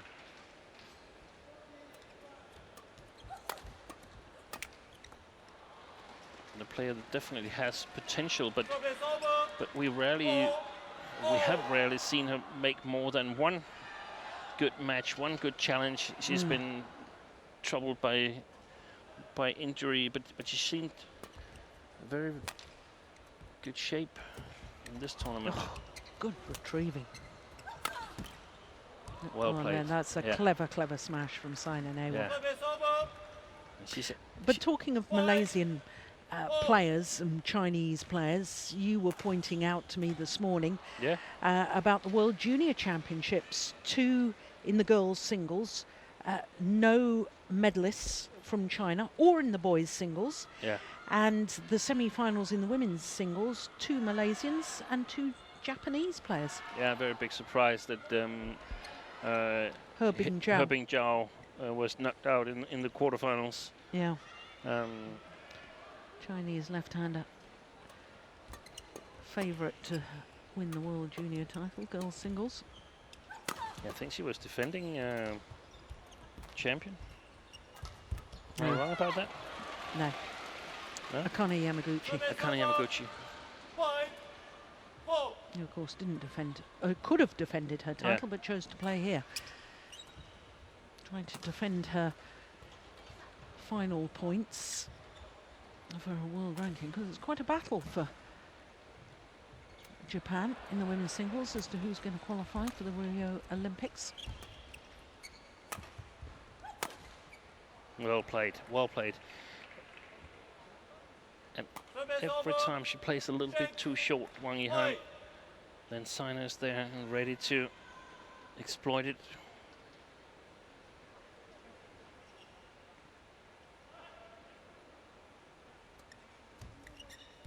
Oh, what a return of serve, my goodness gracious me.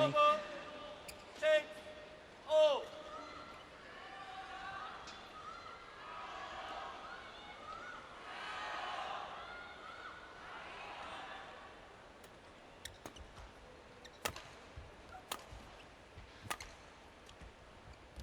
Good deception. Service over. See Serve. the legs of Wang Yihan just moving in a wrong direction. Have to stop and then go. And got two short legs for that.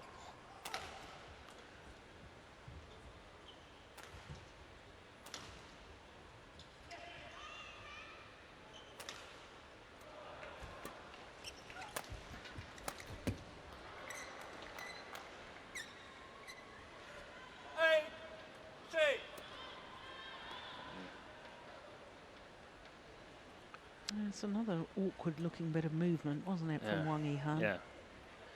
And as always, the Chinese women's singles, they've got their own sort of Olympic qualification. It's not about making the international, that's a well-placed smash. Yeah. Not about meeting the international demands. It's more about being amongst the two best in China. And Li Shuhui with the title in Denmark Open and defending Olympic champion, and a final here at least has sort of, in my opinion, locked in on one of the spots, and the other one is between this player Wang Yihan and Wang Xishan. And if Wang Yihan loses this match, I would sort of give Wang Xishan the advantage, because she's beaten Carolina Marin twice, and Wang Yihan has been, at least lately, beaten quite convincingly by Marin. And I think that matters to the Chinese team management.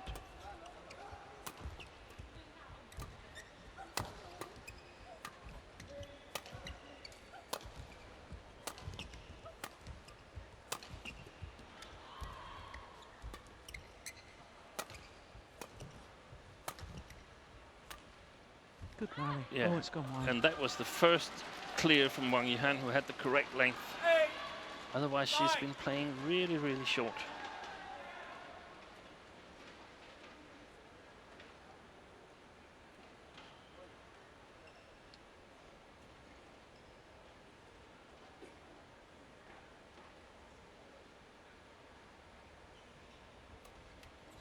Oh, my goodness me. Service over. And of course, thinking about the Olympic selection last Olympic Games from China, we probably shouldn't rule Sun Yu out No. of the equation, even though she lost in the first round. But she lost to Sanne Neval, so in two very close games. So probably doesn't count too much against her. No. And when the Olympics was in London, it was actually first after New Year in 2012 that Li Shuhui made her move. Played extremely well in that period, and that got her selected ahead of Wang Xishan.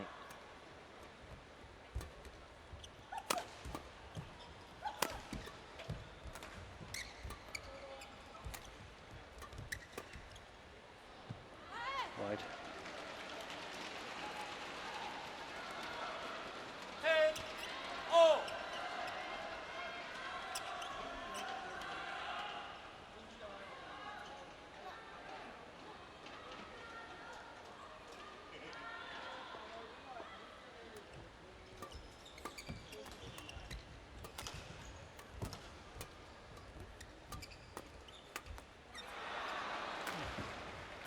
Service over.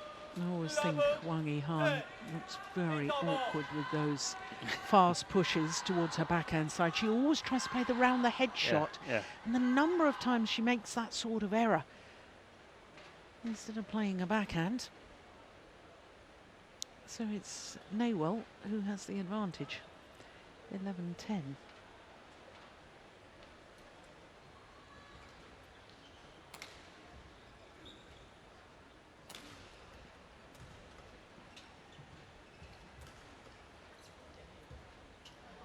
Hold 1.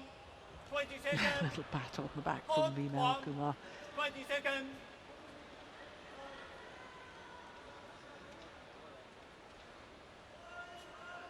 Vimal was telling me when he first started working with Saina Nehwal, he was just astonished by her level of commitment in training and in practice, and her intensity, you know, never let up for one moment. And you can tell that by the way she plays all of her badminton. Yeah, look at those two shots Yeah. she got back there with quality. Yeah. The only thing that concerns me is that I've been reading in the Indian newspapers that she trains for up to 8 hours a day, and I think as you get older, whether the body can cope with that amount of play on a daily basis and training. I don't think it can. No, nor do I. And I mean, look at her. She's got strapping on her right leg that she doesn't normally have. And you know, I've also been reading other articles about, you know, she's got a sore leg coming into this. She's had a sore shoulder, and you know, well, they need to be careful about the amount of training that she does.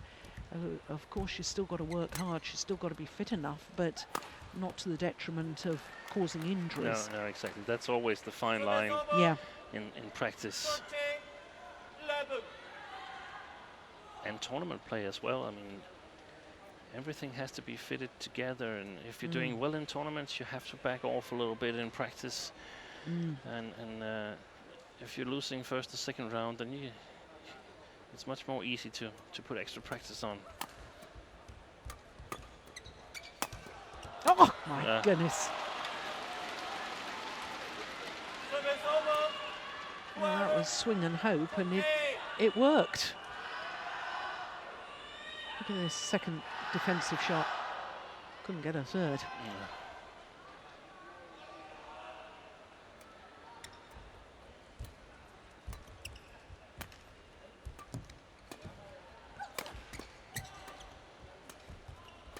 Good shot.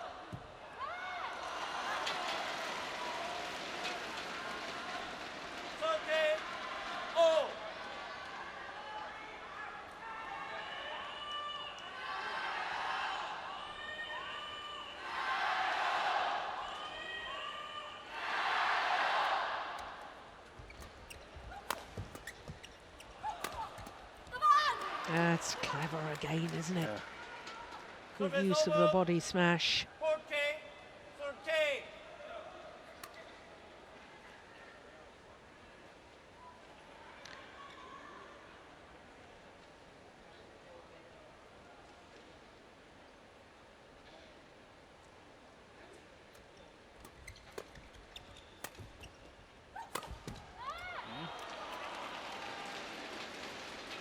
Is that a sign that she's a little anxious? 14.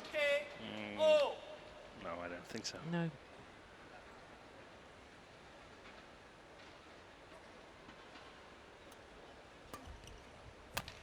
But it's an important phase we're coming into now. Yeah, that's overdone it. For Saina, of course, you'd like to close it out in 2 games and get it over with. If she loses the next period here, then it's 1 game all, and anything can happen. Yeah.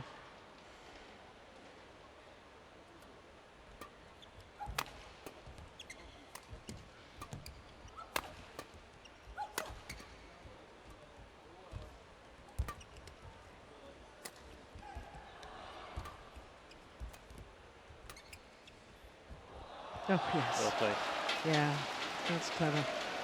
Saina Nehwal getting in a muddle there. getting in a tangle.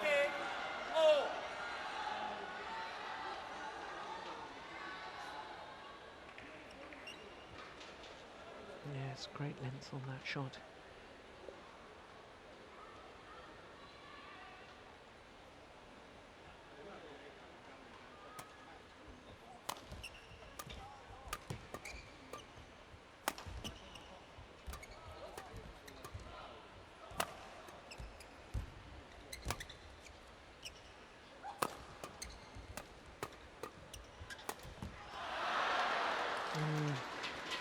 Tosses the racket up in frustration, Wang Yihan. And one felt when the rally was in progress that was an important point.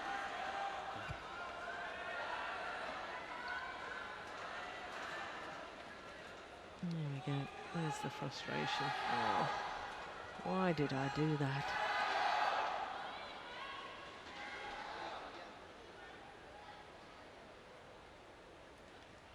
Interesting to see if any of the players can up the pace a little bit.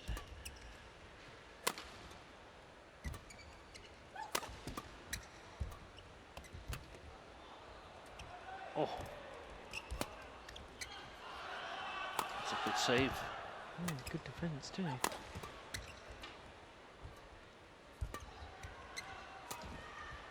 Great shot. Brilliant. Well, playing that with a slice and controlling it to keep it in straight down the line there is desperately difficult, and she played that to perfection.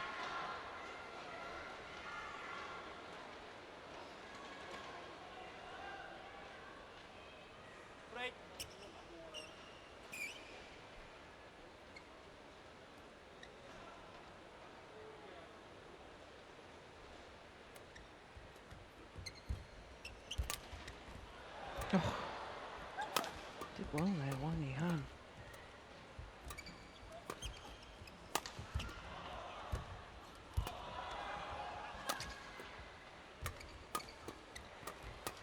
Well played, well played.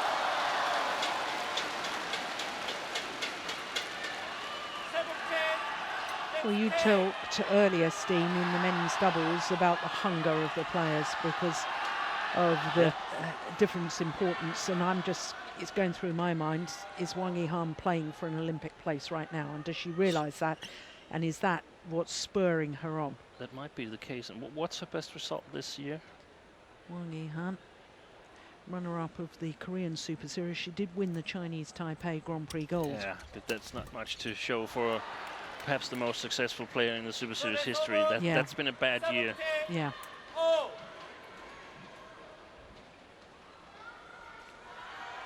For Wang Yihan standards. Yeah, exactly.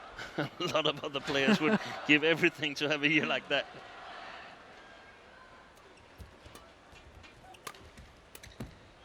Yeah. Didn't move her feet again at the back of the court. And it's a tipping point for Wang Yihan between being able to up the. I think she has actually the possibility of upping the pace, but will it create a little bit too many mistakes? Yeah. But I definitely think she's on her way back into form. Oh, that's wide. Goodness me. 17. 3 straight points to Sina Nehwal. And is that 3 errors from Wang Yihan? Certainly 2. 2. I can't remember the first one.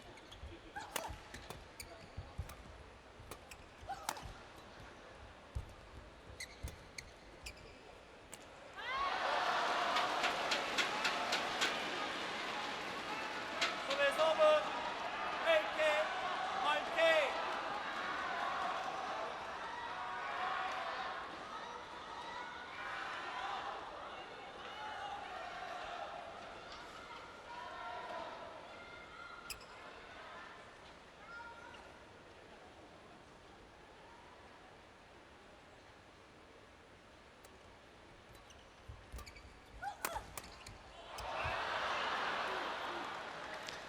Yeah, smashes to the body of Wang Yihan are so effective. And Sina Nehwal with yet another to win that rally. There's 2 match point opportunities.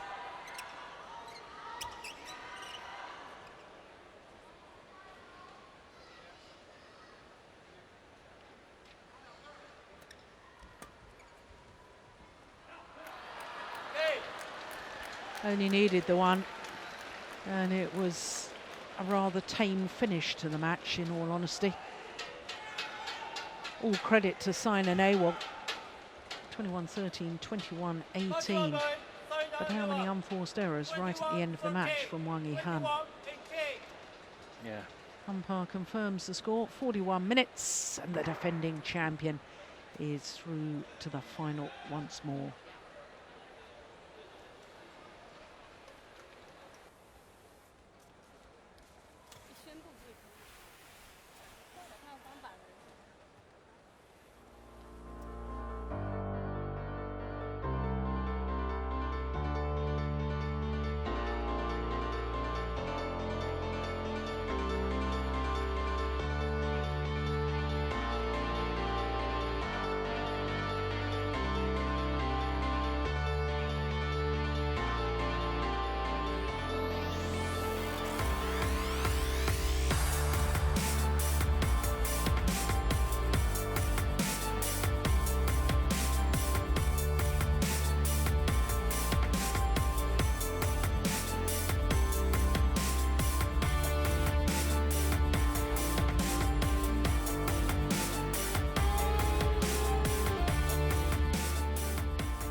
So just one more semi-final to come here from Fuzhou, the China Open Premier Super Series, and it's mixed doubles. It's the World Championship silver medalists Liu Cheng and Bao Yi-sin up against the Olympic bronze medalists Jochen Fischer-Nielsen and Christina Pedersen. Well, as far as the destination Dubai rankings are concerned, just one change in that list after the French Open. The number 1 and the number 3 swapped places. So Go Sun-kyung and Kim Ha-na winning their 2nd consecutive Super Series title in Paris, having won in Denmark, went to number 1, and the then number 1 pair, Zhang Nan and Zhao Yunlei, went down to number 3. Where you can see that Zhang Nan and Zhao Yunlei are already through to the final here. 3 Chinese pairs in semi-final stage, having had 4 Chinese pairs in quarter-finals. 2 Danish pairs as well. That was nice to see. Steen, young Danish pair. I think they won the gold medal at the first European Games, They didn't did. they? They did. A very encouraging effort from them, and also so far from Jochen Fischer and Christina Pedersen, who has sort of returned to form lately. Yes, very good to see.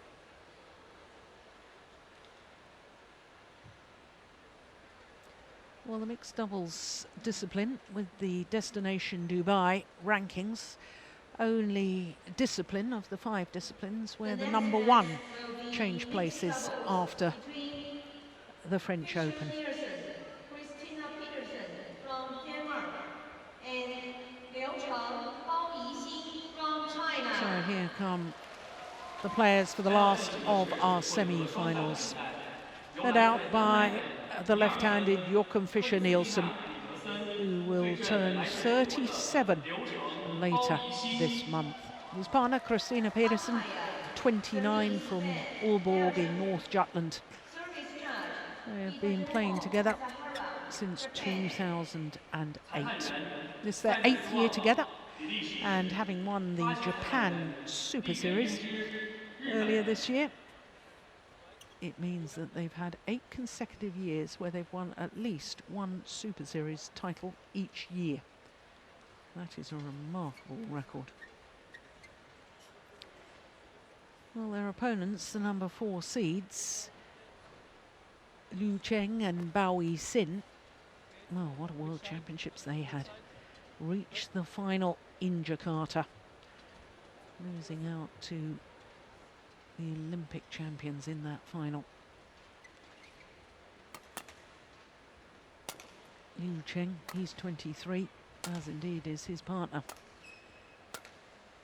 Number 3 on the world ranking at the moment, enjoying their 6th week in total as number 3, which is a career high. As we saw, they were number 4 on the Destination Dubai rankings. And for Bao Yixin, she's trying to make her 2nd final here at the China Open, because 2 years ago she was in the final of the women's doubles with Zhang Xianxin.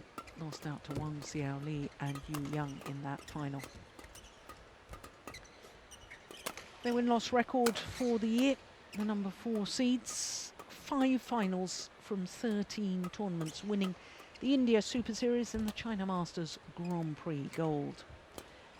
Well, as far as their matches are concerned, it was just the first round against Sonoda and Fukuman, where they went the full distance.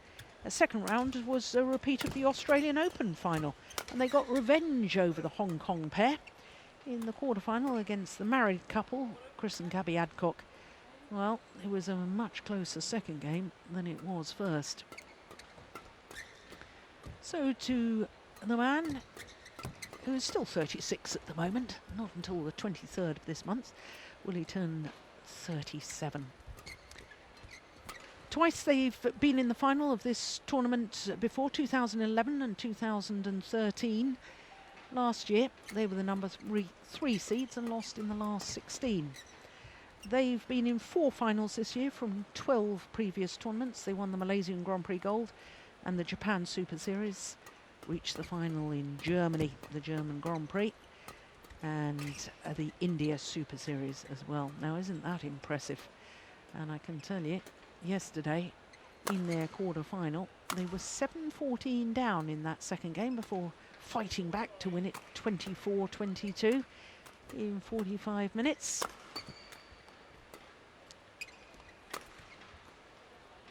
So this is a match that will be contested, these two pairs, for a 7th time. The previous 6 meetings, overwhelming advantage, as you can see, to Liu Cheng and Bao Yixin. But the last time they played, it was won by the Danes. That was in the quarter-final of the Japan Super Series, which, as I've just said, the Danes went on to win.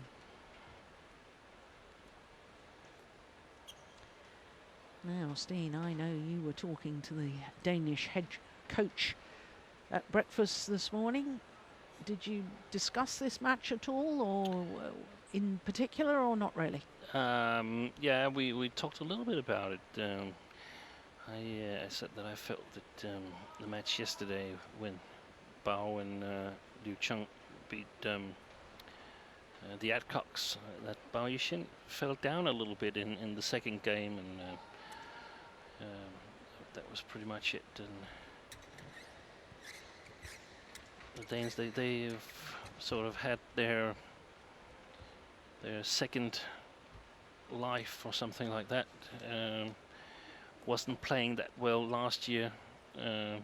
This time of year, there were concerns about whether they were going to play on as a pair or maybe split, and Joachim would play with another partner, and Christina would focus on the ladies doubles and so on. And that's, in my opinion, troubled the pair a little bit. Yeah. And suddenly there was a sponsor conflict in the Danish association, brought these two players at least closer together. They have the same sponsor, and that has given the combination new life, in my opinion. I still hold Liu Cheng and Bao Yixin as the favorites in this match, because I feel they played well throughout the tournament. The match against the Japanese pair in the first round, they won the 2 games they won them with 7 and 8 points, but I think we might be in for a really, really good match. Yeah. Ready?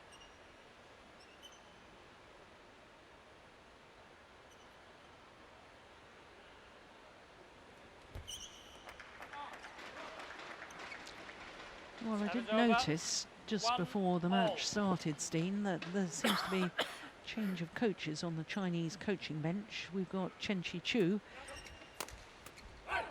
which we would expect, but they've also got Xie Xiongbo, Yeah.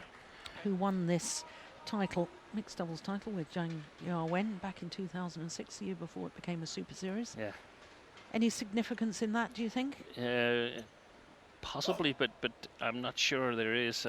This is China Open. That means that it's possible to bring more coaches to give them experience coaching international tournaments. I know that in Denmark there's a lot of Danish coaches present for the Denmark Open, and I suspect that would be the same in China. It's a good possibility also to develop coaches to sit on the chair next to the more experienced coaches and learn from them. So we'll get a better idea when we see who's coaching in Hong Kong and who's coaching in Dubai Super Series finals. Yeah.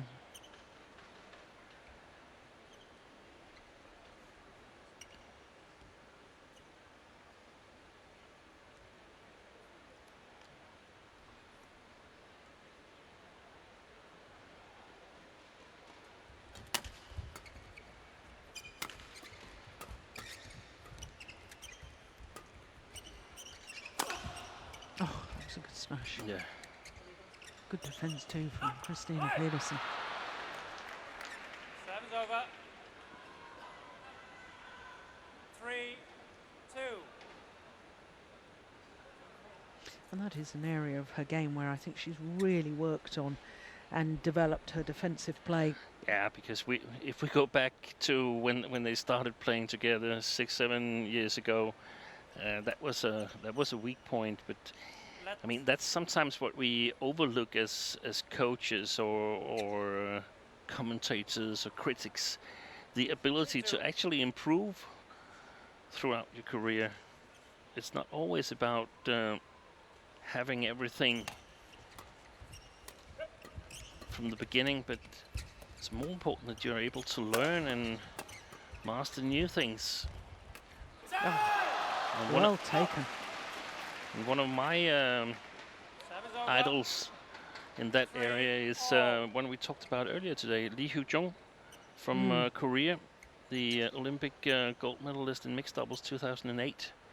Because when she first emerged on this Super Series tour, she wasn't that fantastic, but my did she develop. 4-3.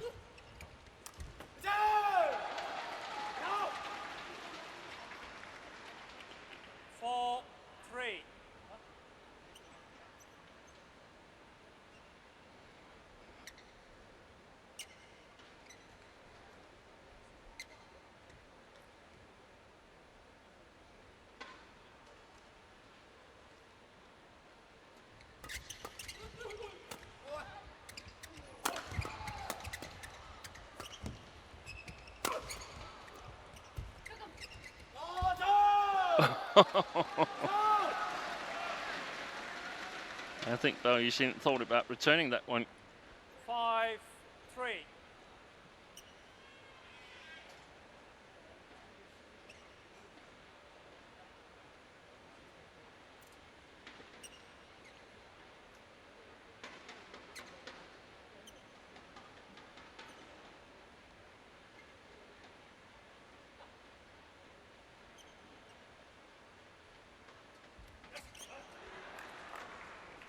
Serve's over. 4-5.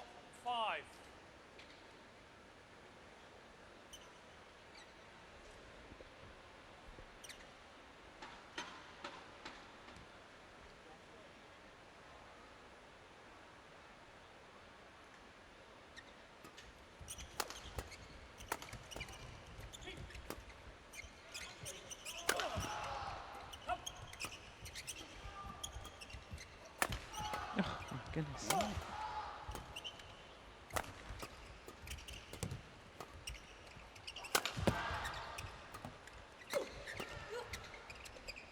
It's good judgment. Let's go long. And for the Danes, it's a very encouraging rally because they've been able to withstand the attack of Liu Cheng here in the opening rallies of the match, and that's really, really important for the Danes. On the other hand, I think there's a lot at stake for Bao Yixin and Liu Cheng regarding Olympic qualification. They had a really, really good score against Fischer and Pedersen until last time they met in Japan, where they lost. So I'm not sure they'll Oh my goodness. be safe in terms of Olympic qualification if they lose this match. 5.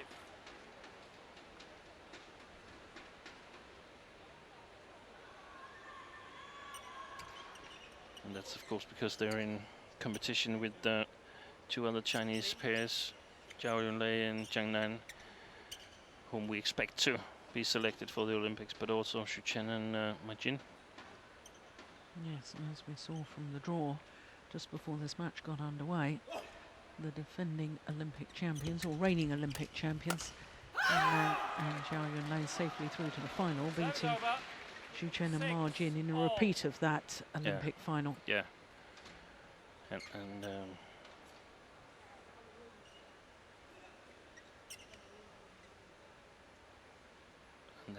that's a factor actually, how strange it may sound, but that's a factor in my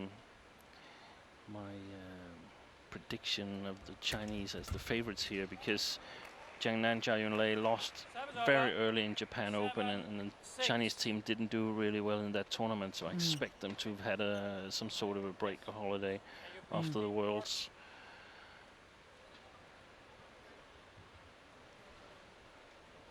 Now they're back in the final, Jiang Nan, Zhao Yunlei. Yes, and of course Zhao Yunlei, injury troubles in Denmark, didn't she? And then she pulled out of the French Super Series. Thank you.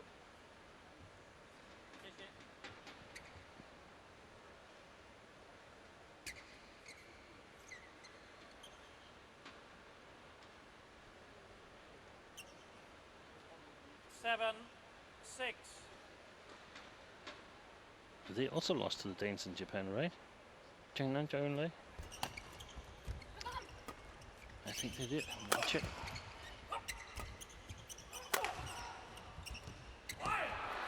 Yes, the Danes beat them in the final. Yeah. 8-6.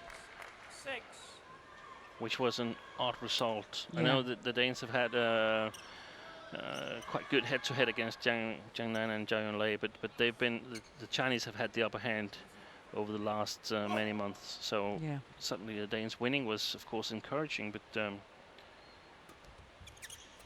is it for real?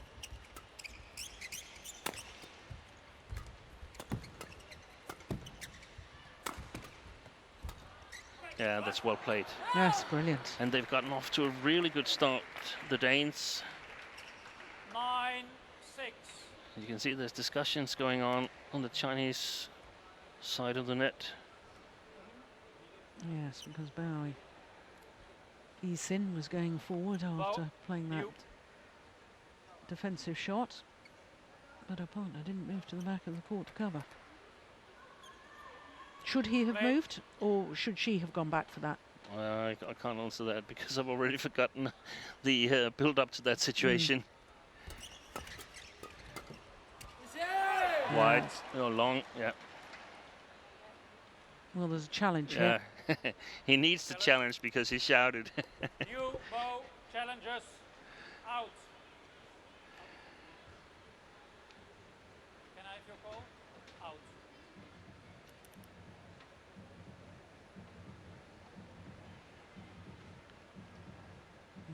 Bao Yi-sin doing an awful lot of the talking. Here we go. What does Hawkeye say?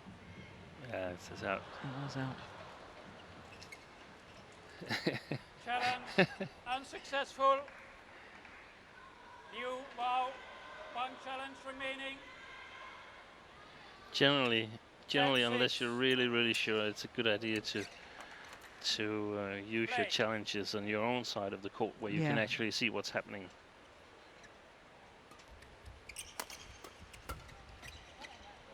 And it's gone long as well. 11-6. So a 5-point advantage for the Danes here at the mid-game interval. Opening game.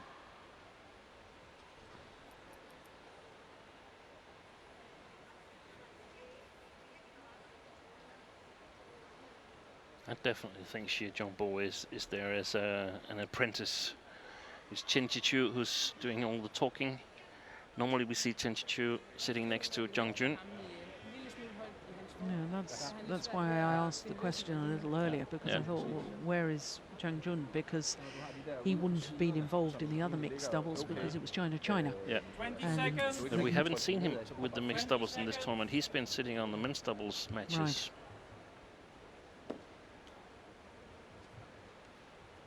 Together with this coach, we can't really decide the name of, but whom I think is Cheng Rui. 11-6. Play.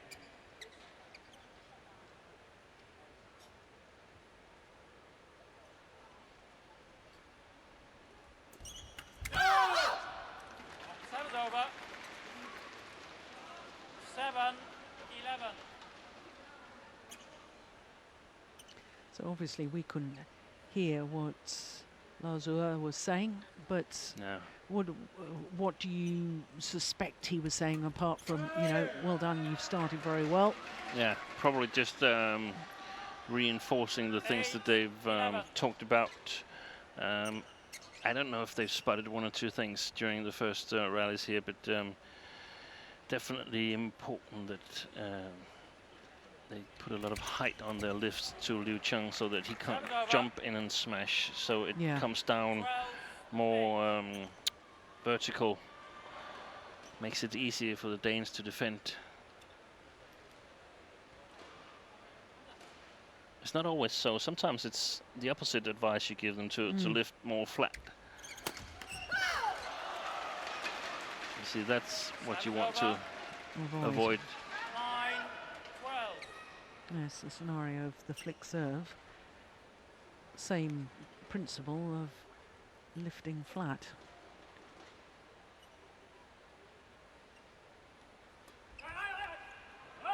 Yeah, wide of the centre line. Serve's over. 13-9.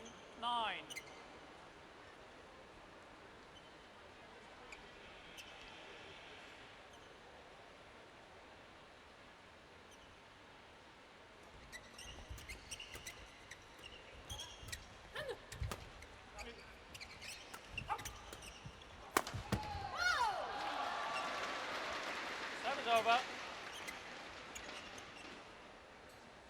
10-13. And some of the things that the Danes have refound, in my opinion, is this urgency to win. You can see it on both players, and that's what makes them special as a pair.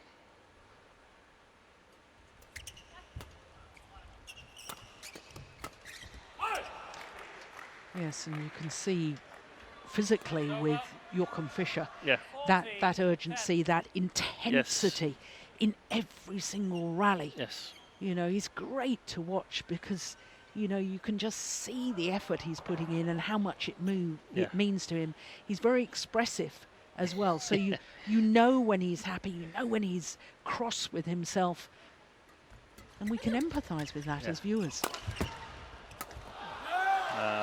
Good interception by Bao Yixin.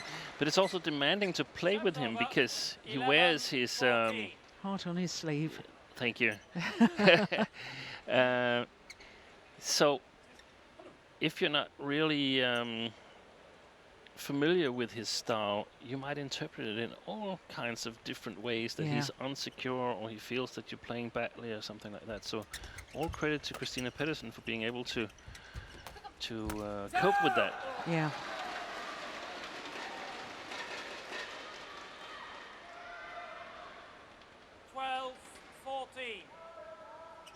He's a father of two now. Here's Joachim Fischer. Yeah. Crikey, his daughter has just turned 1. 7th of November. She was born last year. That also means that he doesn't play that many tournaments. They're not entered into the Hong Kong Open in the next week. He's going back to practice and be with his family, and then coming back for the Super Series finals, of course. Yeah. 13-14.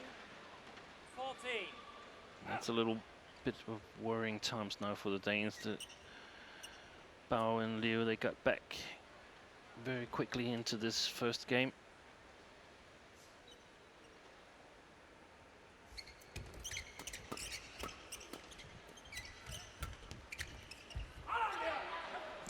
left. Time is over. 15, 13.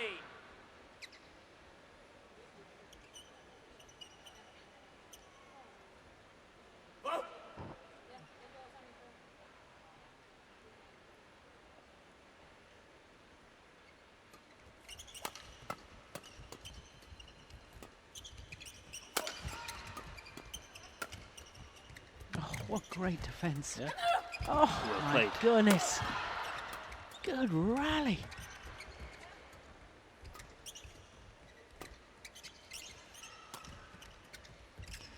Clever play by Joachim Fischer.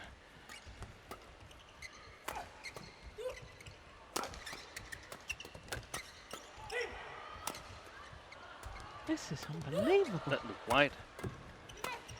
Oh, oh tremendous.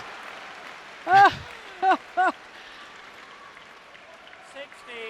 Well, there was a defensive shot at the beginning of that rally from Christina Pedersen. That was glorious. She blocked it and moved forward. 49 shots. Very rare rally length in the mixed doubles. Yeah. As a Dana, of course, wouldn't mind to see Joachim and Christina in tomorrow's finals, but more important, it tends to be better matches when it's players from different countries playing each other. Ball.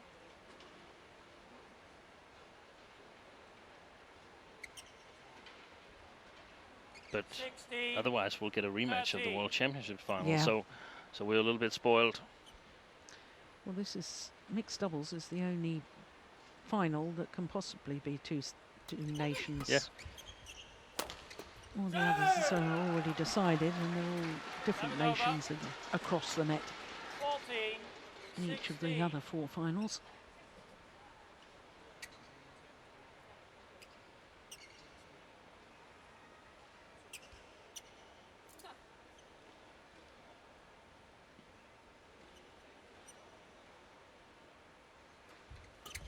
Whoa! Oh, look at that. Time is over. 17. Baoyushin is smiling a little bit. 14.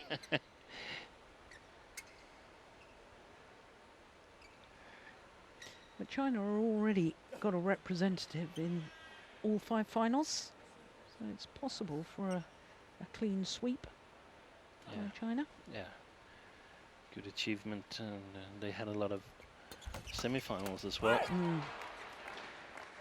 Women's doubles, they had a 18, all 14. Chinese. Was it bottom draw or Bottom half of the draw, Yeah. yeah. 4 pairs there? And it's not always easy to play on home soil because often you have other obligations. You have to talk to sponsors and all kinds of side events. I don't know how it is in China, but at least it's like that in Denmark. Oh, Yeah. yes. He's been playing really well, in my opinion, Joachim 19. Fischer. 14.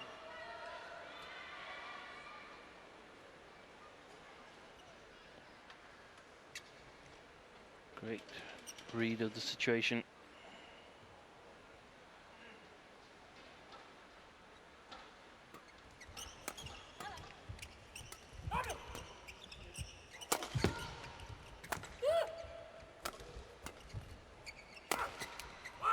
Yeah, that backhand from Joachim Fischer 20. was superb. Game point. 14. Nothing fancy. Straight down the line, set up the point. And now they have game point opportunities on a run of 4 straight points. 6 opportunities.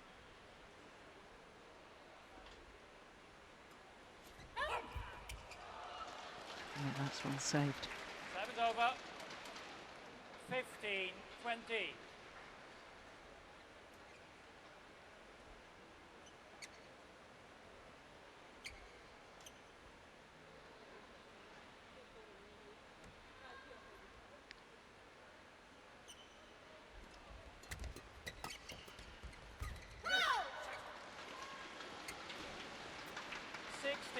20.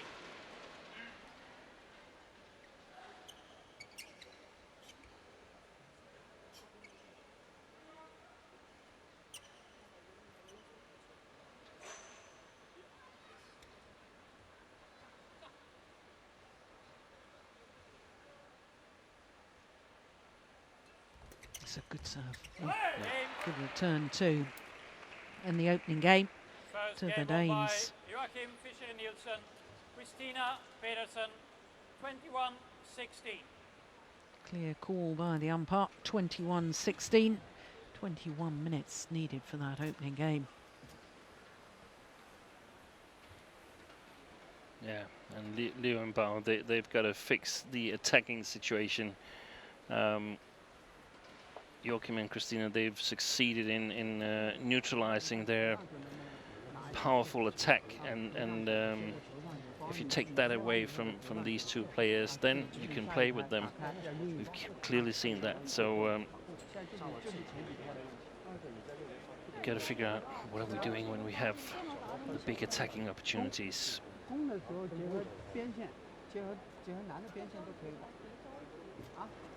If I could come with a suggestion, maybe try a drop shot once in a while as the first attacking shot, instead of firing away on these vertical dropping lifts from the Danes. See if he's capable of moving them out of position, Liu Cheng.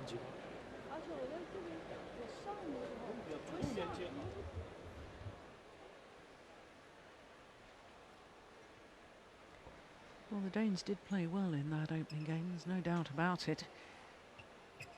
21-16.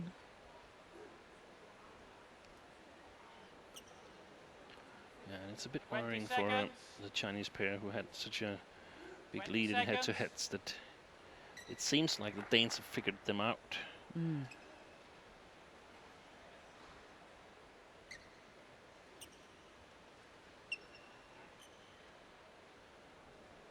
So the number 5 seeds. Second game. One game to the good against the number 4 seeds. Play.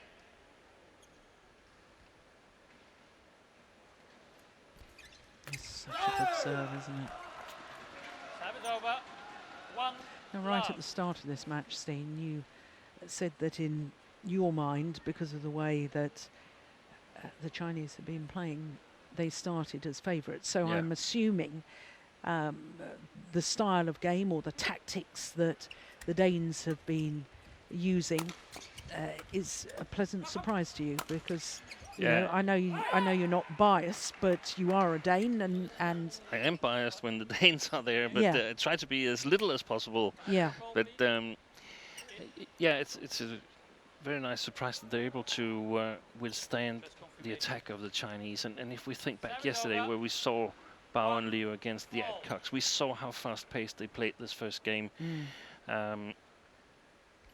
There's a difference because the Danes have been serving really well. They haven't been flicking a lot.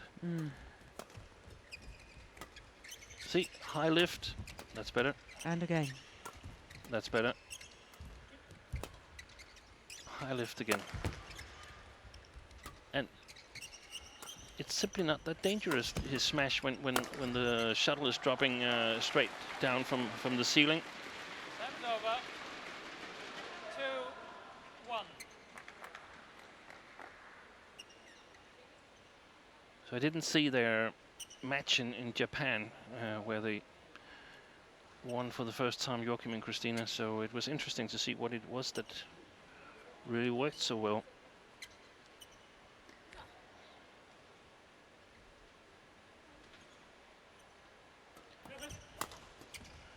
And it means a lot that you're not afraid of lifting, because then the mid-court opens up. If you're afraid of lifting, then Liu Cheng is capable of, or has the possibility of, moving really close up behind Bao Yixin and covering all the front court. Yeah, the mid-court area. Yeah.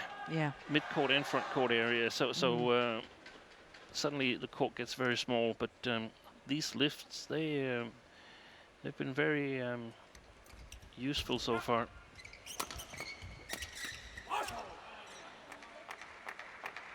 And this is a situation that the Danes have tackled well. Also, Christina Pedersen from the back targeting Bao Yixing, but not at all using full power. Actually, I think deliberately using a much less than full power in order to get Bao Yixing to judge the speed or the return herself. And we've seen Joachim being able to intercept at the net a number of times. Service over. 4-2.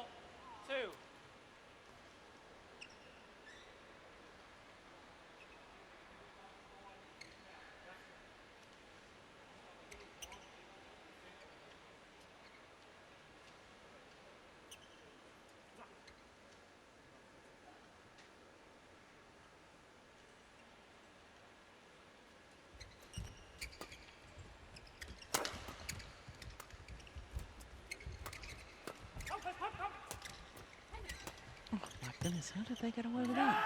Oh, it's gone long. Peterson way off balance. Yeah. 5.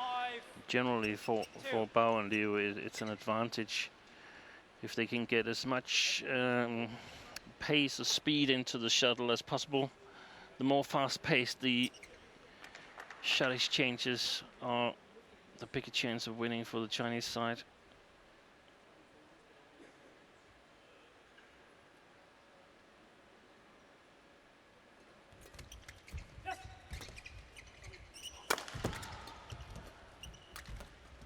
Oh yes, that's good play from Bao Yixing.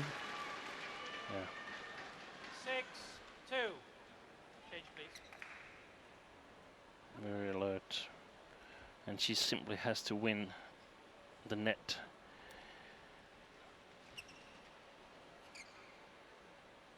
Oh, both the women on court are such good front court players, aren't they? I rate them both very highly. So that's an intriguing battle in itself. Oh, my goodness. That is sensational from Liu Cheng. 7. We talked about it yesterday, that these are the areas that he has developed the imaginative shots. We saw some drop shots yesterday, really close drop shots instead of smashes and so on. So this is still a young combination.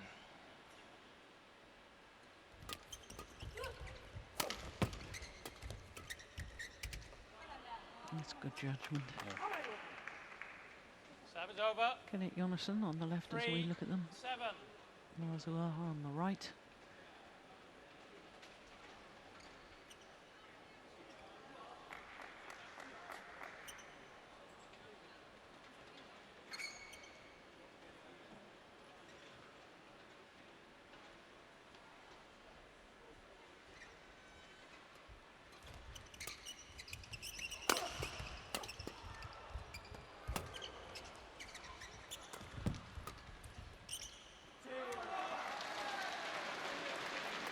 Service over. 8-3. What's happened here, Steen? Why's the momentum changed? Yeah, here I have to pat myself a little bit on the back because he was using that drop shot Yeah. instead of firing away.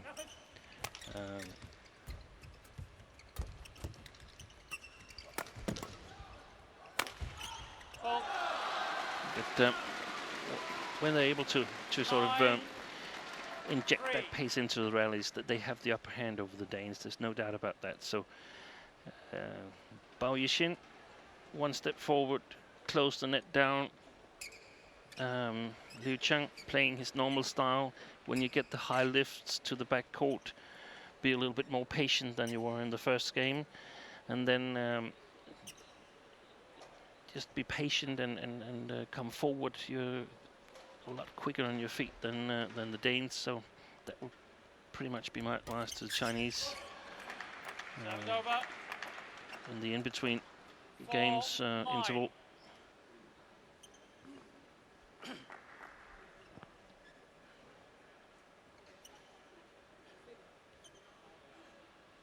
So neither of these pairs would freely give the attack to the others.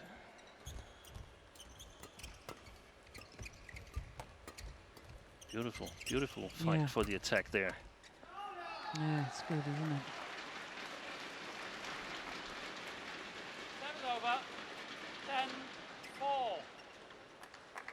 And it's a little bit tricky for the Danes because they cannot play these quick lifts to the back court, or they have a harder time doing it because Liu Chang will probably intercept from the back court area. Yeah.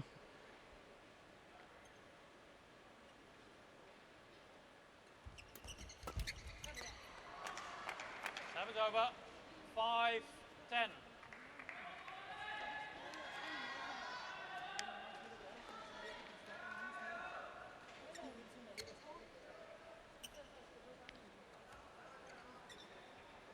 Play.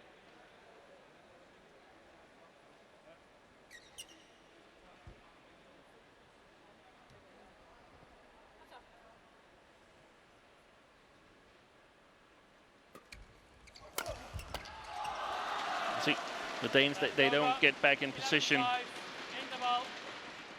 Yeah. Flick serve. Yeah, That low trajectory. And a 6-point advantage here in the second game. perfectly aimed, Yeah. right in between the two Danes. Yeah.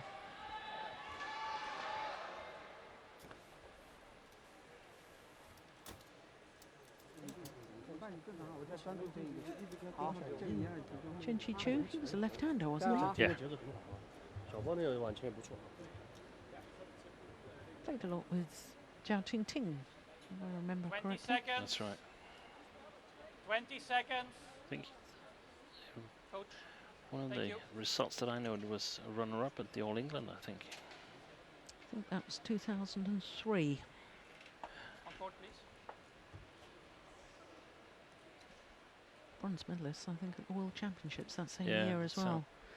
Sounds correct. Come on, Christina.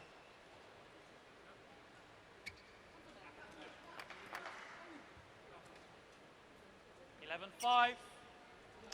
So, do the Danes have an answer here in the second game?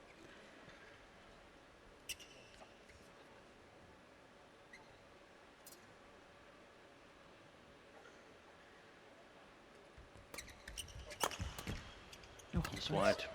was it? I think so, but we'll never know. No, and it was a lovely idea, and yeah. that backhand was 6, even better. 11. And Oh, I think you were right. Yeah, it was going wide. My goodness. But look at that backhand. Look at that. these two pairs, they're forcing each other to play imaginative shots, to be creative.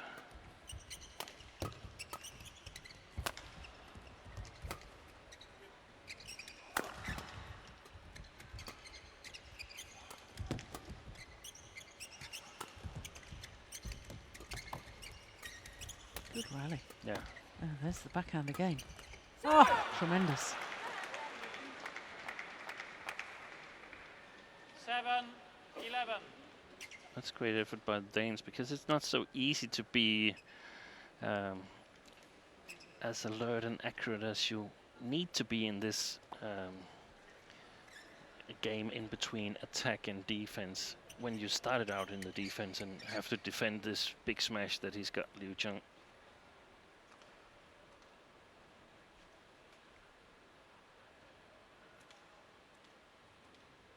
You, Christina, come here, please. Well, asking Christina to go. I don't know why he's asking Christina to go and talk to the umpire. You need to be ready. Okay? You watch him. Well, that's sort of a contradiction in terms, isn't it? Yeah. You need to watch him. Well, if he's not 7, ready, then 11. he's got to be ready. She was ready to serve. Yeah. A little confusing. That's a great serve too. Yeah, that's a good shot. 8-11.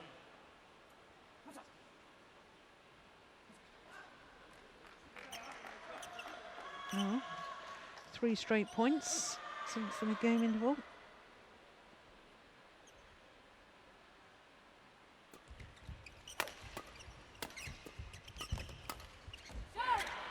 that's not so good played by Bao Yuxin. She's 11. pushing too much from a bad position.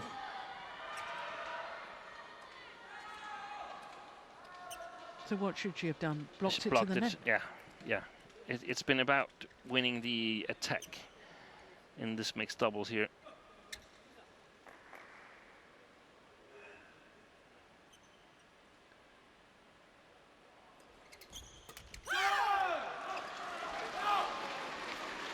That's over. 12-9.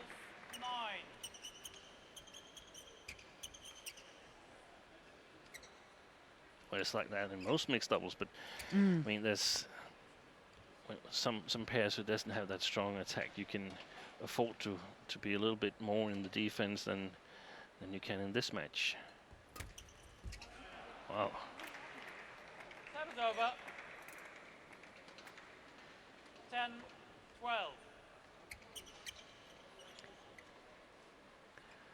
5 of the last 6 points. Yeah, and she's not that dominant today, Bao Yuxin. When the powerful smash of Liu Cheng has sort of been a little bit neutralized, she's not that dominant as I would have expected her to be.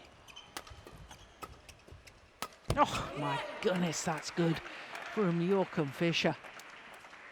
11-12.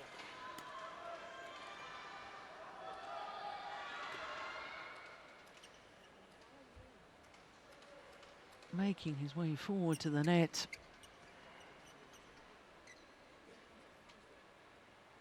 Six of the last 7 points now.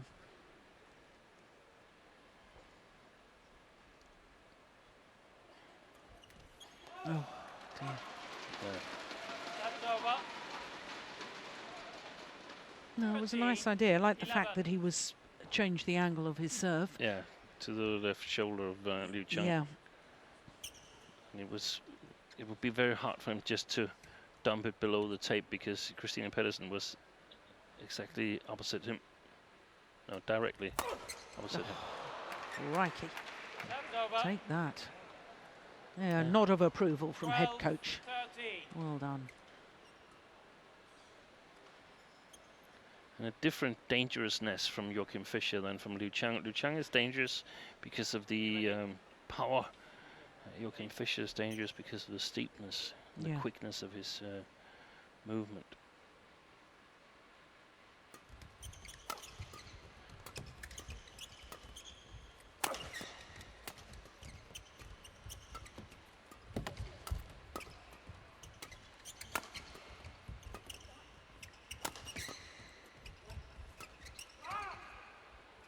Oh, that's... Yeah, it was the call from Fischer Yeah. to his partner to leave it, and it was the wrong instructions. Over. 14. It's 12. clearly on the line. Should have gone to Specsavers.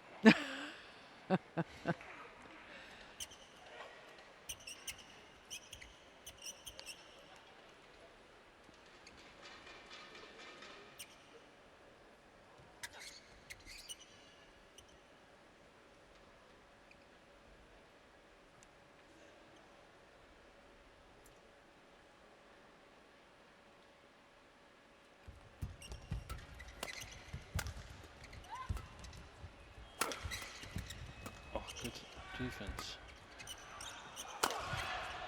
Yeah, and there. Oh my goodness. Yeah.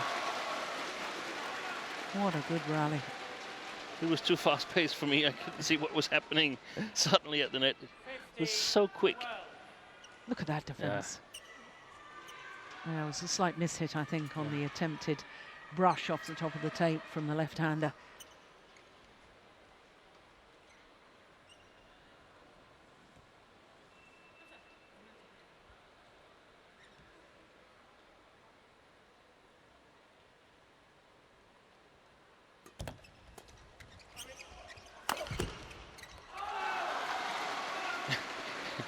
Was he using his racket to sort of push off Joachim Fischer? 16. 12. Oh, I'm not sure we're going to get another look at that. No. It sounded like that.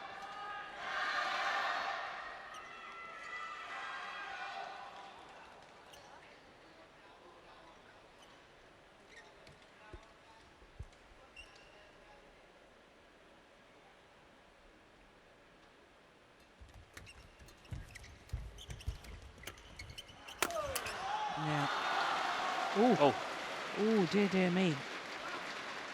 I think Joachim Fischer, with his racket, caught her on the leg, didn't he? Yeah, on the knee. Yeah, that will hurt. Oh, I'm Or not what? sure. No. No. No. What happened? Did she twist her knee? Oh gosh, that's even more worrying. That's even worse. Yeah. Oh dear. Well, we've already had one very nasty looking injury today.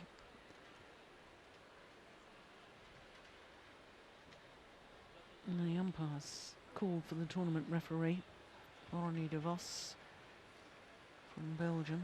The medics are dashing on. I'm not sure the Danes have actually called for the medics, have they? But medics coming on anyway.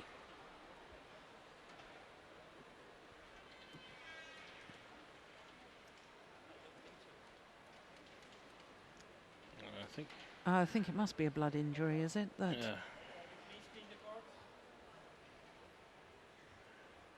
seems to be putting a plaster on. So I think there must have been a clash of Joachim's racket with Christina Pedersen's knee. Yeah. Or maybe it was her own racket. It's also possible. It's possible it was her own racket. Well, if that's the case, then that's a mighty relief, I have to say. Because if it was a twisted knee, that would be very much worse.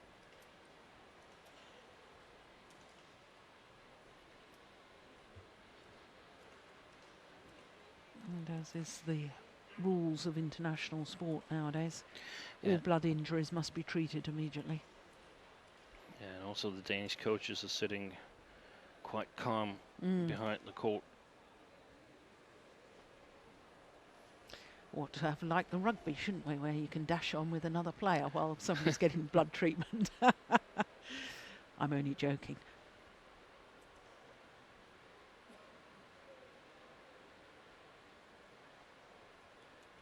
It doesn't seem as if the plaster is sticking, and that's because of the perspiration on the leg. Often you need to have a taping. Oh yes, look. Knee. Is that? Yeah. It could also be an old wound from throwing herself. Yeah, or graze. that has suddenly just come off. Yeah. 17, 12. Hopefully they have some Play. spray to stop it.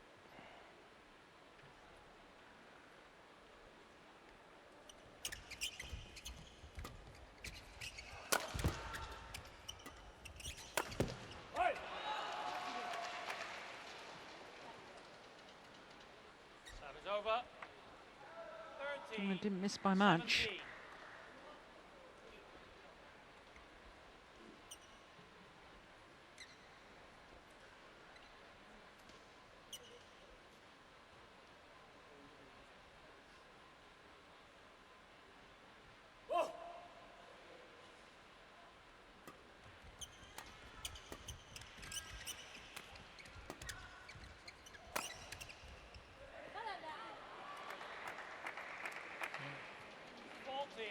Oh, there's 17. all of a sudden a feel of opportunity again for the Danes. They want the shuttle change, the Chinese pair. Joachim says no. Oh, but he changes anyway. Was that shaking his head because he was told to change it by the umpire? Not quite sure.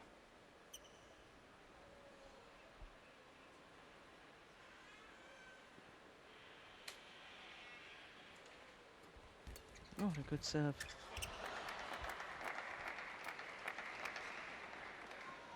Fifteen, 17.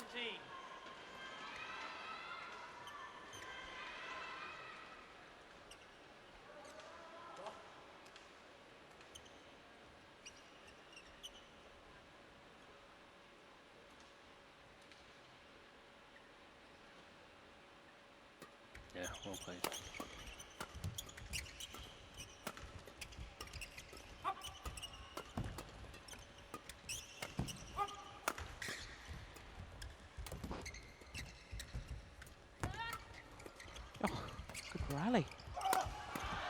Oh my goodness.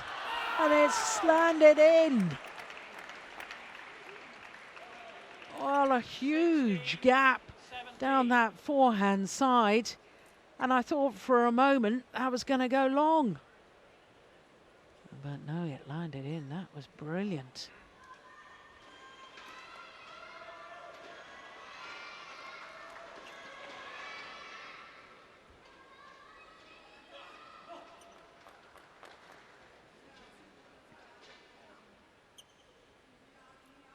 It's flicked twice to Bao Yixin, and the Danes have won both rallies.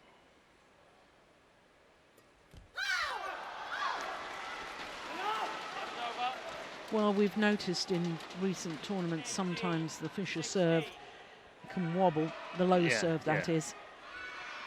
That's always the worry when you're not a real steady server, that suddenly a mistake will occur. Especially at these pressure points, crucial stage of the game. Oh, backhand smash. Oh, that's extraordinary. How did they get themselves out of difficulty there? 17, 18. Well, it was earlier than that, that a remarkable shot from the back of the court, deep backhand corner from Joachim Fischer. 1 point in it.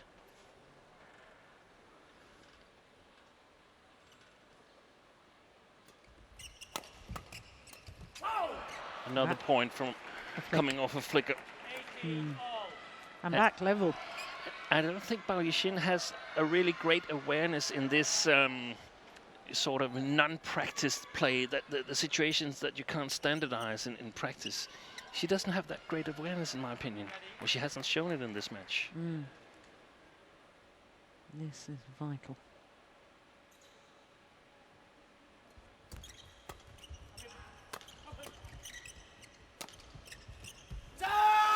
Whoa. And it was millimetres between brilliance and an error. 19, 18. Yeah. You ready?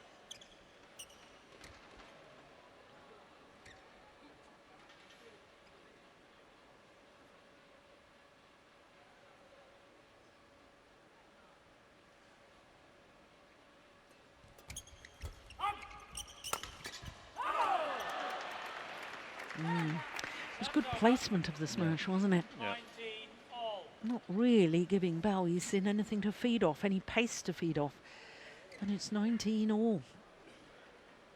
Maybe that break at 17-12 wasn't such a bad thing for the Danes after all. No. An injury timeout for Christina Pedersen. 7-2 up. So will he flick again to Bao Yixin? No.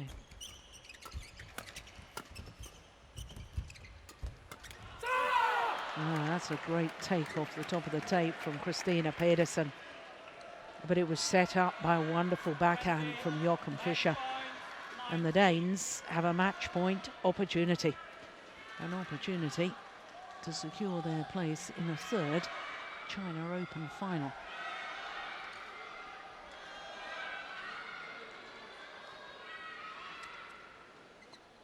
Play. Joachim.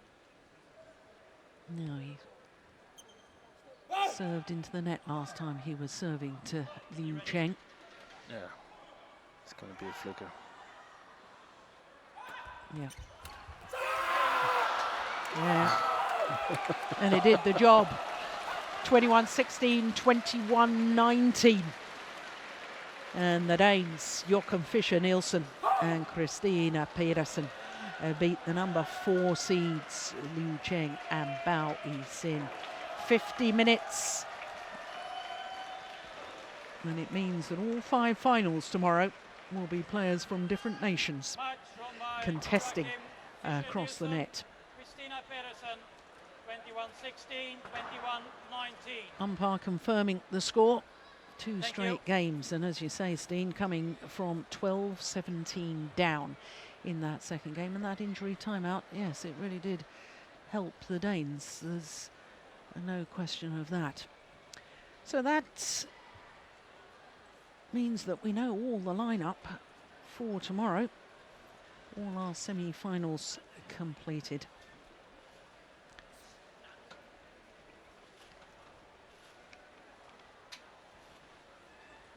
Only one of our semi-finals going the full distance. I think we've only had 2 matches all week, haven't we? That have gone to 3 games. Nice, the final point. The good flick serve. And the Danes through to a 3rd final here at the China Open. Will it be 3rd time lucky tomorrow? Well, we can look forward to that, as we can look forward to all 5 finals. But just to recap on today, we started with women's doubles, and the world number ones, Matsutomo and Takahashi, coming through against Jang Ye-na and Lee So-hee in 2 straight games. Then the Koreans got the better of the Japanese players in the men's doubles, and Kim Ji-jung and Kim Sa-rang tomorrow will contest their 2nd Super Series final of the year, 21-17, 21-18 in 44 minutes. Then what a thriller we had in the men's singles. For the first time ever, Lee Chong-wei beat Lin Dan here in China. And tomorrow he will contest his 3rd China Open final.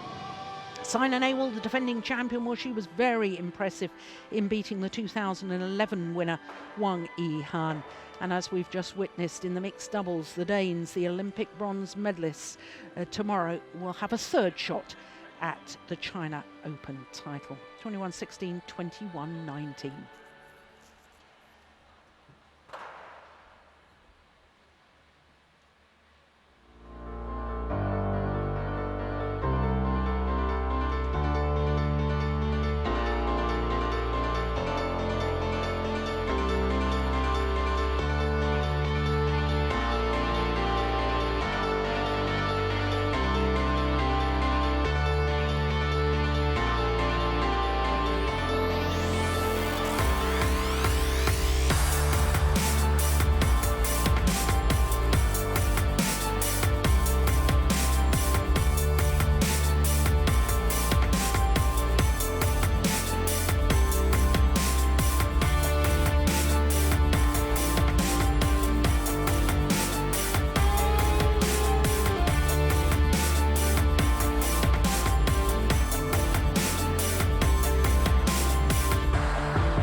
So that's been semi-finals day. Of course, finals tomorrow, all 5 finals for you. It'll be the same time as today. That's 1300 local time, 0500 GMT. So from all of us here in Fuzhou, from Steve Peterson and myself, Jill Clark, we'll see you for the finals tomorrow. Bye for now.